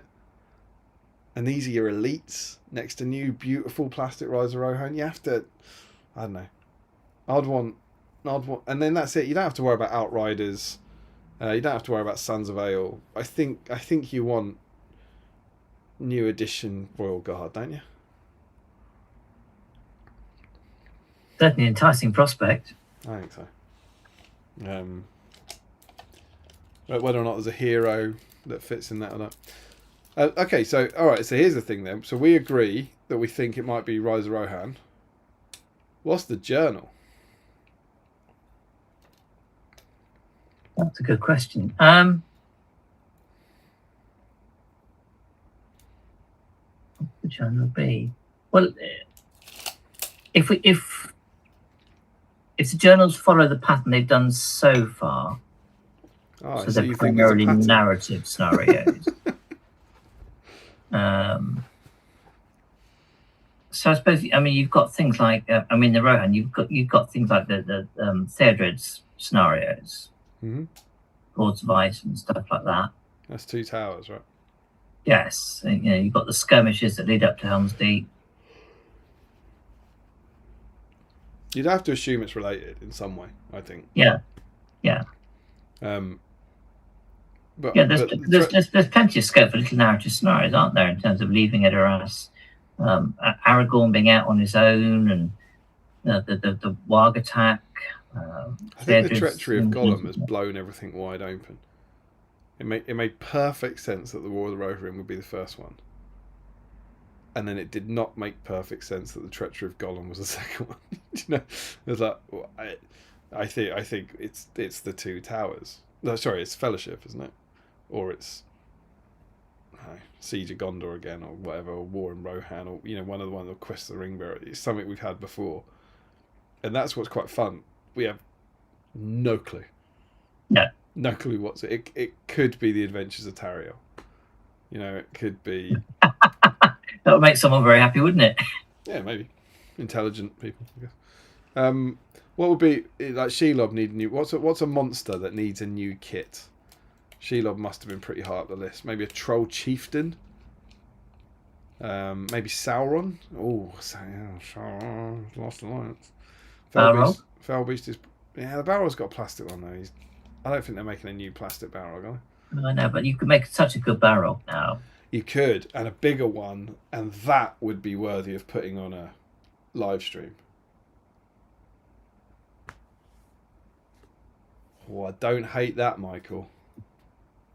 Because, you see what I mean? Rather than going down the Plastic Warriors route, what if they're doing the Shelob route? What if they're going for the biggest, coolest beasties? Mm-hmm. And then you get the treachery of Balrog. And it could be like a Khazad-dûm supplement. Which they never did in the last edition. No, they didn't, did they? Choices. Haskell calls it Balrog. Why Yeah. don't we see what the nerds are saying, and maybe that'll give us some more juice to talk about. Are you happy to keep going for a bit? Yeah, I'll do that. You did the lion's share, the first bit. The nerds have things to say. Joe When do they confirms, not? Yeah, he confirms he was talking about werewolves, not the trolls, but the trolls are fun. Although I consistently failed to roll hard than a 3 on 3 dice with a reroll. James has finished his filler work. Now I need to give my hands a wash. Filler gets everywhere.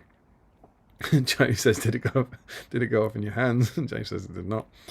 Joe Holdsman, I had not heard of the article. I've now got it open in a tab to read post-stream. Lovely. You're welcome, Cal and Tom and Phil. Larry says, but we're not on the graphic, Michael. Joe Holdsman, I think the Get Off the Road set was Warhammer Day. I don't believe SBG has ever been featured at Adepticon. Interesting. And then Joe confirms Wednesday evening in the US, Thursday morning for the UK. I think I'll stay out for that. It's only 1 a.m, isn't it? That's not often we get a big juicy live reveal. I think I'll stay out for that. Frederick thinks it's new plastics. Cerulean Dave says, I'll wait for all the memes on the Aussie page when I get out in the morning. I mean, I imagine there'll be quite a lot of memes on the GBHL page, to be brutally honest. Frederick says it has to be. Joe says, we've not had an announcement for whatever the next book is, so it could be just that. I'm hoping for... so it begins, my friend. I'm hoping for Plastic Riders of Rohan. Frederick Short says, Troops, Monsters, Heroes, new army box. Oh, new army boxes. Oh, it'll be fun. It tends to be like a Christmassy thing, doesn't it, for them? I don't know. Ruri, I've just assembled, magnetized, and undercoated 12 Riders of Rohan. So if we get new ones, you're welcome. Oh God, we'll all hope not for Riders of Rohan for Ruri's sake. Ricky Drink Spain, I'll be happy with anything. I'm just grateful the game is still alive and being supported. I can't think of any other movie tie-in licensed product still being updated 25 years later. That is dangerously shill-like opinioning. But it's amen. Yeah, I think Ricky, that kind of logic is dangerously persuasive, and you need to replace it with rage, anger, and mistruth.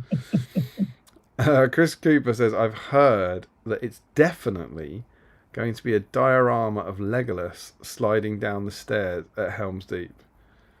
And Larry says pretty much what I was about to say, which is I would buy the hell out of that. I'd be fine with that. Wake up Thursday morning, it's a diorama of Legolas slide down. Yes, please. Chris Cooper says, originally revealed at Warhammer Fest 2023, Get Off the Road is a celebration of one of the most recognizable seas for Lord of the Rings. And so it is.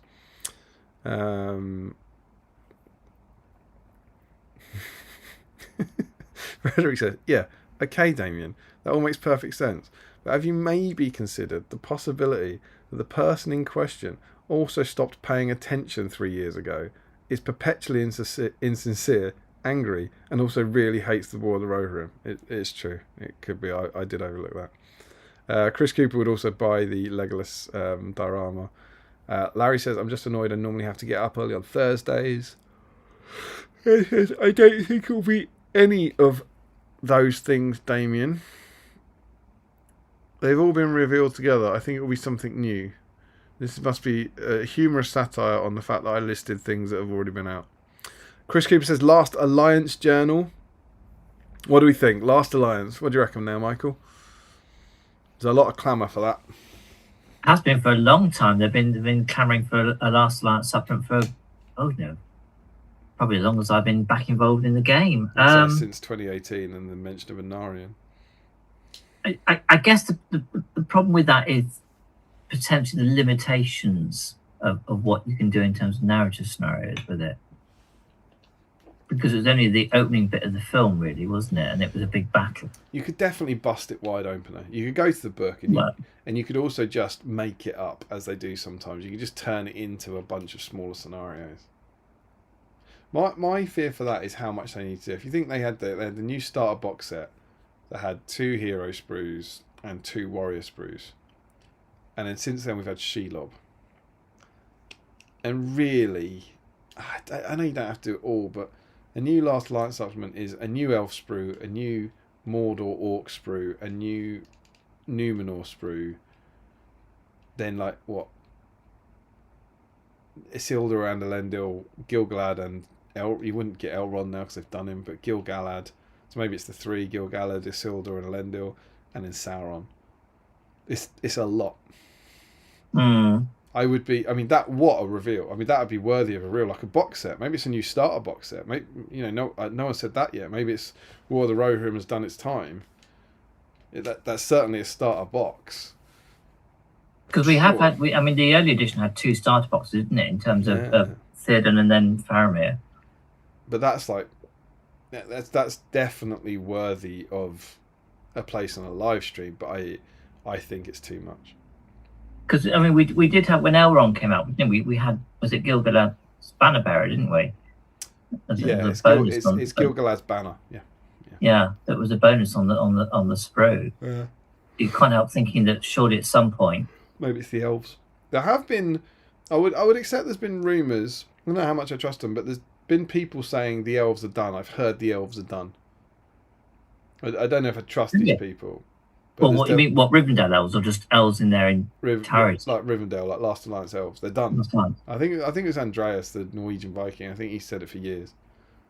They're done. They're ready. So maybe it's that. Maybe it's elves. I don't know. I think Last Alliance is a good shout for sure. Trillion Dave says next journal supplement. Hopefully, I'd hope for Last Alliance at last, but it's a fool's hope.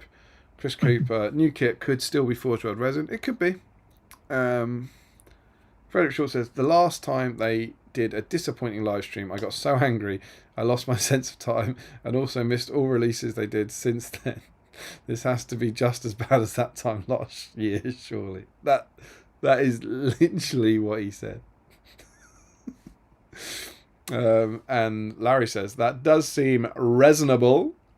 Very good. Okay. Ryan Pickering would love a new journal and new plastics for old sculpts. I think you will get that, Ryan. I think you'll get a new journal and new plastics for old sculpts. Oh, this is big. Frederick says maybe Hunt for Gollum license announcement. And then he says, would that be too early? And I'm just going to jump down. He says, they are doing the film, right? I mean, GW. They should have made some money through War of the Rohirrim now, and Hunt for Gollum has to be more recognisable for mainstream audiences, so should make more sense as an investment for them. Yeah. I would have said it's probably a bit too early still. Definitely too early. To make an announcement like that. Because the film's not out still next year, next December. It's December 2027. Something. Which I think we'll get an announcement in August 2027. I do think we'll get it though, because that's all Warner Brothers. That's all tied up nicely in a neat little bow. That's not like Rings of Power. That's all the same studios and all the same licensees as like War of the Rohirrim. So I think, assuming they want to, I think we'll be getting that. That's been new, just while we're talking about it. It's not confirmed, but there's heavy rumours about the Aragorn actor, right? And is it Anna Taylor-Joy? I'm not sure. I've seen something, but I've not bothered. I mean, like I said to the conversation earlier, I don't follow all the YouTube bits, but I've seen something in passing that an announcement has been made or something. It's not an official announcement, but it was like multiple sources reporting. Yeah. For the guy who I didn't know, Anna Taylor-Joy in an undisclosed role, and the undisclosed role is freaking Arwen, surely. Because she looks like a freaking elf. And then Kate Winslet was the other one. Oh, that's right. Yes. And these aren't like official announcements, but that's nice. That's good. That's good cast like that. Yeah. Happy with that. We'll have to wait and see. Could Hunt for Gollum, in the way that we said there were 2 starter boxes for the last edition, could Hunt for Gollum be the next one? A starter box for sure. Going up for Christmas, so yeah, because then you'd have essentially this edition. It would be associated with the 2 films that have come out.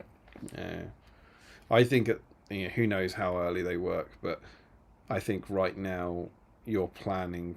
The Middle Earth team must be in conversations and planning for December 2027. And at least being like, are we doing this? Is it happening? If it's happening, it's probably a starter box thing. And I agree with Fredericks that it's more recognisable for mainstream audiences. Joe Holzman, I heard the catapult troll was sculpted years and years ago and was hanging around waiting to be released. Yeah, it might be right. I haven't heard that, but I'd believe it. Ryan Pickering, that's a bit early considering the movie is about to come out in December 27. I agree. Larry says Riders of Rohan or Warriors of Rivendell, I think. Frederick says plastic fracker on horse. I mean that that would be worse than the Get Off the Road diorama. Can you imagine at Adepticon they turn to Middle Earth Strategy Battleground and they announce fracker on horse? I don't think that would appease the masses. No, yeah, I don't think it would quite cut it. Oh, he says official rabid mummet kit. I don't know how serious Frederick is about either of these, but a rabid, yeah, it'd be cool. But I don't think they put that guide in there if they're going to sell one later. Ryan Pickering, War of the Rohirrim was announced August, September, a few months before the movie came out. Yeah, I'm totally with you there.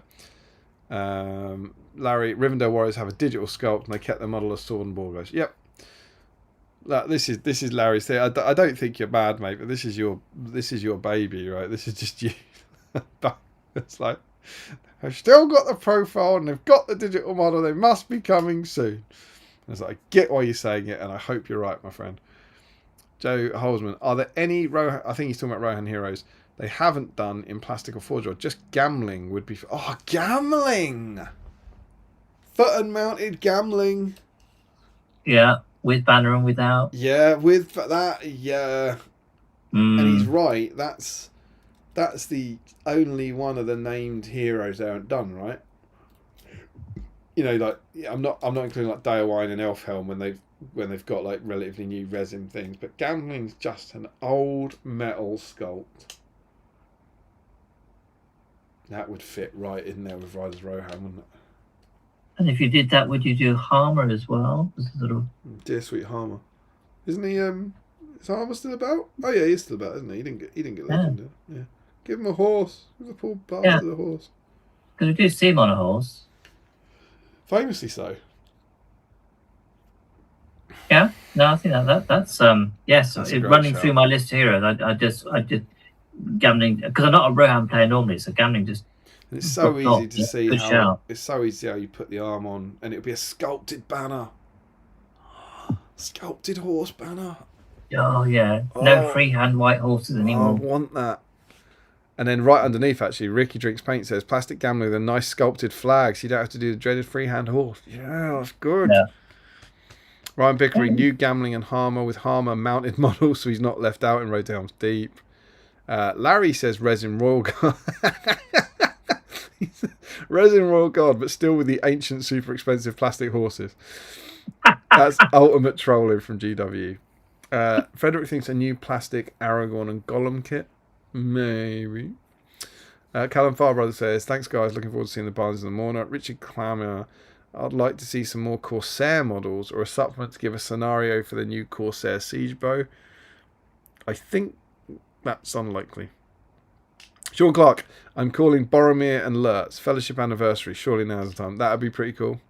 So, Fellowship Boromir, I'm guessing.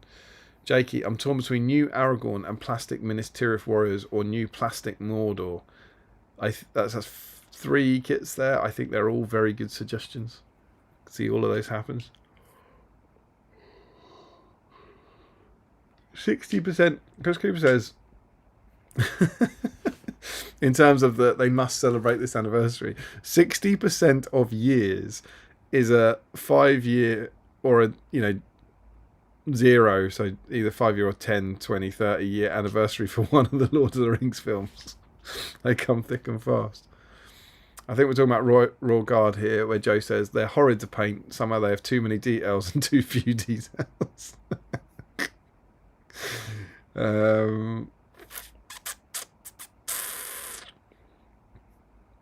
I really got into this. Larry, it could be War of the Rohirrim Rohan one instead of a War of the Rohirrim journal they already did. Oh, I see. I see what he's doing. He's being hilarious. He says it could. What he means is it could be a War of the Ring Rohan one instead of War of the Rohirrim journal they already did.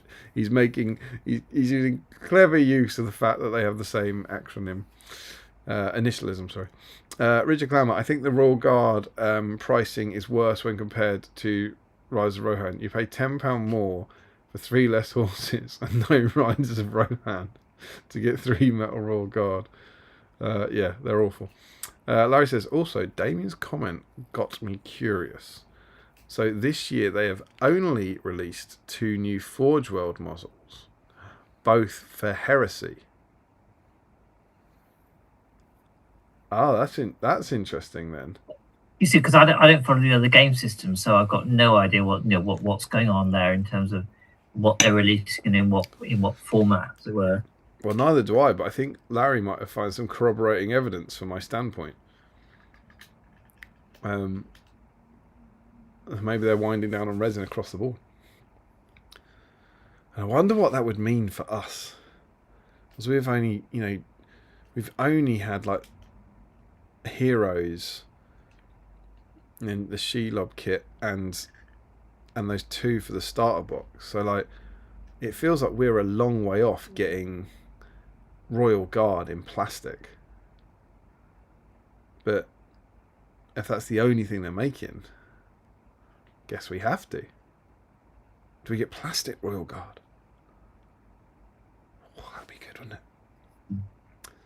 it? Frederick Schultz, Eowyn's Adventures in the Glittering Caves journal. Plastic Eowyn in dressed and plastic Glittering Caves terrain confirmed. Joe Holzman, I'd love a new Quest of Ringbearer themed journal alongside a new full plastic Fellowship. Yeah, that's good. That's worthy of a live stream. 25th anniversary, full plastic Fellowship. Yeah. Can't be, can it? Dare to dream? Be 25 years. Yeah. No, that would be. But then, would they have done the end made to order? I don't think that would have stopped them. Had a bearing, yeah, true. If anything,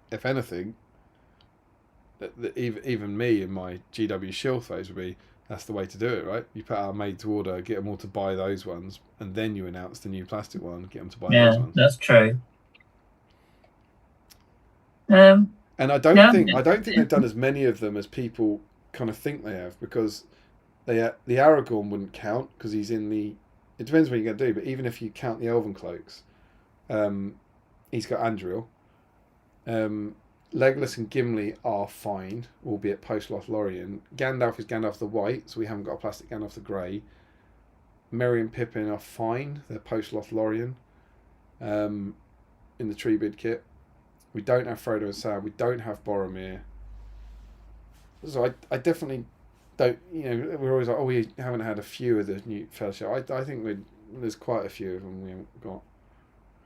Yeah, no, that is a worthy shout. Do you think in this day and age, when you look at what they did with Hera and the cloak, you could have a kit that had them all pre-Moria without the cloaks and pre-Lothlorien without the cloaks and post-Lothlorien with the cloaks?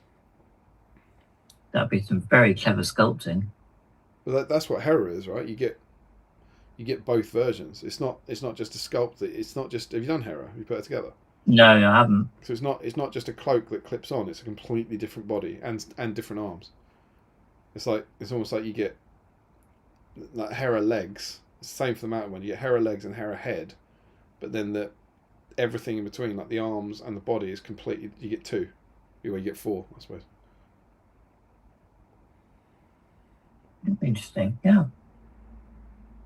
Because that's what you'd want, isn't it? Where do you go? If they were brand new, you'd want them to be able to be both sets, right? But if you were going to do that, would you not then do a journal that was associated? Yeah, Quest of the Ringbearer. Yeah. Or the Fellowship of the Ring. Are we missing the obvious one? Maybe it's just coming one journal later than we thought it would. Mm-hmm. I'd be all over that. Larry thinks it'd be cool. Joe Holzman, basically just redo Fantasy Fellowship and Quest of the Ringbearer for the new edition. Frederick Schultz says the treachery of Smaug, plastic Smaug confirmed. A new Smaug would be worthy of a live stream. New plastic Smaug. Michael's laughing. Why is Michael laughing? Well, laughing partly because it's crossed my mind that my Smaug would have been in the Games Workshop Chester window 10 years this August. Good use of him. It's getting more use than mine is. Right. Imagine what they could do now with a plastic Smaug. Imagine him flying. Imagine him standing on some Lake Town houses or something. If he's flying, you take out the whole 4x4 table, wouldn't he? Pretty much. Put it on a live stream, right? That'd be amazing. Chris Cooper, can we get new plastic goblins too? Do you know what's weird? I think the plastic Moria goblins are pretty great. Again, if it was me, I think they'd be very low down my list of priorities for resculpting. I'm sure they would make brilliant jobs of it. I'm sure they can make them better, but I don't know the percentage that you can make them better compared to Rise of Rohan, Warg Riders, Mordor Orcs, you know? Yeah, I agree. I think the Moria goblins hold up really well. Larry says, oh, for God's sake. Oh, has it jumped? No, he's just going to talk about the Fantasy Fellowship and he's going to imply that I'll never finish it and I'll maybe start. Oh, sorry, yes. All right, let's pretend this is the first time we've read this. Damien could start a Fantasy Fellowship campaign that everyone loves and then he breaks our hearts by stopping after barely getting started. Thank you. Jay Osmond, following the monster theme, could be new Fell Beasts and Mordor. I don't think we get a new Fell Beast. That plastic kit's so good. I don't think we're getting a new one of them. Maybe though. Jay says, I won't be watching the stream live. I'll return from residential on Wednesday morning, then having to work my full normal day and up again for 5 on Thursday. Well, exciting times to wake up to. I do feel like dwarves are under service since the last Hobbit era releases, so Balrog and the War of the Ring era dwarf content would be great. It's almost certainly new Rohan stuff and a battle host. It's interesting that you say, why would you say it's almost certainly a battle host? You think it's that guaranteed that if they did new Rise of Rohan, they'd bundle them, maybe? Frederick said, I think the battle host is a sort of Christmassy sort of thing rather than now, but yeah. It'd be the first example of them redoing one, right? They did the 4 of them together to put a new plastic hero in amongst all of them. So we haven't had any change since then. Joe Hosman, I've heard the old Fell Beast is sold out. Oh yeah, that's sometimes a clue, isn't it? I think he's also typing this back. I think this is like him typing in conspiracy lingo because it's all full of typos. I've heard old Fell Beats is sold out. I think he's making a joke. Oh, right. Larry says only temporarily out of stock. Joe Holzman thinks Last Alliance makes a lot of sense. There is sore need new sculpts could redo, having separate sculpts for Rivendell and Numenor. Plus, they're already digitally sculpted the armour for the Rivendell, so they'll be relatively easy to do. Yep, I agree. Richard Clammer, if they did a range refresh for Numenor, that would also mean new Rivendell warriors. At that point, why not plastic Gilgalad and mounted with optional shield and 2 new battle hosts? And some new mounted Numenor for Gladden. I think the answer to why not is just the time, I guess. As I said, I think maybe we've had... I think what we got in and I could be wrong. I think what we got in 2026, sculpted new, was Helm Hammerhand, maybe Hera, although I don't think Hera, Leaf, Olwyn, Freylaf, and Shelob. I think that was our new models for 2025. And so I don't believe by the start of 2026 we'll get all that you've just mentioned. That's my why not. I just don't think they've got the... Unless, behind the scenes they've added a new sculptor and they are doing more. I think it's too much. Just come back when you were do your thumb motion you did at the beginning of that. What was it that? Okay, because it came up with a thumb. It recognised it as you were doing a thumb. Oh, there we go. Yep, there's this come up with a thumb. No, but when you did it on sideways, it still came up. Anyway, sorry. Yeah. But 2 thumbs is fireworks. Oh yeah, yes. What's that That's the cool one. Crazy things. Ryan Pickering, I don't think they'll do Last Alliance until Rings of Power is over. I am going to say I've changed my mind on this. I have been saying that sentence for several years now. I don't think they'll go anywhere near Last Alliance. Probably I've said that until Rings of Power is over or until they've done it. I think it's now pretty clear they're not doing it, is my take on it. I think it's pretty obvious out there that Amazon aren't doing merchandise for Rings of Power. I don't believe they have the license to do merchandise. There's no merchandise out there. It's been a couple of years.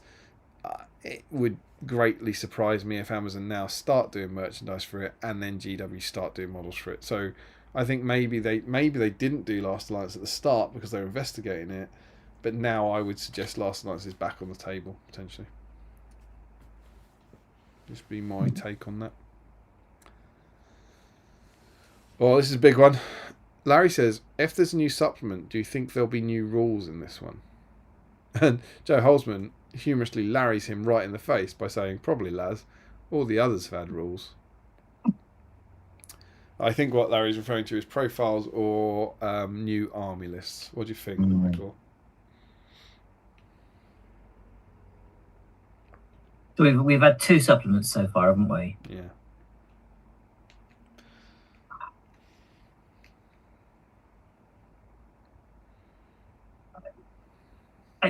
The supplement's clearly going to lean into the narratives, and that I think, or my sense is, from the 2 we've had so far, that will be the main staple of them going forward.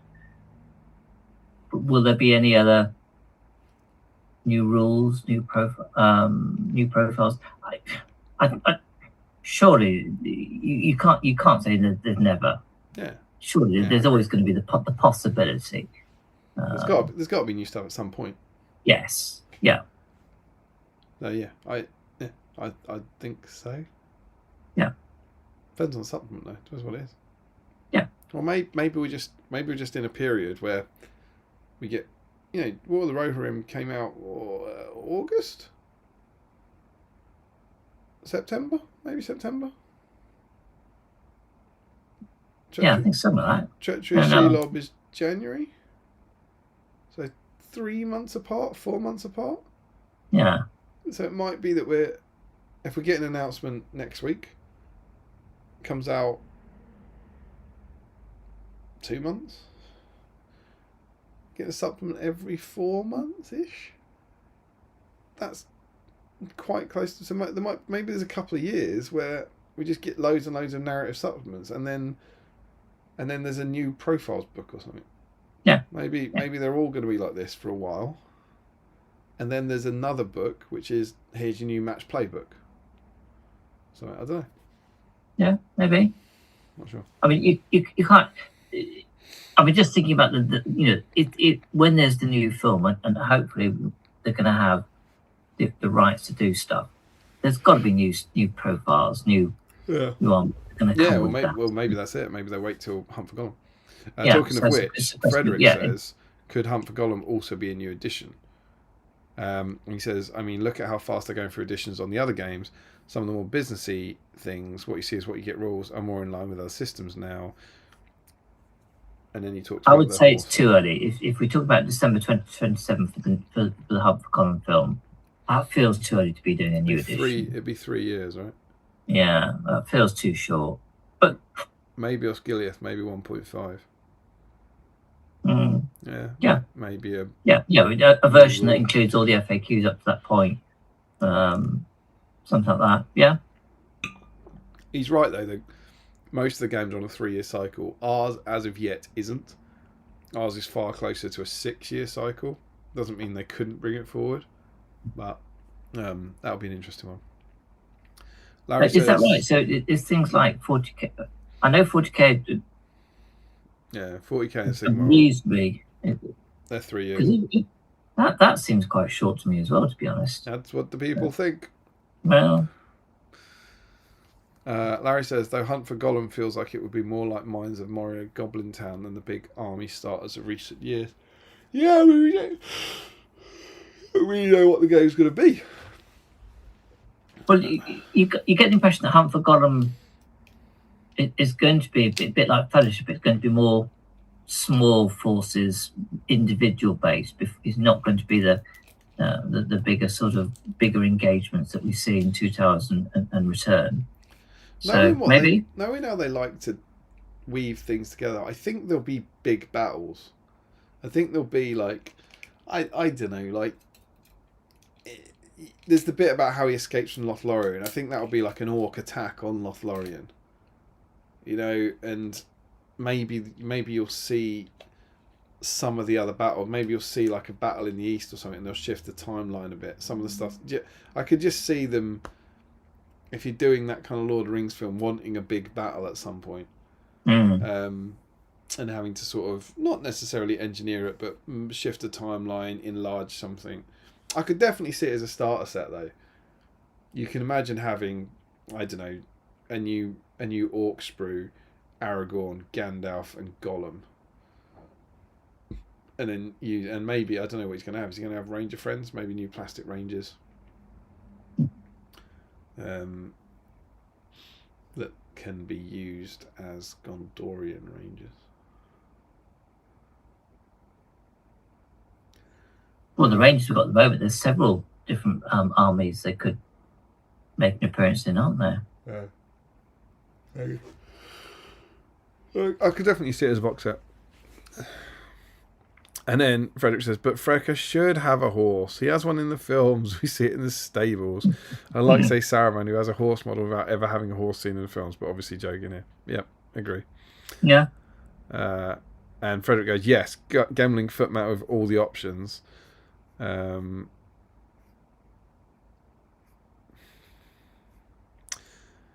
No plastic harm of the captain yet. Maybe going with Gamling. He just lost his horse option. He just lost his horse option. Is that Freka? Yeah, someone did. Frederick Shaw's. Yes, Michael, exactly. New Gamling with a gambling supplement with all the fights Gamling is in, says Larry. Frederick Schultz, the only Rohan foot model in the road to Helm's Deep list. Yeah. Which makes no sense at all. If he starts on foot, he should also have to bring his Warg along. Larry, I just went through every Sunday preview for this year. Oh, this is to find out about if they've released resin stuff. I've heard they're actively moving away from resin, says Joe Holzman. Larry says, I've noticed that Necromunda has been getting some releases that would have been resin in plastic. Frederick Schultz, the Forge World model thing is part of a drive towards a resin-free GW, right? Partly due to a UK recycling tax that doesn't hit plastics, and also partially explains the return of metals. Interesting. Joe Holzman says, we do have a plastic Gandalf the Grey, just not a Lord of the Rings one. Escape from Goblin Town. Yeah, but it's not. I meant like a post-2018 one, these new figures. Larry, technically Merry and Pippin are a little too tall. Oh, that's clever. I like that. Because, of course, they've been drinking Entmoot. I was going to say, they've had their drafts by then. I just hope they give Boromir a shield. Joe Holzman, my Smaug has been partially built and partially painted for 10 years.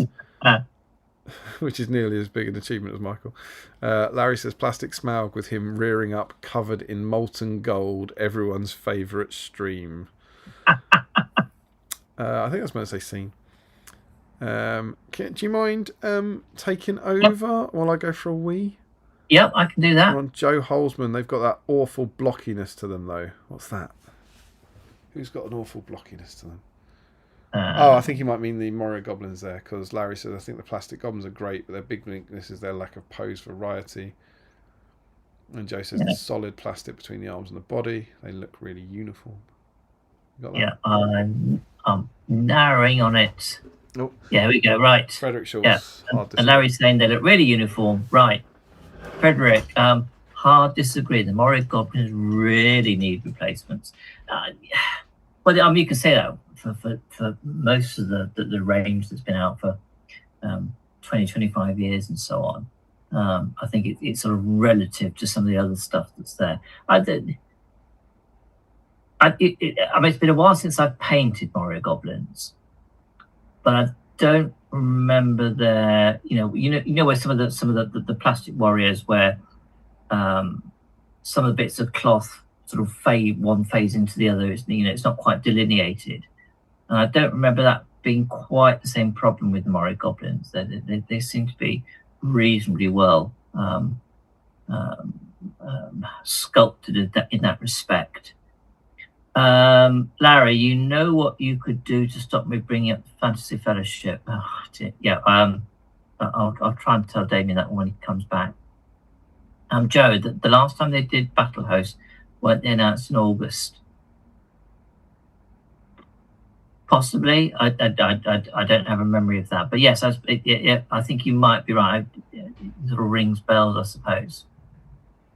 Frederick, I've just read my Fell Beast comment and would like to confirm I did not have a stroke. I was just typing very quickly. Okay. Note the typo is accidental, not intentional. But thank you for having faith in my creative typing skills, Damien. Richard, because the Rohan Battle Host was discontinued with the new Warriors, so if new riders of Rohan, then depot packaged with new Warriors in a Battle Host. Yeah, that's a good point. Yeah. Damien's missing some good points here. Frederick, Plastic Arwen and Frodo, maybe? Have we talked about that? I don't think we have. Oh, Damien has not only gone to the toilet, he's stocked up on a fresh set of supplies. And I got the little bowl of Christmassy snacks that half the people know and half the people have never heard of. Well, I'm getting pecky now. I haven't opened my biscuits yet. Right. Larry made the inevitable comment that you know what you could do to stop him bringing up the Fantasy Fellowship. Smiley face. It's not like and Frederick just says thank you for having faith in his creative typing skills.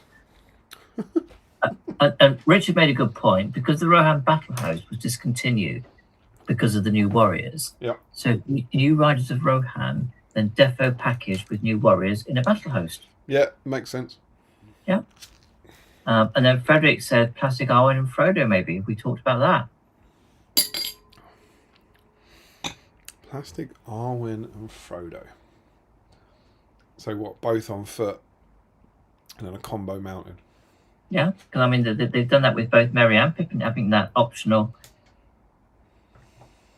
possibility. I think Gandalf the White. Yeah, but Gandalf the White can be used in a lot more lists, and so can Dernhelm. I like it. I'm not convinced. Joe Holzman, I find it unlikely they'd stick new models in a Battle Host immediately. I agree with that.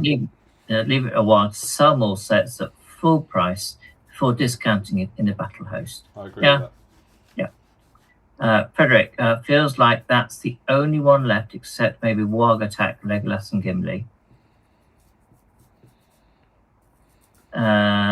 Then Richard, also Michael, I think you are thinking of the 40k and the AOS battle boxes, which are way more Christmassy. Don't think MESPD battle hosts were Christmas. Yeah, you might be right. I just suppose I always but work on the basis that when they bundled something up like that, it's with Christmas in mind. But I think you might be right, Richard.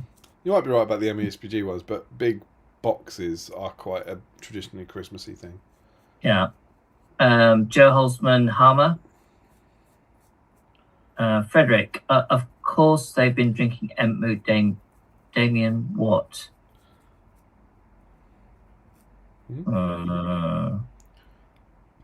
Drinking Entmoot. Yes. Entdraft, isn't it? Or I see. Oh, right. Yeah. Yes, he's done the capital S for Entmoot, and I've just twigged. Yeah. I'm sorry.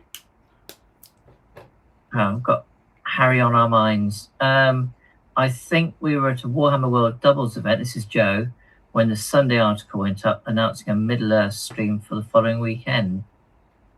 Maybe. And then Joe again said stream announcing the Osgiliath box and the battle hosts.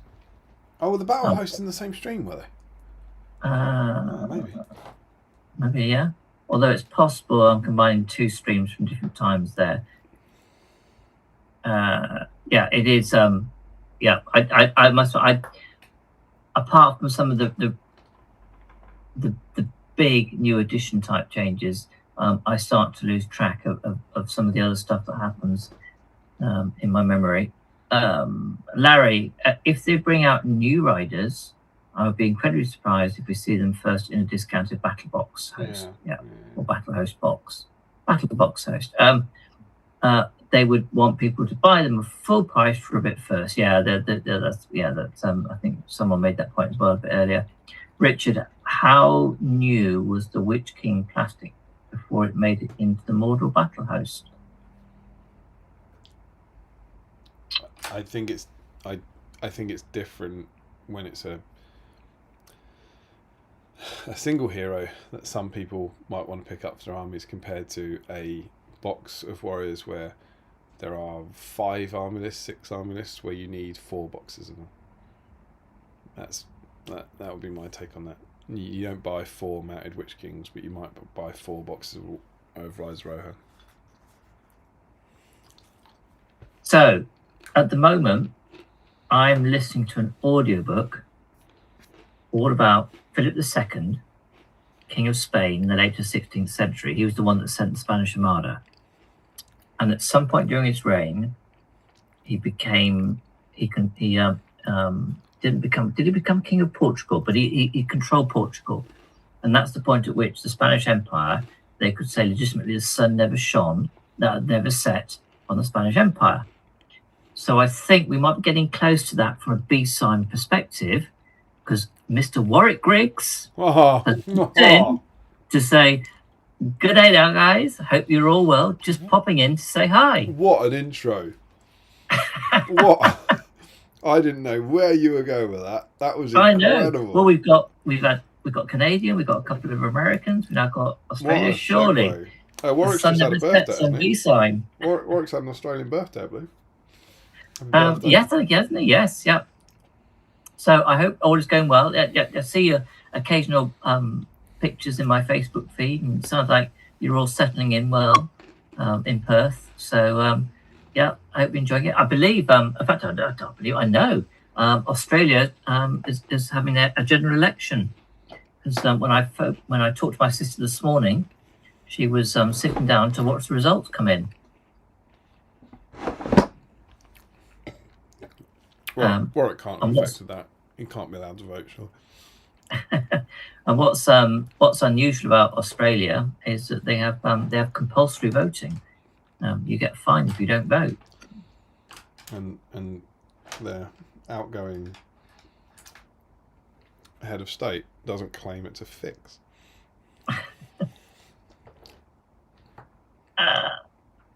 Right, Larry. Old enough that I had managed to get him painted, Richard. That's how old the Witch King was. Yeah. Joe said, the plastic Witch King came out on the same weekend as the first BSIME meetup. Ooh. He was also announced at... that's the start of the COVID thing, isn't it? Because he was announced at Ardacon, I think pre-COVID. What, the 2019 Ardacon? I think so. But he's the one that's like... He came out alongside Fall of the Necromancer. And it's like, hang on, he's not in Fall of the Necromancer. Like, this one. Like, hang on, what? The plastic kit isn't for it, but he was in the Angmar book. I think that's where you started seeing this schedules shift. Then Warwick, that was phenomenal intro there, Michael. Well done. My Calador sky is completely dried up. It's a disaster.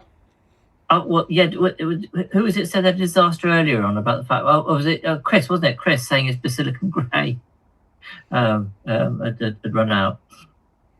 Is it retrievable? No. Go on, mate. Of all the old style Citadel paints, Bleach Bone was always one of my favourites, and my one's almost run out. And I did buy one off eBay, but it needs a bit of resuscitation, so I'm gradually trying to bring it back into some sort of life. I don't know how successful I'll be, but anyway. Right, here we go. This is our walking SBG memory here in the stream. So Joe says Plastic Witch King was announced at Ardacon 21. There you go. Battle host announced September 22. Oh, Ardacon 21. So that's right. Okay, that's interesting. That's then after COVID. So that actually helped me more, because I was like, I was saying this was affected by COVID. So I think the idea that then after COVID they've seen, okay, so whatever our Angmar book is miles away, screwed on book production, our model production is all right, so we'll release this kit. Larry, I just skipped over him by mistake. You don't buy 4 mounted Witch Kings. Glances nervously at my 3 sets of all the War of the Roman heroes I have plans for. James Wilson. Okay, folks, calling it a night. We'll catch up tomorrow night. All. I hope, James, you made good headway, and good luck for the next few days to get everything in place for your GT next weekend. Yep. And then Stephen Ryan, who's still here. Yeah, hey Warwick, you made it. Joe Hulsman. So best part of the year. Stephen, Australian happy birthday song for Warwick? ? Well, I'm not opposed to it, but it's been a few days. I think he's missed it. Don't you? I will go with the mainstay host here, or mainstay. I think we're getting into a dangerous realm where if we're like had a birthday within a week, the whole stream might become birthday songs. Our voices would wear out. I'm just seeing if there's an obvious and easy setting that would change my mind.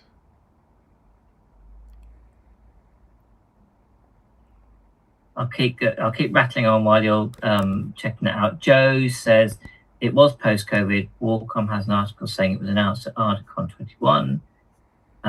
Larry, he came out with the Angmar dice too. That had even less to do with Fall of the Necromancer.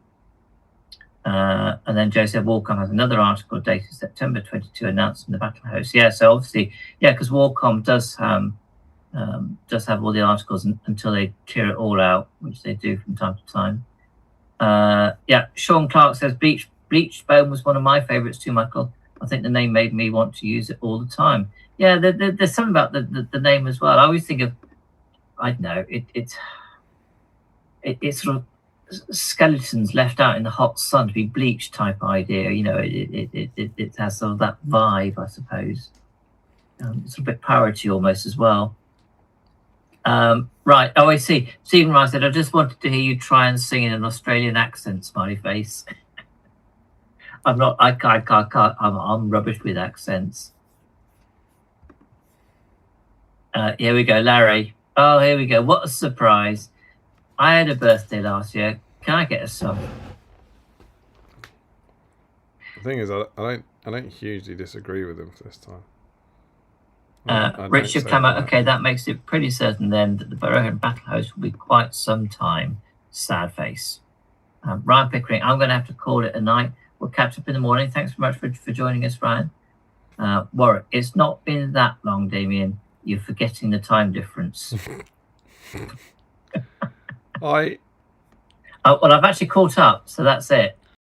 So I can't find a way in either Zoom or Streamlabs to turn my video upside down. And if I could have done that, I would have sung to you in your native orientation. But I think without that, it wouldn't be worth it. Unless Michael wants to sing to you.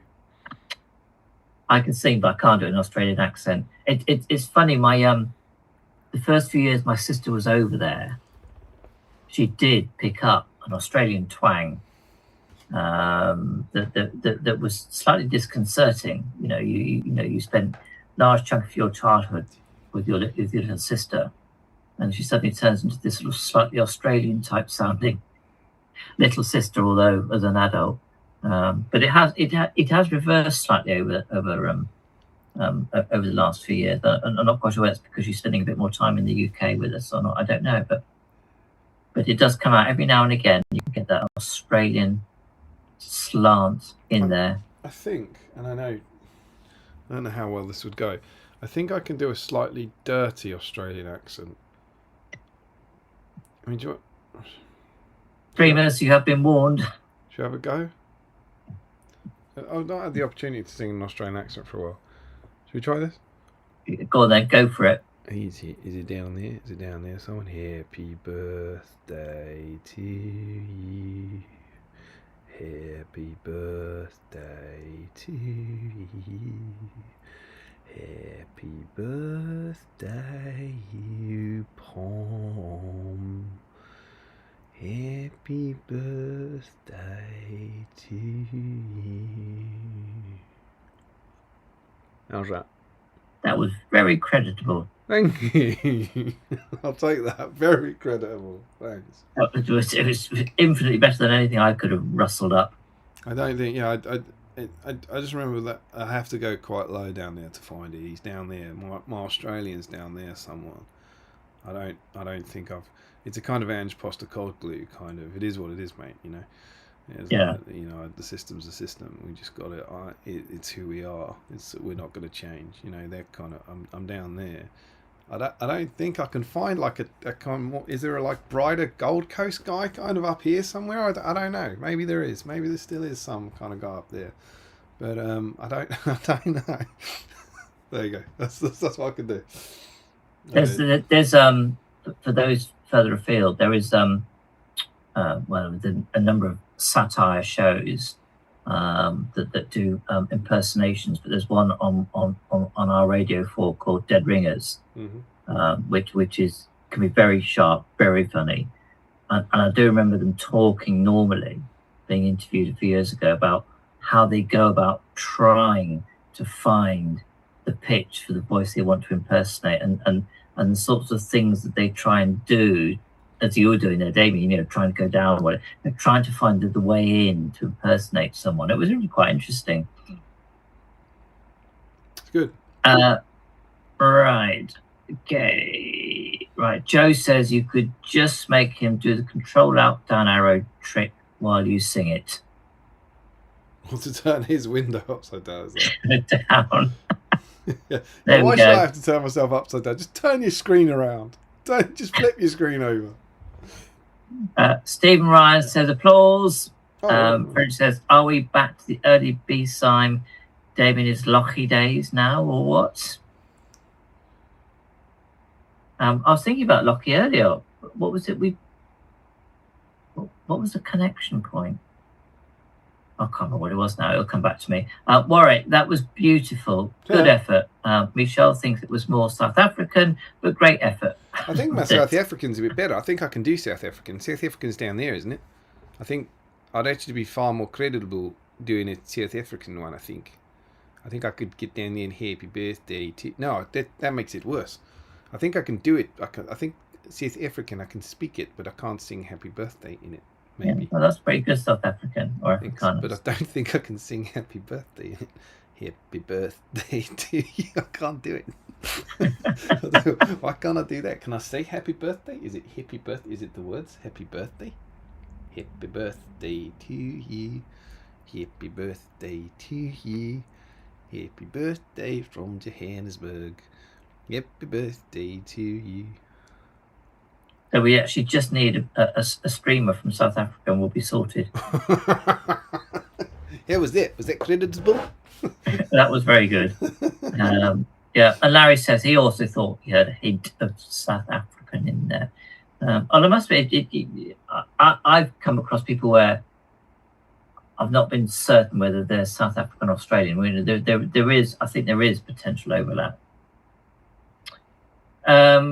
Okay, so I've reached the end of where we got up to at the moment. So that's some great news. It's good that we've caught up with the news and we're 4 hours in. we 4. Is it gone midnight? Yeah. I haven't even checked the football score from this evening's match. Well, my plan after this is to go to the sofa, have some toast, watch Match of the Day, and fall asleep, which I'm quite looking forward to. I think I'm going to skip Match of the Day. So we normally stream on Fridays, and so it's quite nice to have a match of the day after a stream, I think. So I think it's Mag o'clock then, isn't it? Oh, it sounds like an awful match at the evening match. Leeds 0, Brentford 0. Great. No.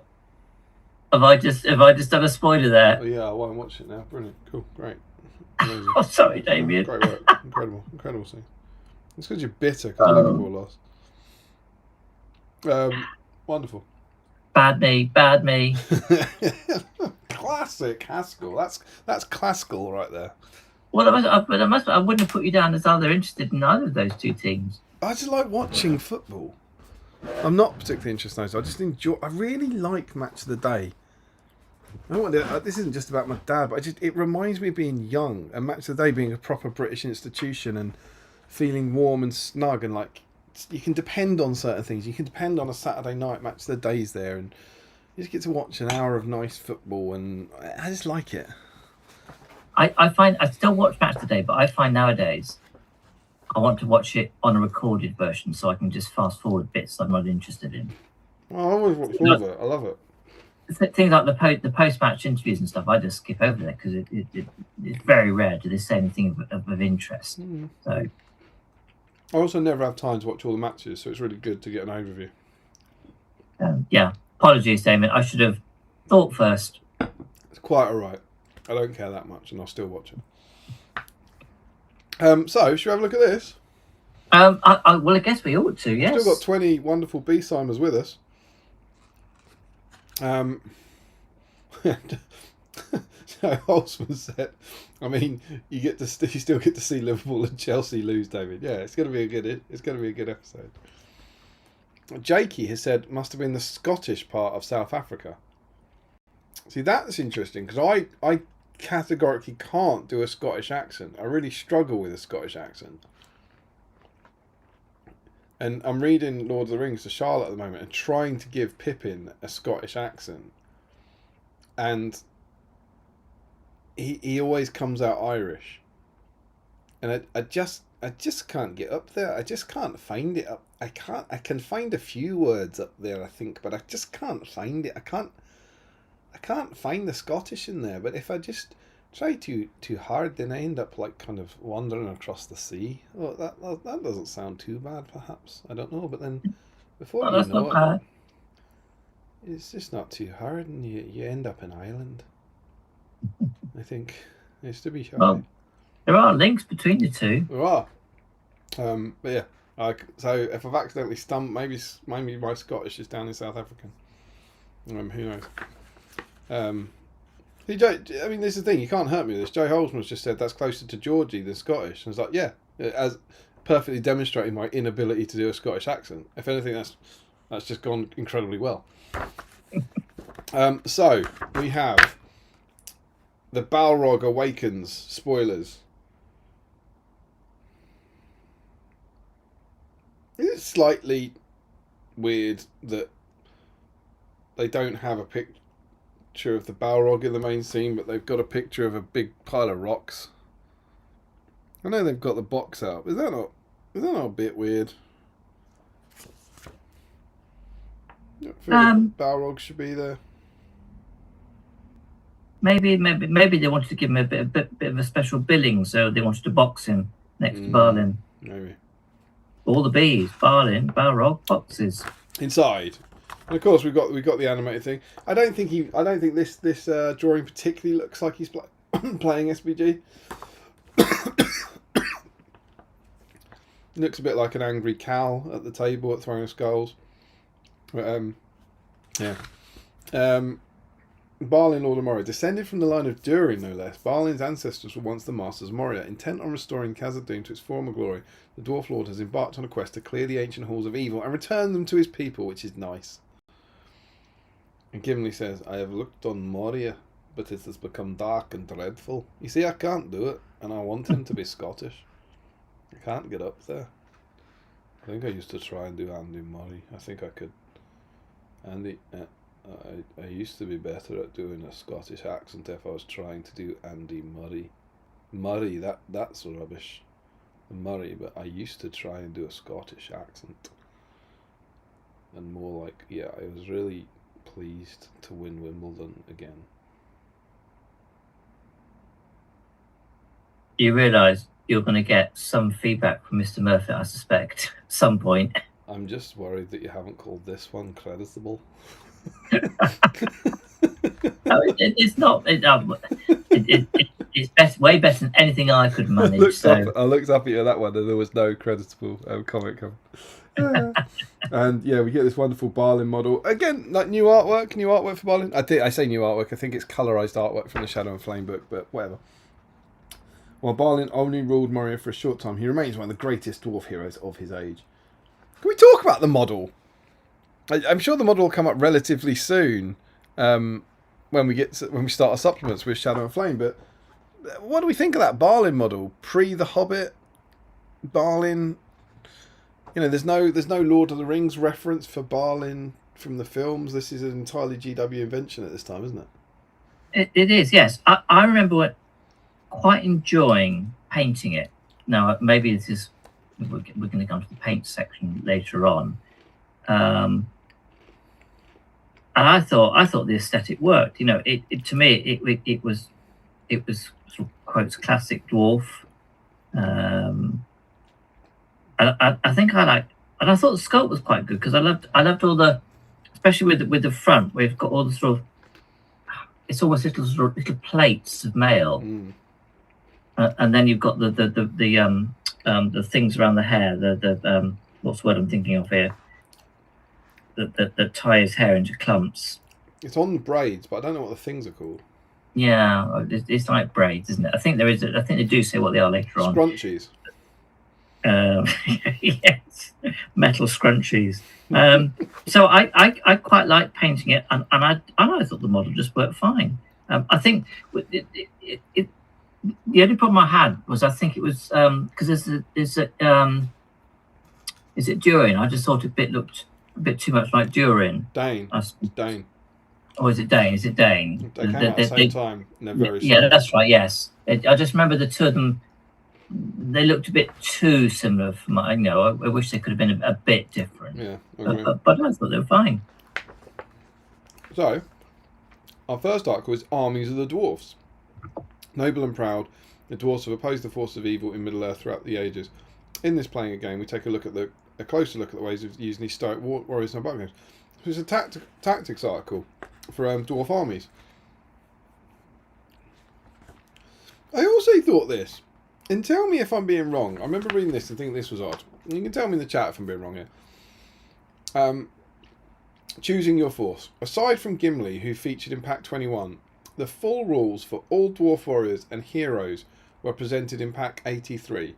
From previous packs of battle games in Middle-earth, you should have a good sized starting force, complemented by the Balin model included as part of this pack. Should you? No. Correct. Unless they're counting the cards. Well, yes. My brain was just thinking that because they do mention the cards later on when we get to the battle game itself. I think that's kind of disingenuous. Yes. It?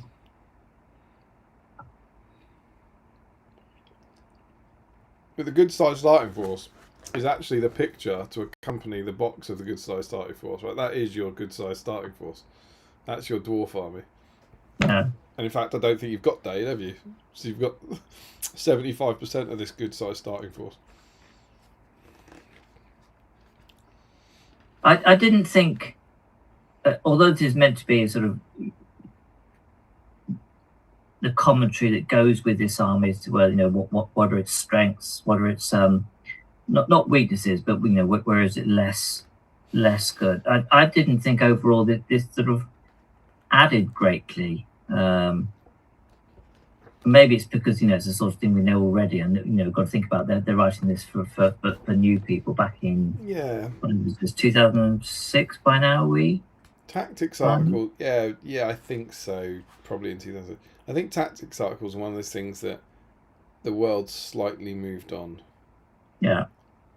and they always seem like, oh, this is so obvious. But I remember buying. Maybe it's the internet. Maybe forums and all the discussions of tactics have removed the need for these. Yes, so you've got to look at it in the context of its time rather than where we are now.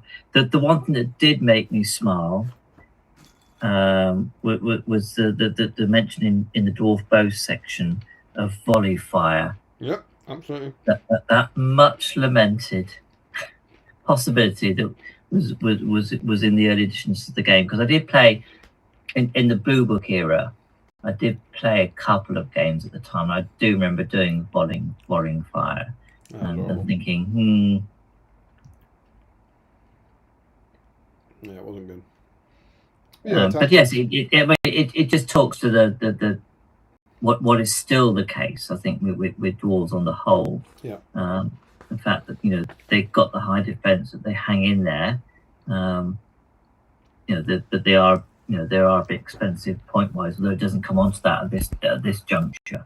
But the basis in which they tend to be outnumbered, but the idea being that even if they lose, they shouldn't. There's less chance of dying scenario.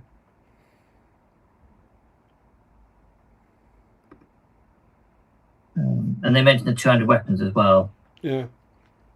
As being something that's a plus for dwarves. Yeah, for sure. And I was just trying to get I can't seem to get my thingy camera on for some reason. I'm not sure why that's not showing up. Apologies for that. But I'll do it the old school way. I thought over the page is quite a cool. The photography is all nice. I think largely these are photos that we've seen in. Some of them we've seen in previous issues, possibly. But there's nice. I'm not saying this doesn't appear in Shadow and Flame or something. I honestly don't know. But we've got this cool, unusual photo of Shelob fighting the dwarves, which is quite nice. And then we start to get things for Kings of Captains, Elite Troops, a little box out for Gimli, which is quite good fun. Dane, kind of cool picture with Dane and two Khazars fighting 3 ring wraiths, which is a sort of like unusual matchup. Half hungry. Yeah, and I think, but it's and they've done this elsewhere, haven't they? By essentially by pointing out, you don't have, it doesn't have to just be dwarfs versus goblins with a Balrog thrown in the scenario and maybe a troll. You can have other matchups between the different forces of evil. Quite like this one. Really cool picture here, with Balin facing down the Balrog. But with his pointing hand, I can't shake the feeling that that's his kid, and he's just pushed over like a goblin. And Balin's going, "You need to go over there right now and apologise." It's like, this is not how we do things in this family. You go, "Oh, but I don't want to apologise." You go home, go over there right now, or we are going home this instant. Okay. That's the sort of thing you get in something like the Lego Lord of the Rings, isn't it? Yeah, for sure, yeah. That was it. And then our scenario is the Balrog Unleashed. Balin has pushed the goblin hordes back into the dark depths of Moria. However, his efforts have stirred up the ancient evil that lurks deep within the mine. In this battle game, we present the final scenario in Balin's campaign. So this follows on from what you did before. Yeah, so this is sort of fictional in the sense that, if I remember rightly, Balin's demise, when he was trying to retake Moria, was not at the hands of the Balrog, was it? It was just a sheer mass of goblins. He gets shot by a goblin, doesn't he? Yeah. So, and I think they do say this somewhere, that this is slightly a sort of a what-if scenario. Explore what might have happened. Yeah. Balin had to face the terrible power of the Balrog. While it was the goblins that eventually spelled the end for the Dwarf Lord, this scenario explores the possibility that Balin's presence could have roused the mighty demon. 4x4 board that looks mega. Lava waterfall. No, sorry, lava fall. Lava fall, yeah. Lava fall. Looks pretty cool. I wonder if we'll learn how to make that. 4x4 board. We get a Balrog. Worth just noting here, he's fight 10, 4 attacks, strength 8, defense 10, courage 7. Pretty cool. And it's a game that's got a kind of special rule we've seen in a lot of games where basically the dwarfs start more than 24 inches away from an edge. There is all of the... See, this is starting to become unhelpful. I think we had this rule. All of the Moria Goblin miniatures from previous packs. That doesn't help us play. Why have they started doing that? That's irritating. So that's either 24 or 36. I don't know how many we've got. And they have to basically fight their way through these goblins before the Balrog arrives. Yeah. And the Balrog arrives at the start of each of his turns. The evil player rolls a dice. If the score is equal to or less than the current turn number, the Balrog bursts forth from the darkness and is placed on the board in front of the lava fall, standing on the edge of the rocky outcrop. And may then move as far as normal. So the dwarves have got to run away, and it's one of those scenarios that's just hugely swingy, because if the Balrog gets on in the first 2 turns, it's probably disastrous, game over. If the Balrog gets on turn 6, it's you might have much more chance. I think we will see that shortly. All the goblins pass the courage tests. The molten lava you can't go into, so you can back models away into it.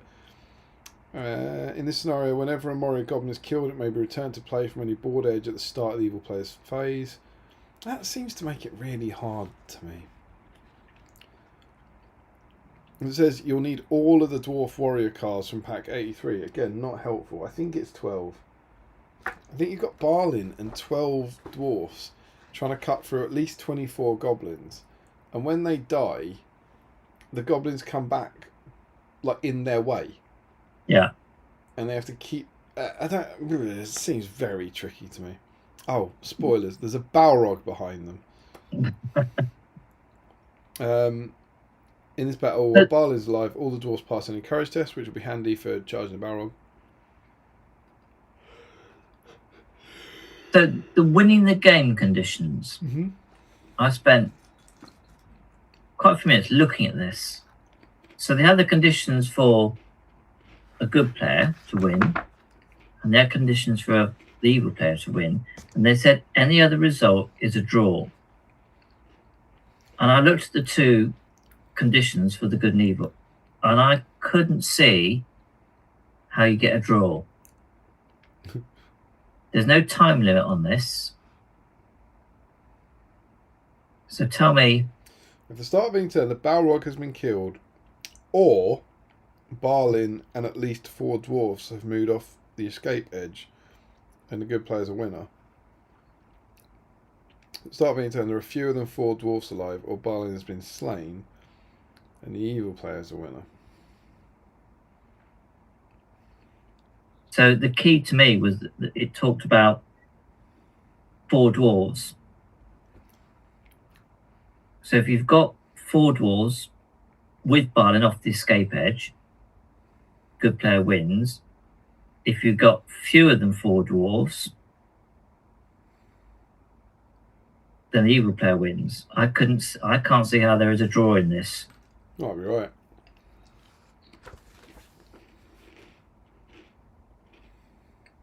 I can't see how there's a good win in this. Well, set that aside, yes. But I couldn't see how you get a draw either. Nice pictures though. Pretty pictures of lava. Yes. Well, we'll come to that because this is one of the ball bit that they do. And then we get 2 pages for playing the campaign, which isn't the normal how to link them. It's a battle report. There's 4 battle reports. Yeah. So it's a double page spread of the people playing through and it starts with the first 3 games are the modular terrain ones that we looked at last time that you were with us. That's right. Yes, it is. It's those 3 from issue 84. Or maybe is it 83 and was 84 the Goblin layer, the Goblin King No, layer? I checked back on this. No, 84 was the Goblin layer, but it did include the Gateway to the Goblin and rescue the dwarf prisoners as 1 and 2, and then it went in to kill the Goblin King. So it is the 3 scenarios you had in 84, Okay. and then it just tacks on this one, Balrog Unleashed, to make it a run of 4. And we don't normally spoil the results of these, but I did want to chat about the end of this because I think it's important. You wouldn't believe it. It ends with Balin fighting the Balrog.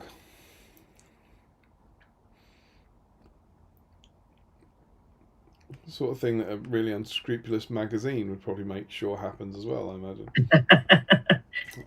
But in this, realising he could not fight his way through the goblins in time, told you, Darren turned Balin to face the monster, gathering his Khazad guard close for support. In the furious battle that followed, Balin scored no fewer than 5 wounds on the demon. However, in the end, it was not enough, and the Dwarf Lord was slain. I call naughty word. There is no heroic strike. Balin has 2 attacks. The Balrog has 4 attacks. The Balrog has the higher fight value. Balin's got no way of getting up there. Yeah, it's just if the Balrog bluffs.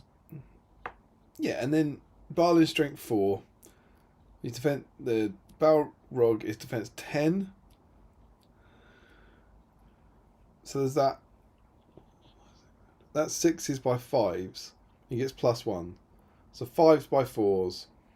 Let's assume he charges Khazad. He could charge his Khazad guard in. They'll automatically pass. Maybe that's how you turn the dice. And he gets 4. But you can trap at this point, can't you? Yeah, he's got 4 dice needing 5s by 3s. That's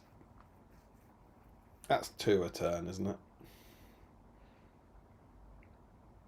Depending on how many Khazad guard go in. Yeah, but this is 5 wounds from Balin. That means they have to win the fight. I didn't read it that way. Because he said that it was Balin and his Khazad guard turned and faced the Balrog. I took that as being collectively 5 wounds, not just 5 from Balin. But you might be right. It says Balin scored no fewer than 5 wounds. Yeah. But maybe you're right. I was like, as if it matters. Go back to the early scenario, because the Balrog turned up quite early in this one. I think it was. They didn't say what turn, but it just meant that the dwarves didn't have any time really to try and break through against the goblins before they decided to turn around and try and face the Balrog down. Yeah.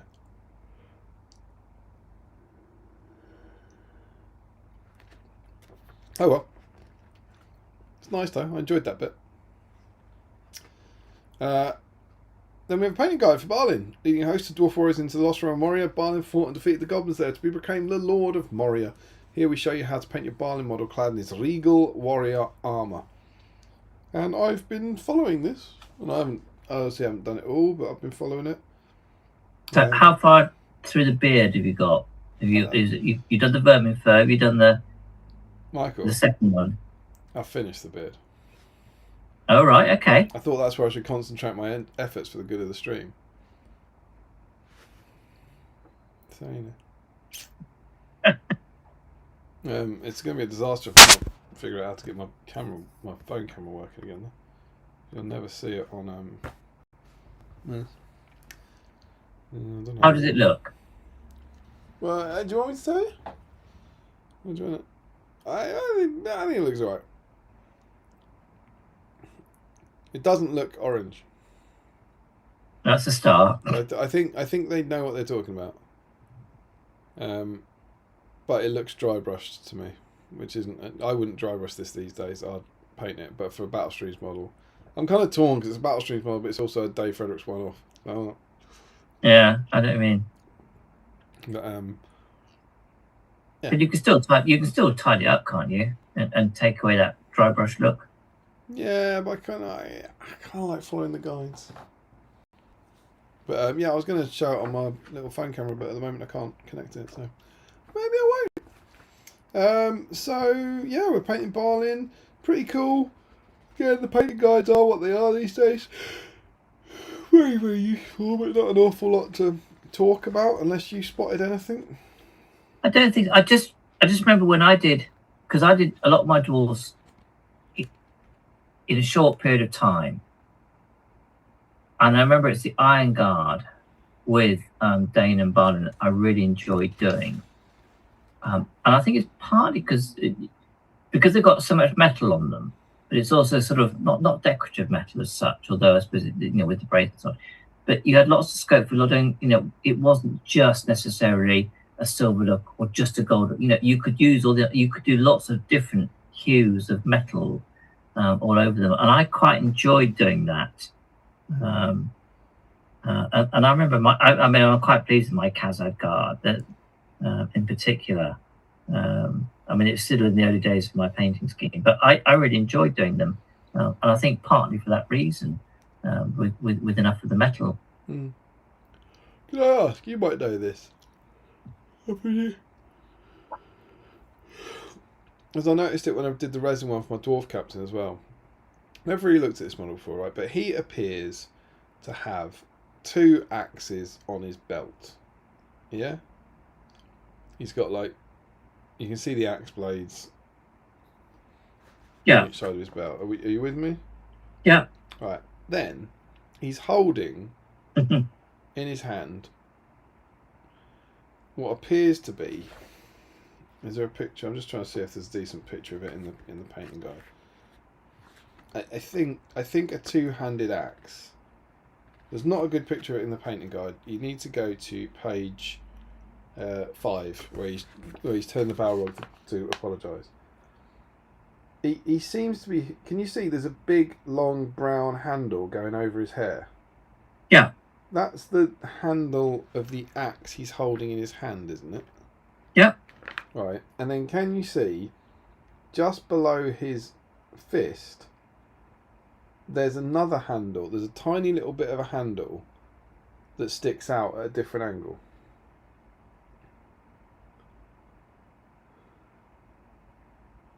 I think I see where you are. And I think that's meant to be the haft of the axe that's on his right hip. But it looks really... So I think that's like poking out from under his wrist, as opposed to he's holding it. But it always looks to me, if you look on page 5, like he's just holding a small axe. And then there's this separate big bit going behind. Mm. And I just didn't know what anyone else's mileage on that was. I'd have to go back and look at my one again. I do remember the great long axe. It's quite clearly the handle of the axe sitting on top of the brands of hair coming down. Yeah. No. But yeah, it's a nice painting guide. I think the colours are nice. I'm following them. I'm very happy with it. Nice colourful artwork of of their drawing of Balin there, which is quite cool. A beard that in no way looks like it's been painted orange, which is pretty cool. Any more on the painting guide from you? I don't think so. I was just trying to find where they call out what they call the braids, because I'm sure there was another. There was actually another word for it.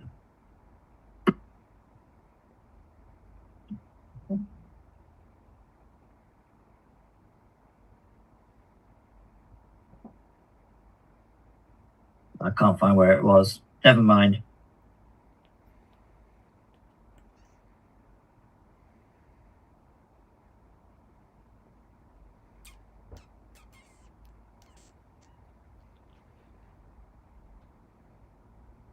No, they call them beads. Yeah. Beads in Balin's hair. Yeah, there was. I'm sure I've seen it, yeah. I like scrunchies. The dwarven take on a scrunchie. And once you've done that, Balin is now ready to face the hordes of goblins infesting his ancestral home, which is nice. Yeah. And then, for our final 6 pages, we get to the Balrog's lair, and Michael, Michael Haskell, I've failed you. Pourquoi? I haven't read this. Well, I read it. So Hashtag few. the first thing that occurred to me, or that came to me as I was reading it, because essentially you're only doing a quarter of the board that you just played the game on, because essentially you take It's the Mordor 3 boards, right? sections that you've already done for Mordor.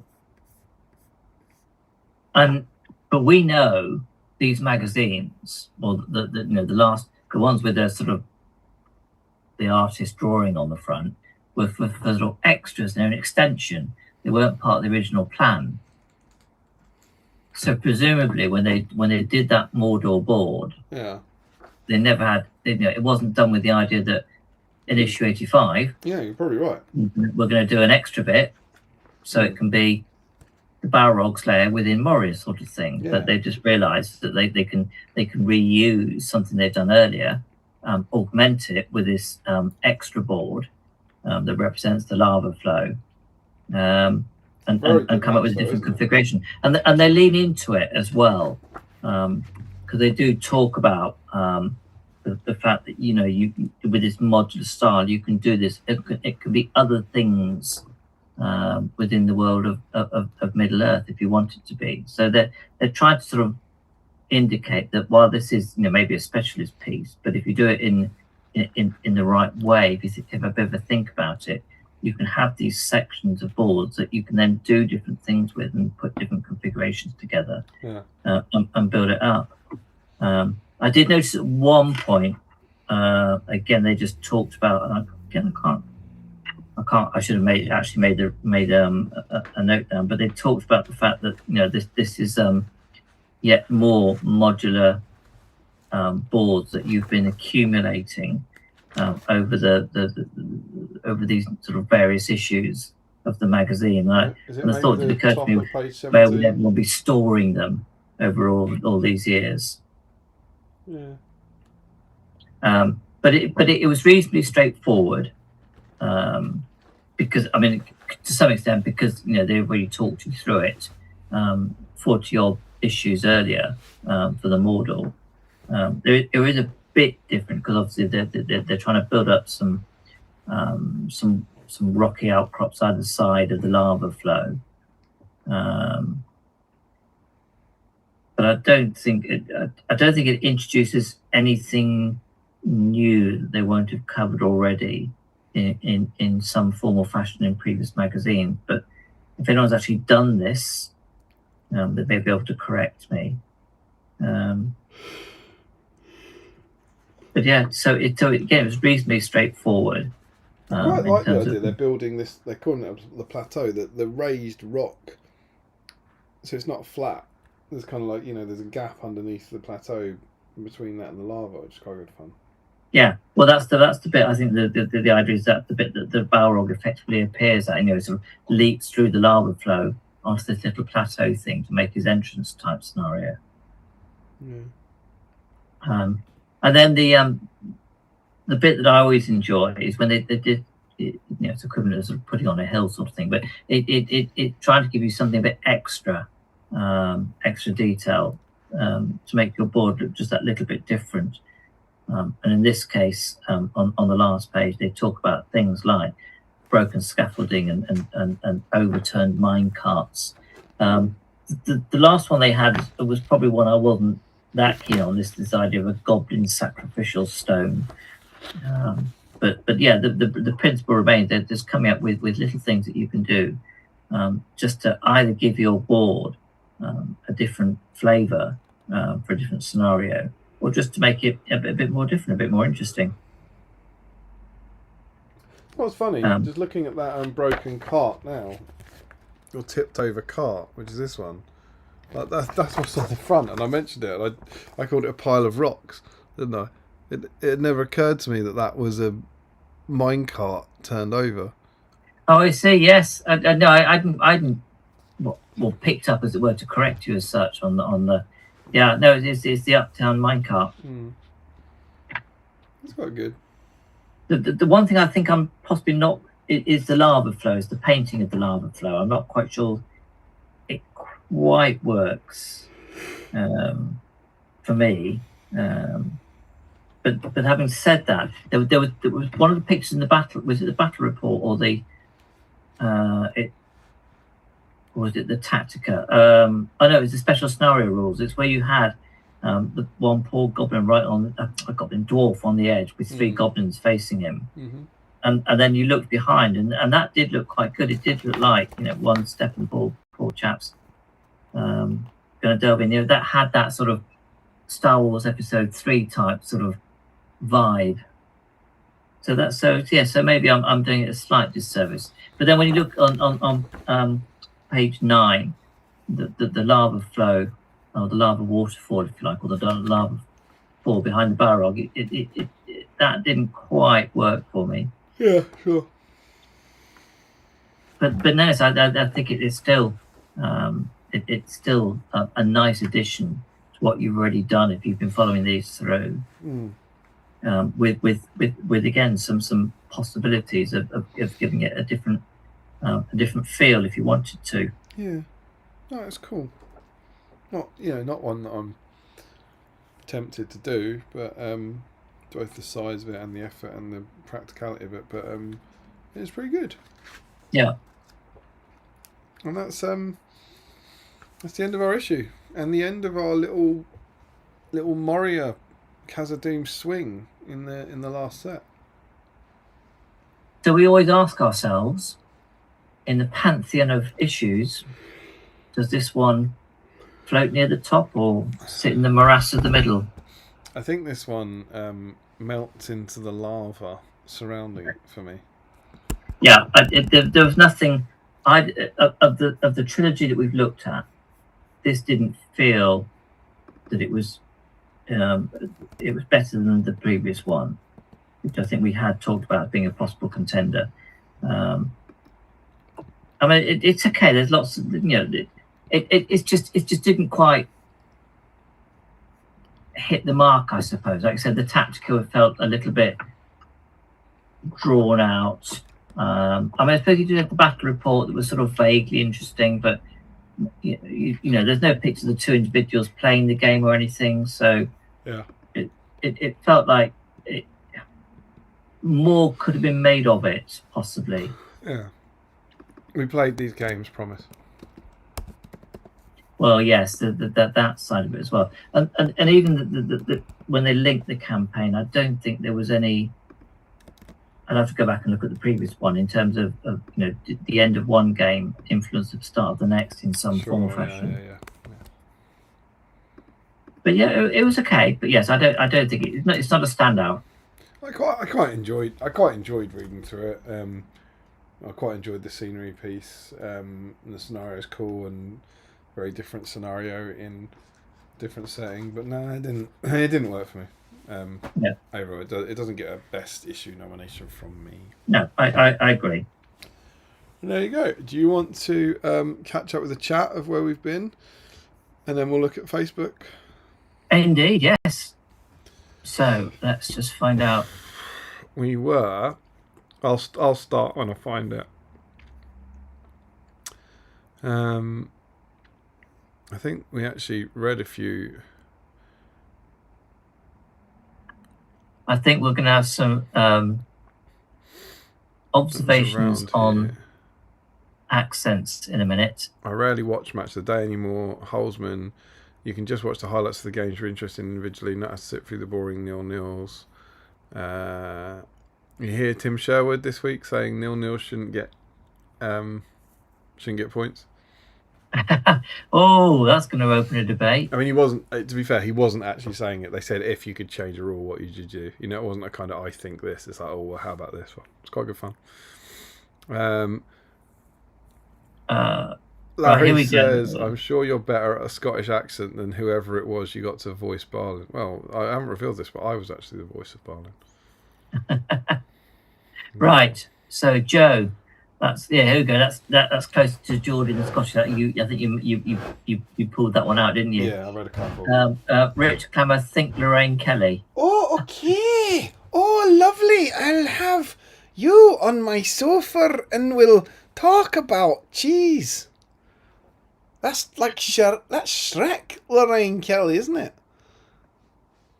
I know what she looks like, and I've heard her speak a little bit. And now you know what she sounds that's like. about it.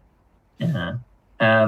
And then Joe says, but not particularly Geordie either. Then you did indeed cross over to Ireland. Told you. We're going all over the world this episode. Rich, not for the accent, just because she's your age, laughy face. Lorraine Kelly, screw you. She's old. She's my age now, I think, isn't she? She's not my age. I think she possibly is. All right, here we go. Larry, just do Pippin in a Sean Connery impersonation. Oh, so can I? That might make him sound Russian. Scottish. Oh no, yeah. Mary, look what's happened. We've come into a terrible forest full of like trees and stuff. I still remember hearing for the first time the possibility that Sean Connery could have been Gandalf, and just thinking, no. That's one of those weird ones that Peter Jackson never seems to talk about. I think he mentioned it in that Empire retrospective, because it's not in any of the Lord of the Rings documentaries, and I think it was a studio thing. The studio wanted it because they wanted a name, I think. Yeah. Well, you think about Star Wars, for example. And getting Alec Guinness in and Peter Cushing, they wanted a couple of names to give it some heft, as it were. Although having said that, Ian McKellen was a pretty big name.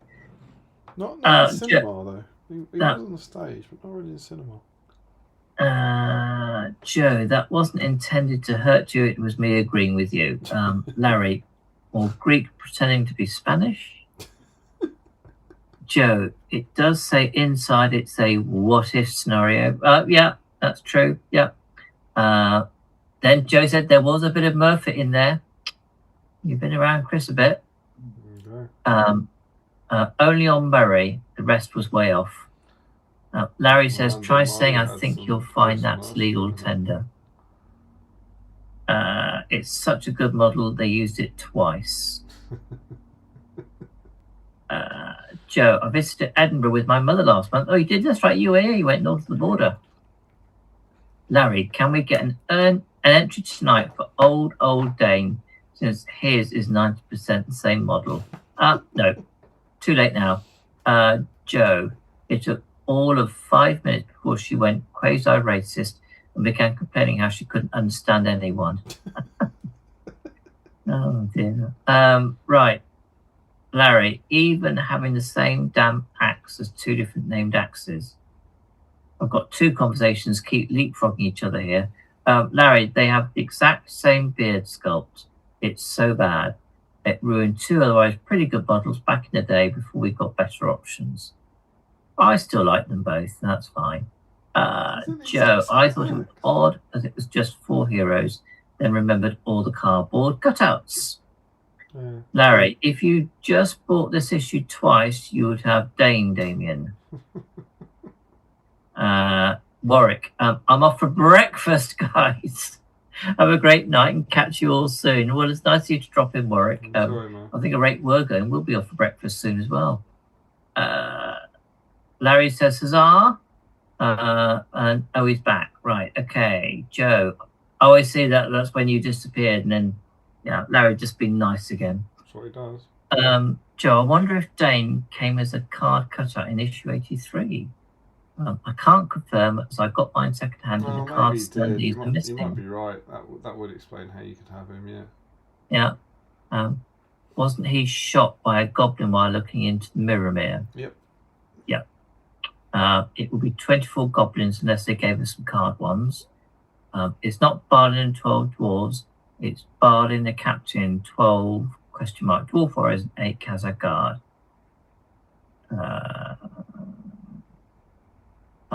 If Balin and fewer than 4 dwarves make it off, it's a draw.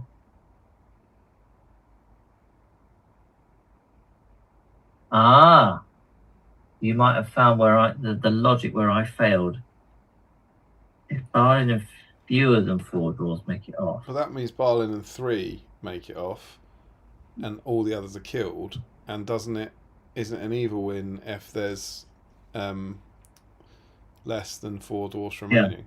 Yeah, if at the start of any turn there are fewer than 4 dwarves alive. But yes, fewer than 4. So if Balin and 3 is 4 dwarves, isn't it? Yeah, I think that's it. If you get Balin and 3, that would do it. But that's an evil win. You said if at the start of a turn there's fewer than 4 dwarfs left alive. Yes, but if it's Balin plus 3 other dwarves, that's 4 dwarves. Yeah. That's not fewer than 4, is it? Right. Okay. So specifically, it's if 3 dwarfs, because if there's 2 dwarfs and Balin, there's fewer than 4 dwarfs. It's an evil win. Yeah. So specifically, if 3 dwarfs and Balin get off, it's a draw. Yeah, that's a draw. There's hardly any other result, is it?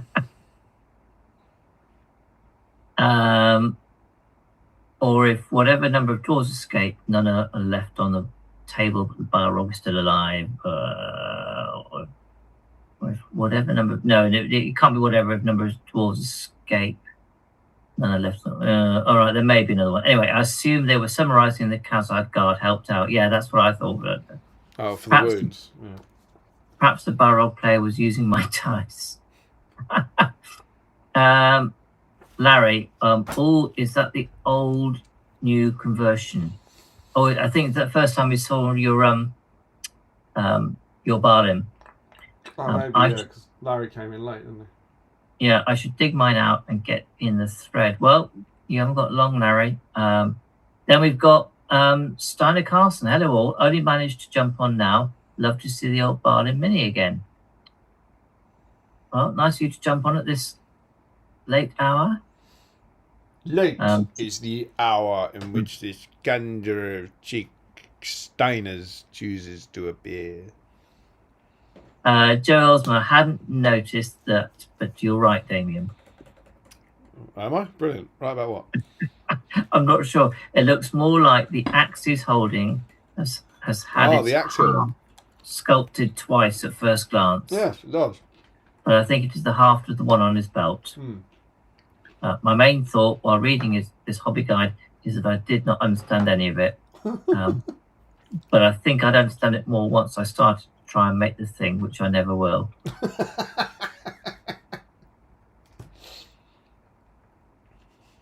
Then Chris Cooper, she's my age now, I think, but she didn't used to be because people she at different rates, age at different rates. I'm not sure that's how that works, Michael.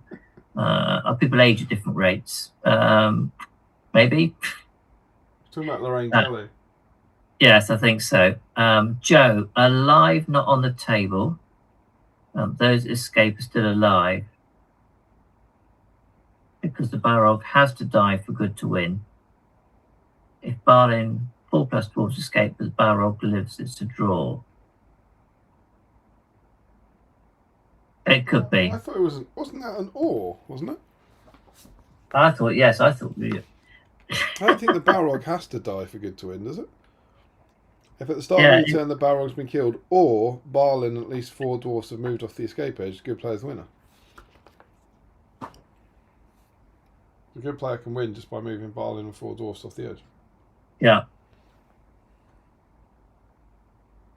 I agree. Yeah. I think Joe was right to call out that there is a draw, at least one draw combination, maybe another one that I hadn't quite seen. But yeah, I think they could have made it cleaner, but then I think the whole scenario might be a bit skewy. Right. Okay. Just the Balin and 3 dwarves escape. It's a draw. Right. Yes. I think that was it. I think you are right to spot that one. Right. That's it. I caught up. Good work.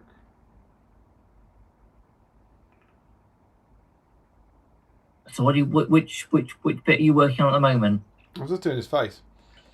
Because I think if we're going over to the Facebook thread, I'm going to take a photo of him and put him in, and then we can chat about his orange beard. Yes.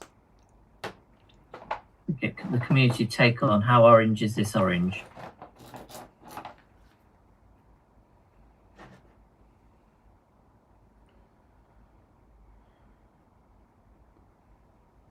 Yeah, Joe's just saying the whole battle report thing felt really lazy to me, to be honest. Yes, it would be interesting to know. I mean, because they're what they were churning these out every couple of weeks, wasn't it? Yeah, every fortnight. Yeah, so it'd be interesting to know. Certainly by this point, where sales must have been, they must be decent to have kept it going, but maybe they're beginning to diminish. How much time they had to be churning these things out.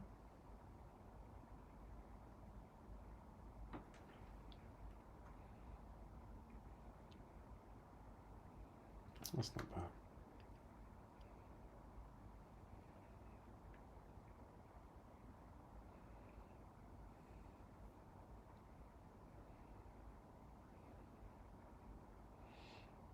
Are you perusing the Facebook here at this point, or getting your?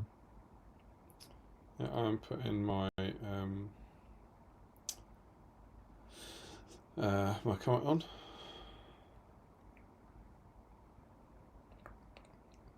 It's quite strange because I've got our call on a little window, but in the background I've got the YouTube going, which of course is so many minutes behind, and it's distinctly odd.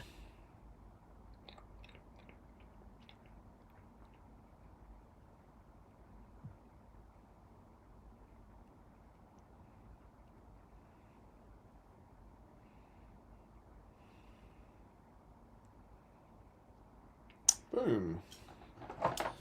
Right, shall we see what these lovely BSIME nerds have been working on?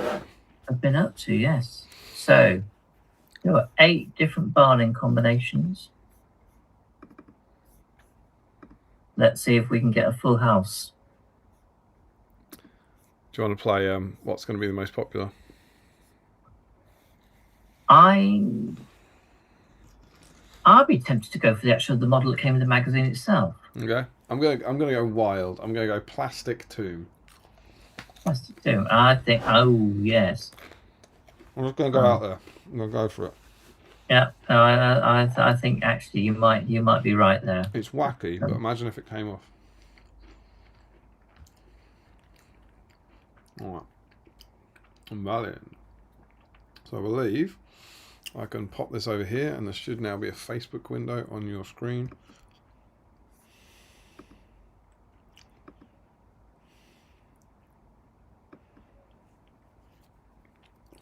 On the YouTube. On the YouTubes.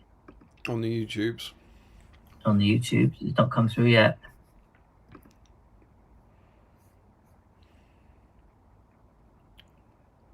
But then it is. Oh, here we go. Oh, that's interesting. Is it gone again?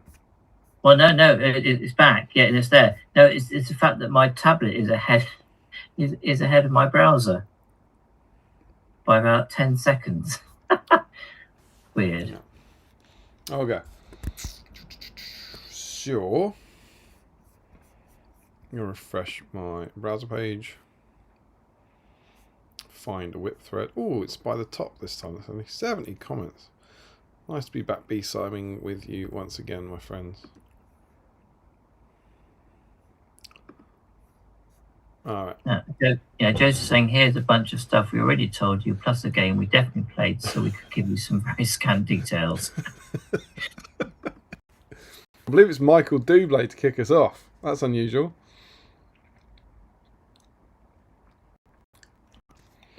He's got look, what a start that is, Michael. Look at that. It's a tomb and the metal one. Oh, it's 1-1. It's 1-1. Can you make a? Do you fancy tallying them? Can you imagine anything worse for the next 20 minutes? Well, yeah, I can actually, but I've got to find a pen that works. Right. So, are we tallying all of them? Sure. Why not? Right. So we're talking. Oh, picking. Pick a pen. It doesn't work. Tomb. 1. Metal, 1. And it's plastic too. And Double, he very much looks like he's following the guide to me. Although he's reversed the cloak and robes colour. Calling it a night, made some progress. Lovely work, my friend. Alright, next up we have Joe Holzman. Some chocolate wafer rolls, Balin, Lord of Moria, and nearly the same again. So it's metal and it's resin tomb. The metal, and this one's resin tomb. With Montana wafer rolls with chocolate cream. Looking lovely. Ricky Colebook, original Balin or metal Balin is running away with this already. And classic Isle of Wight delicacy, Mr. Blobby Biscuit. They're still doing Mr. Blobby Biscuits. Ricky is in.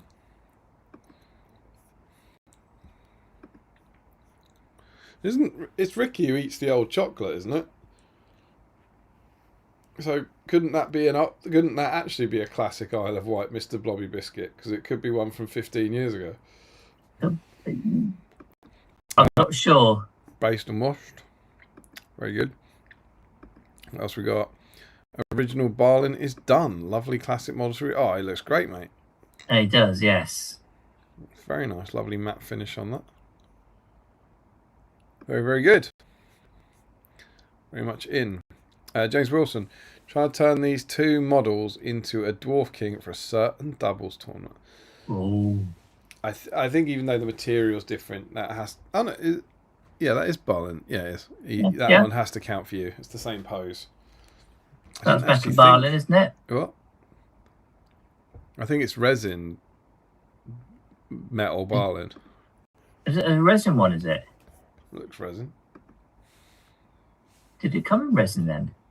Yeah, they did a resin pack of Balin and Dane at one point. So are we counting resin the same as metal then? I think so. It's the same sculpt. Floyd's had his head cut off. Absolutely brutal. Basic Sherp is there now for the... Oh, it's looking very good. So he's using... He's put an extra head and a double-handed axe on Floyd's body. It looks wicked. And he's done introducing Nane, Lord of the Iron Hill. That's very cool. That does look good, James. Look forward to seeing him at some doubles tournament. That is sweet. And the display board is now slathered. That's looking pretty good, man. I was saying, because you've got the Leviathan box underneath, it gives you a sense of how big the board is. Yeah, that's good. Sounds like a productive evening for James. Absolutely. I look forward to seeing that in action at some doubles tournament.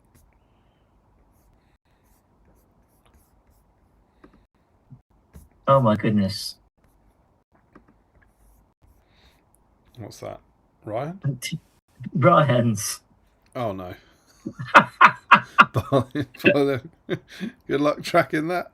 I was going to say, well, which one isn't there? We've got Barrel. We've got both Thorin's company. Thank God for that. We've got Young Balin. We've got Champions of Erebor. We don't know if it's the tomb. It's the second tomb. The resin tomb? Yeah, display board tomb. So Champions of Erebor. There we had company version 1, company version 2. Was the metal one there? Yep. And there was a plastic tomb, which just the resin tomb missed out. He's got an update. He's made a lot of progress on his Balin batch paint, but Champions Balin has fallen off his base.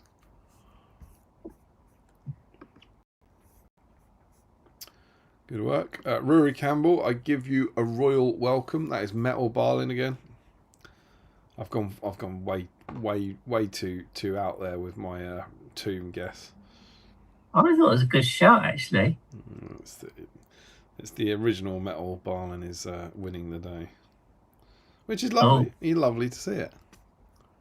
Have you seen Roy's comment about hair?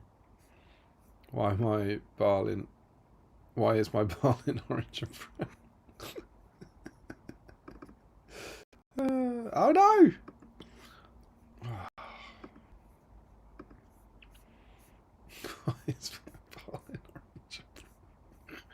Oh, right, so he's also got the other Balin from the Thorns Company. Yeah, he says that's close enough. Looking less brown and more Balin-y. I love these all Scotch from this era. Terrific and more fun to paint than the new one. Yeah, like I said, I enjoyed those metal, the Balin the Day ones. I thought they were. I mean, you're right, they may have been a bit similar, but and the same with the Kazakh. I did like those. I did enjoy painting them. Good work, Rory. Andy Clark, Balin, which is... Oh, it's the metal one in the red blister, isn't it?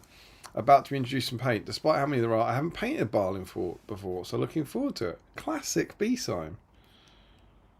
That's what we... Oh, it just makes me so happy. And he's got some wine gums there. And he's got a strange combination of 2 Hill Tribesmen and a... Oh no, it's 3 Hill Tribesmen. I thought the one on the left was Dwalin, champion of Erebor, for a minute. Yeah, I looked at that first thinking it had that sort of vibe to it. Are you a wine gums person? Oh, I don't mind them, but I'd never buy them. I think if someone put some next to me, because I'm a fat arsehole with no restraint, but I probably wouldn't go and pick up a bag. I love the fact that, have you seen Ryan's next picture? I've got Andy's next picture. Andy's next picture. Look at him with his classics. Look at that. He's got the actual Vomit Brown and Tin Bits. I know, that was it. I just think that those are paint pots that even they weren't around when I started to get back into hobby again. Yeah, well, they're like late. They're the 90s ones. They're about 90. I think it changed around 94 from the circular ones to those ones, and then they ran till about 2000. I've still got a bunch of those. Sam Page, tonight seems as good a night as any to rim Balin. It's another metal classic Balin.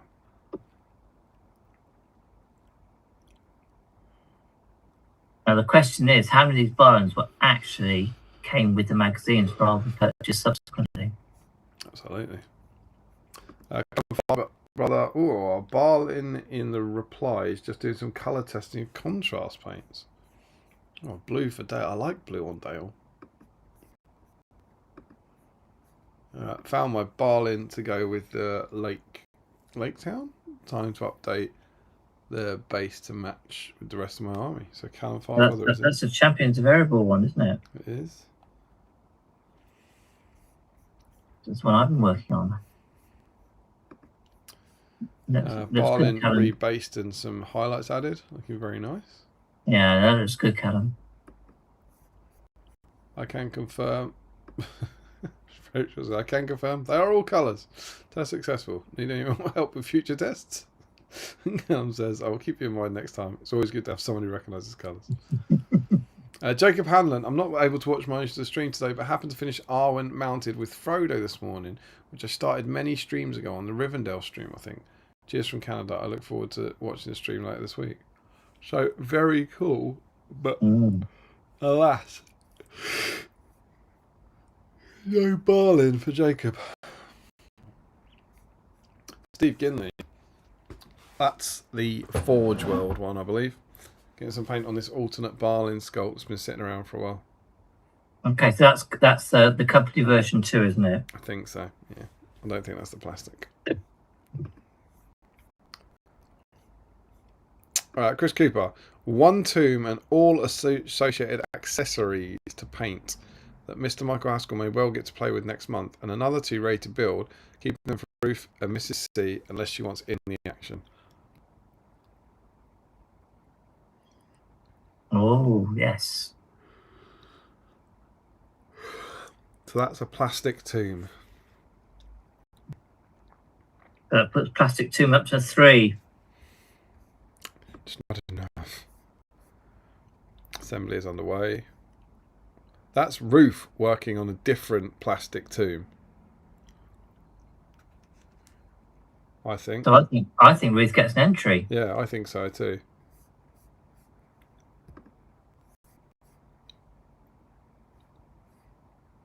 Yeah. That's double plastic tomb. Great for my numbers. Sam Huddy, working tonight myself. We'll catch up tomorrow because Damien's a fan of repainting my old Legolas for the GT next weekend. Here's the before and after. Very cool. Let's see. Oh, good work, man. Great. Hey, sorry I won't see you there, dude. But no dice for you. Frederick Schultz got an exquisite range of BSIME supplies, including a cup of ginger, lemon and honey tea for my sore throat, some great white chocolate snacks, some salami sticks and some blueberry iced tea. Thought this stream would be a good opportunity to introduce my Thorin's Company box to my basing sand tub, including a certain Mr. Balin, of course. That is such a spread, isn't it? Oh my goodness. Salami sticks Volnas. Salami sticks pikant. Choco crosses weiß. And what was the tea? Lemon and honey tea for my sore throat. Fantastic. Yeah, that's a good combo. I think there was a comment. So that's Sand on Balin's base. That's company version plastic number Balin. 1. Yeah. No, Frederick. Hope you feel better soon. Yes, my sister wasn't impressed. She was over here, like I said earlier, she was over here earlier this month. And we managed collectively, someone in our family grouping managed to give her a cold and a sore throat and a cough to take back to Australia with her. That's nice. Hopefully she wasn't in Kent. No. No, other side of the Thames. We were in Essex. Hope not making light of that. I hope everyone out there is okay and there's no one suffering in the Kent area.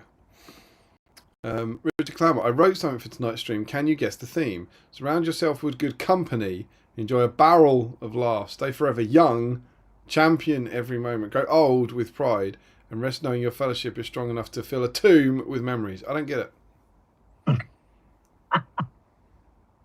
That's very good, Richard. Good for your admin as well. No resin base. And no original metal, actually. Oh, that's good for me. That's Plastic Tomb getting one and the metal not. So that's 6 there, isn't it? Yeah. Also, has he put sausages on his nachos? That's new.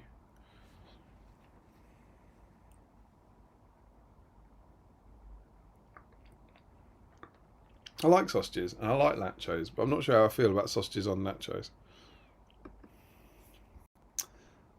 He is going to work on his tomb tonight. Need to add some writing details to the pages. And here is, simple detail that makes all the difference. I think. It looks great. Good work. Poor Balin. Oh, that does look good. What did you say, mate? That does look good. I was just seeing the top-down one from Richard. Dave Shearer is working on Balin in a barrel. Got the barrels out of Bond set on the painting table tonight. How cool is that? I love those.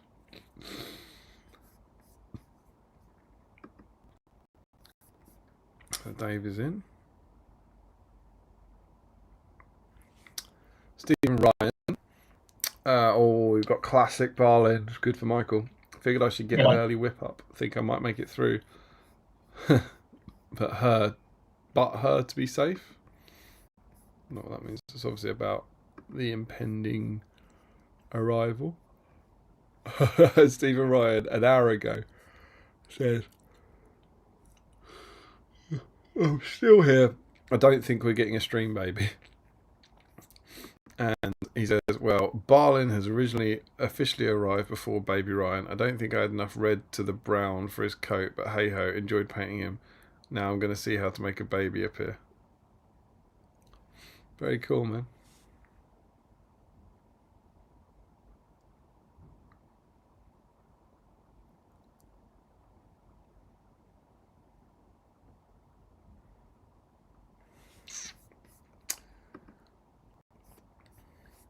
Simon Glazebrook managed to alight with the theme for once. Very cool. He's ripping open a fresh issue. I know. I thought that Simon's part of our Team Diva. Always love that scene up here. That's very Stephen Ryan of him. Slow progress, but getting somewhere. Calling it a night there. I tell lies. This is definitely the last one. No, I'm ready for bed. Looks great. Yeah. Good work. Yeah, Simon's does some gorgeous paintwork. Was that the guide? Was he starting from an orange beard? He's starting from a kind of dark brown beard. Larry Miller. That's at his base. Yeah, we got around to digging out the Balin I wanted to work on. That's plastic Balin.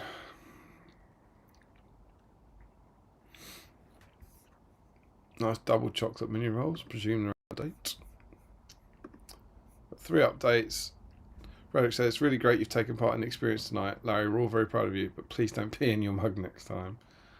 And Larry says, that, my lad, is a tropical juice. That, my lad, is a tropical juice. And Frederick says, I don't really care what you call it, Larry. Gary George, coincidentally, I've just come to the end of my Balin's tomb build, so I shall add some rusty highlights to the door before starting on my Thorin's company, Balin.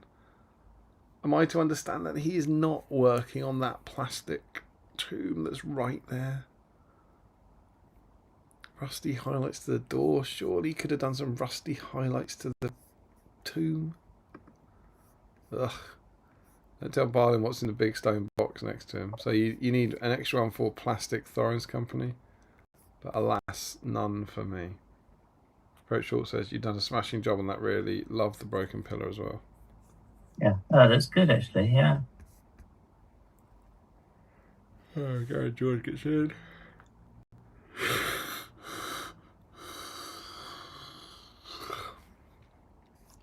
There we go. Jake Pollard. Working on Thorin's company, Balin. Dug up my old Balin tomb from years ago. Worth saying the tomb was painted the year I got the set. I think 2001-ish. It can't be 2001-ish. That tomb was released in 2005. And not a recent paint job. That's one for my plastic tomb and one for plastic Balin, please. Yep.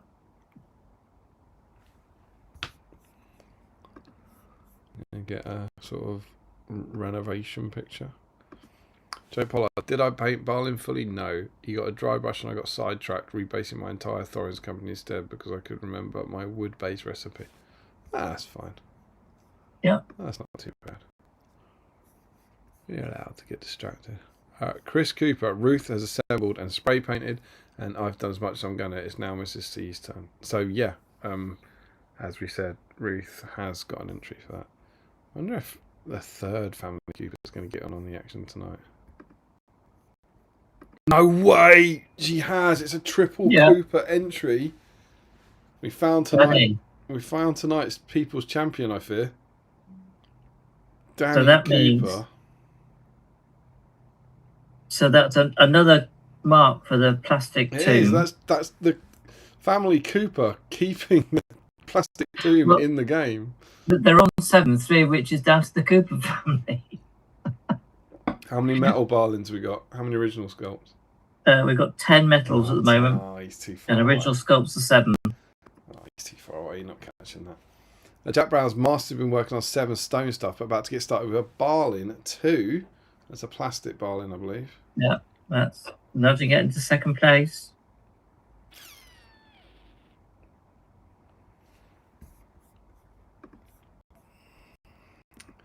He's got a comment. Partial Balin visiting somewhere that is on the way to being part of a display board. Look at that cool. Carvings at the back. I think that looks like a council chamber to me. That looks lovely. That could be very cool. Particularly given what he said earlier about how his army's been selected. Oh, and who's this?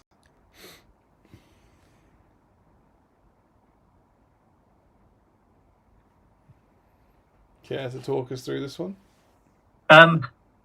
It's not particularly exciting. So it's the Champions of Erebor, Balin. I'm going to make a note of that. And all I did was because I always tend to start with metal. I tend to use dry brush of the lead belt, then do an in oil wash, and then just do a highlight of chain. Because I think I quite like the dry brush, especially when you got chainmail, which he's got on his arms. And then I start to work on the other bits. So I've just started doing a base of the red and some of the browns. Very nice. Looking good, man. One for the Champions of Erebor. Larry says, spent way longer than this than I should have. dear.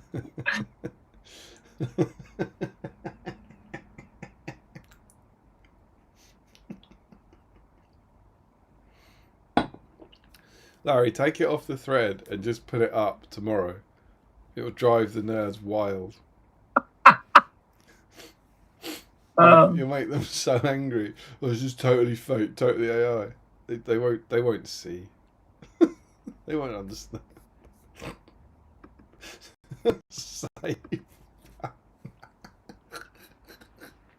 Say you're like local was it local gaming store got this said to them. Bravery of gambling. Warg Attack and other great gambling hits. Right, and he's done the corporate needed to find the difference through the picture meme. I think you'll find the axes are in different hands. I don't know what you're talking about. Oh,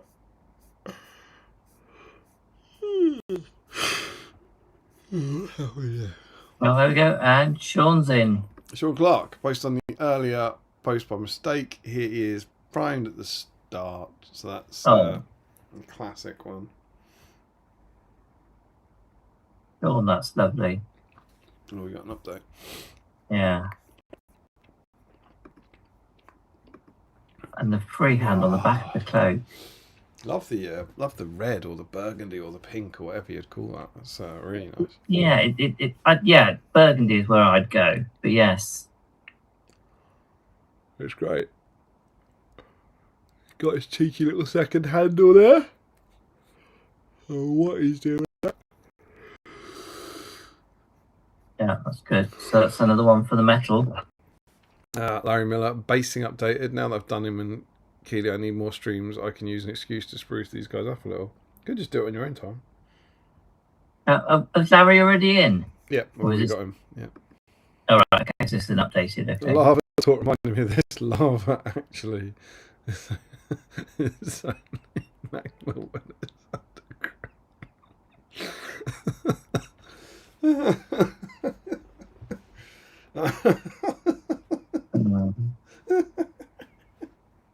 Like to me, you are perfect bit as well. Oh, that's good. Oh, excellent. I apparently never based this guy. Oh, I wish I discovered this earlier. So he's got that's a different.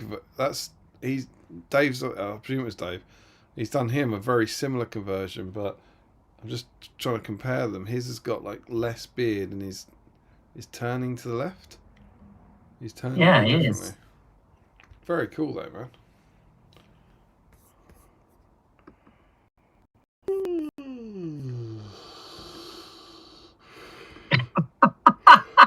What's that? The next entry after Larry's. Indeed. I'm 30, so here he is. That's how my one ended up. His eyes aren't very good, are they? The skin's not fully finished, but that I thought that was the beard finished, having followed the guide, but actually there's a little wash stage where you mix yellow ink with brown ink and put a small amount directly in the roots. So there's a little shading thing. But there you go. That's the orange beard. What do you think? Yeah. It does kind of work, doesn't it? It's not orange. It's not orange. You can see the orange right in the recesses, but it does Yeah, work. I wouldn't call that orange, but yeah. I know what you mean. Yeah. But alas. No, yeah, putting a wash, because the lower part of the beards, where it starts to curl either side, if you add a bit of wash that would just sort of start to delineate the things, that's going to look groovy. Yeah, hopefully. We'll do the job. Thanks, Dave. And I got a wow react from Frederick Schultz. Joe Holzman didn't get too far and didn't even start the display tomb, but I did also paint the flesh on 6 range I need for the next round of my logo. I opted against the orange beard. But we already have Joe.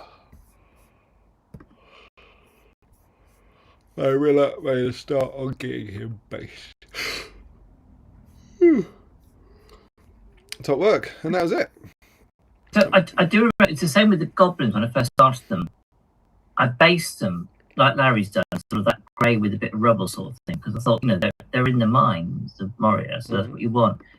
And it was only later I was thinking, well, because I can't what it was used specifically, but someone who had this consistent basing style for everything. Yeah, that's me. That's what I do.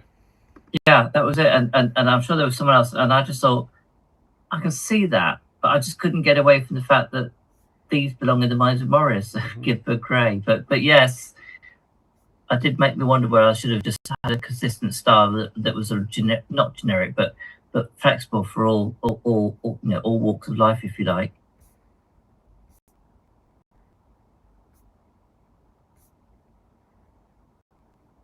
So I know we got several people that was doing more than one Balins. There are no emails.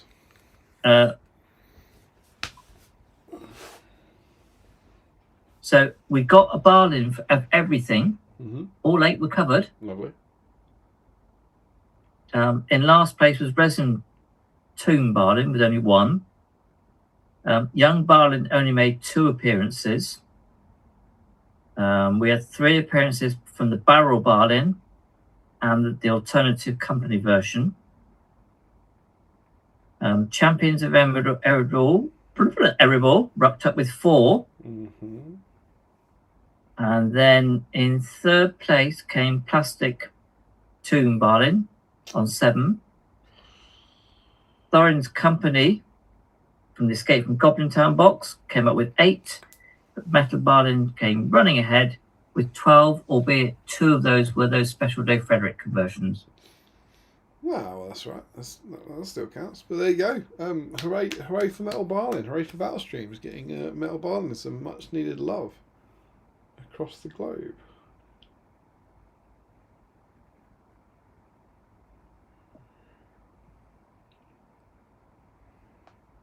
So what are the scores looking like? We have 24 entries. Okay, it's not too bad. 24 people have been painting Balins tonight. Very cool, very cool, very cool. Any emails? No, I've checked the emails. There were none. So this is great news because we were able to jump over and go straight into rounds of 8. I was saying 24 is a good number. You can do 8, you can do 6, you can do 12-sided dice. Yeah. You can do 4-sided dice. You can do nearly all combinations there, can't you? Yeah. We've got Joe Holzman. I'm just going to catch up with this before we do the dice draw. Joe Holzman, I really struggled with the Zoom stream delay the last time I hosted. Duck Pie, Larry, will anyone follow the guide but painting the tomb? Nice red, blue and gold too. That'd be great. Joe Holzman said it's the Isle of Wight. Blobby's only just made it there. He won't make it to Guernsey for another 50 years or so. Of course, we'd also have to wait for biscuits to make it to Guernsey before we can get Blobby biscuits. Ricky Drinks paint more like 30 years. It's one of my favourite things about the island, the fact that the local bakery still does Mr. Blobby biscuits. There's people drinking in pubs who have no idea who he is. Larry says, I got them in resin, so it's a lot easier to carve away his hair and beard. Oh, so I think he's done that conversion. I think there'll be some tombs painted tonight, but I don't think there will be too many of them. They're in different hands, but they're in the same. They're in different hands, but they are the same damn axe, despite being 2 named axes. How are the hafts on Dane? Does he have a mystery second haft? Joe Osborne says, who says named axes have to be unique? That's true. Like when people have twins, they give them different names. Joe Holzman, I think Dwalins might be identical and they have different names. Larry says, I carved all of the hair and beard off, then grafted on the hair and most of the beard from the plastic one before green stuff in the very tip with a car. It's very good. But his were probably made as a pair. These 2 were made hundreds of years apart in different places. That is a compelling counter-argument from Larry. Alright, shall we make someone's life, Michael? Yeah. Tonight is a chance for someone to catch Cuthers or Crosby. Yeah, for sure. Or catch up, rather. So, let's have a look over here. Ooh. There we go. And as a reminder, you're playing for this magnificent piece of BSIME history, which only rolls. Oh, yeah! Look at that. That could be yours.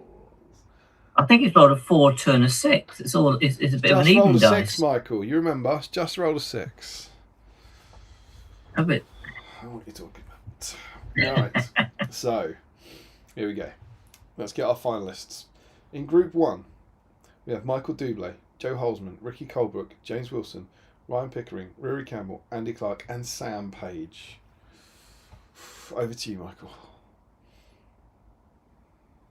And go. There's 2. It's Joe Holzman. 5 dice Holzman because he was late. He wasn't in his usual first position.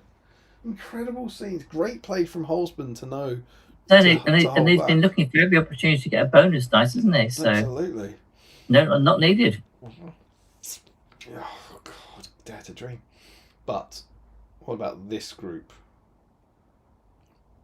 Callum Farbrother, Steve Ginley, Chris Cooper, Ruth Cooper, Frederick Schultz, Richard Clammer, Dave Shearer, Stephen Ryan. Stephen Ryan, he's on an 8. Can we get him? I was going to say, you want the number 8, don't you? I'll see what I can do for you, Stephen. Okay, and go. It's a 1. That's as far away from an 8 as you could possibly get, Michael. Oh, it's Callum Farbrother, though. Whoa. What a return to the stream for Callum. Incredible scenes. And to our final group, where we find the People's Champion. Simon Glazebrook, Larry Miller, Gary George, Jake Pollard, Danny Cooper, 3rd Cooper, Jack Brown, Michael Haskell and Sean Clark. So, Danny Cooper, the People's Champion, is on a 5, but Michael Haskell, the host's champion, is on a 7. Yeah, but we've got to think about Sean as well with the news at the beginning of the stream, so a number 8 must be Sean. Okay, yep. All right. And roll 'em. Oh, it's a dodge. It's a 4. It's Jake Pollard. So close. One away from Danny Cooper. Incredible scenes. So has Jake got a dice? Well, that's my next question. So obviously Joe's on what we said. Did we say Joe has Joe 5? On 5, yeah. I'm pretty sure Callum hasn't got any. Oh, that's interesting. Crispin Farbrother has a dice. Callum does not. Ooh. Jake Pollard does have a dice. Jake has 1. Okay. So we can make Jake fairly insignificant 2 dicer. Not huge news for the dice community. We can make Callum a first timer. Or we can make Joe the joint 2nd highest dice owner. Much at stake here. What are you voting for, Michael? Do you want to see a first timer grab a dice, or do you want to see things shift slightly at the top? It would push Joe away from 5 dice Fisher. I'd like to spread the love and let Callum become a first timer. All the best people have got 1 dice. All right, so as ever, we are looking at the first of 3 in the grand final. Joe is on a 1, Callum is on a 2, and Jake is on a 3. We haven't got Sam to give us our text commentary, have we? No. Unbelievable. Right, okay, let's go. It's a 2. It's Callum Farbrother. He's here to play dice. He wants that dice. What a return this would be. How amazing would this be for Callum? Go. Oh, hello. Hello. Callum Farbrother can sniff it. He could feel something magical happening here tonight. Surely. He's on the cusp. He really is. Where's Joe? Where's Jake? Give it a bit more, and go. Oh, Jake storms in. What is 5 dice Holzman up to? Where even is he? So do you think he's biding his time for a massive comeback at the end? Give it a shake, and go. Oh, That is 2 for Callum, 2 for Pollard, none for 5 Dice Holzman. He's toying with them. I think we're getting 3 ones in a row here. Holzman storms his way to the victory. let's see if we can keep this on edge for a little bit longer and go. Oh, he's done it! Callum Farbrother has taken it. Incredible scenes. Matching dads. Absolutely. Unbelievable. Over we go. Callum Farbrother. What a night to return. Joe didn't even get out the starting block. He didn't. What was he doing? Well, I mean, he's still in the chat, so we'll get to talk to him after the match. And well, you know what I said earlier about post-match commentary? I fast forward through that lot. Well, not tonight. I mean, bear in mind he's in Europe, so there's the extra games, the extra fatigue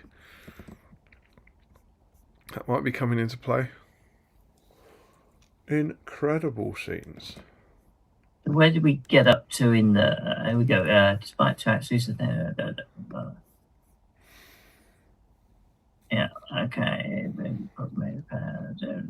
Yeah. Here we go. Right. Right. Yeah. So here we go. Larry, this stream has awakened a long-forgotten source of rage. Joe, how do you know if they were made hundreds of years apart and in different places? All we ever got told about Dane's axe in the books is that it is red. Nothing says it wasn't forged at the same time as Durin's axe. It also wasn't even named in the books. True, says Larry, but it is much more likely it was forged around his lifetime and not made as a twin of the king's axe from thousands of years ago. Also, I don't know what this double-halved is. Mine doesn't seem to have it. Ooh. Oh, Jakey was there. He was there for it. Then Jakey, I have one searching for a second. Here we go. Yeah. Then Larry says perhaps he filed it off. Joe, I'd say it was fairly possible it was handed down through his family. The double halved is on the Balin. The placement of the half of the small axe on his belt makes it look like he's holding a really short axe and there's a random handle behind it. Yes. And Larry says he must have filed it off. Right, Joe, I think I've drawn blanks the last few times I've reached the final. Clearly the pressure of a 6 dice is affecting me. And then congrats to Callum's from Joe, from Larry, from Frederick, and from Jakey. And Ricky drinks paint. Jakey doesn't mean that. He's livid. He's searching for the second. And that's it. That's it. Incredible scenes. So, after a gap, do you feel like getting it back in the groove? It has been a delight. It's been a pleasure. I've missed you all very, very dearly. I love these things. They are chicken soup for the soul. Tonight's been wonderful. And also, he's not done. But as I kind of said a few hours ago, I've painted 1 model this year. So I've now painted 1.5 models this year. So I think I said this to Michael before we came on, rather than present on stream. I haven't sat at this desk in over 5 weeks, but probably more like 7 weeks. I painted Frecker here at the start of the year. I haven't sat at the desk and painted in possibly a couple of months, unless I was doing it at the last stream. I think probably I assembled Shelob on a stream at this desk. I don't think I've painted anything here in weeks and weeks and weeks. So it's good to be getting back into it. It's been absolutely brilliant. It's been nice. Thank you for all your kind words. And onwards and upwards, I guess, into the next chapter of our lives. But great to be back doing this again. And as we said at the start, the next one is going to be in 2 weeks' time, or 13 days. It's on the Friday. It'll be Good Friday. It'll be an Easter special. So any model you convince us is Easter-y. Will be in, and I'm going to try and do some sort of deep dive into crucifixion, resurrection, and other actions in Middle Earth, or something like that. So we've got some stuff to play around with. But yeah, And of course, on Thursday morning, we will have the big reveal. Mm. So whilst it'll be, 8 days old, we will have some juice to talk about. And hopefully hopefully it'll be cool. Hopefully we'll have some really exciting stuff and a sense of Yes, something meaty, something to get our teeth into. a really good sense of, I've just realised I haven't put us back. Just been staring at the screen. Boo! Some sort of sense of where the game's going next, perhaps. I think it'll be really good. All right, my friend. So Jack Brown says, Joe, you've got to the final 3 times in the last 14, but no wins. Struggling with conversion rate. That's to get to the final 3 in the last 14 is pretty good going, but it's for or even points. Points, yes. Then Larry. Also, the most important thing, if it was made as a twin of Durin's axe, then Tolkien would have mentioned it. He wouldn't pass an opportunity to give some backstory to a piece of war gear. Jakey says, no comment, haha. I think that was to your livid observation. Yeah. Ricky Rick's Paint, fantastic stream as always. Big thank you and looking forward to the next one. Well, yep, 13 days to wait, not too long. Absolutely, very exciting stuff. But yeah, and a minute ago you said chicken soup for the soul. I'm surprised no one's piped up and said put that on a t-shirt. Yeah, that's a phrase. I've not come across that one. Chicken soup for the soul. You never heard that? No. Yeah, chicken soup for the soul. It's like, chicken soup makes you better when you're physically ill, right? That's the idea. And so something that makes you feel mentally better is chicken soup for the soul. I presume that's kind of where that comes from. But yeah, it means something that makes you feel good. Yeah. All right. You live and learn on this stream. There you go. Joe Osmond's just doing some really good, like anti-Durin's axe propaganda here. Like just what if Durin's axe was just a bog standard axe that was forged dozens or even hundreds of times? Yeah. So with that, I think we will leave you. Thank you all. It's been lovely to get back on the wagon, and great to have issue 85 under our belts, and great to have Easter approaching, where we will see you all very soon, and hopefully I'll get back on the hobby vlog wagon as well, so there might be some Mark Fest to come. As and when, but it's lovely to see you back.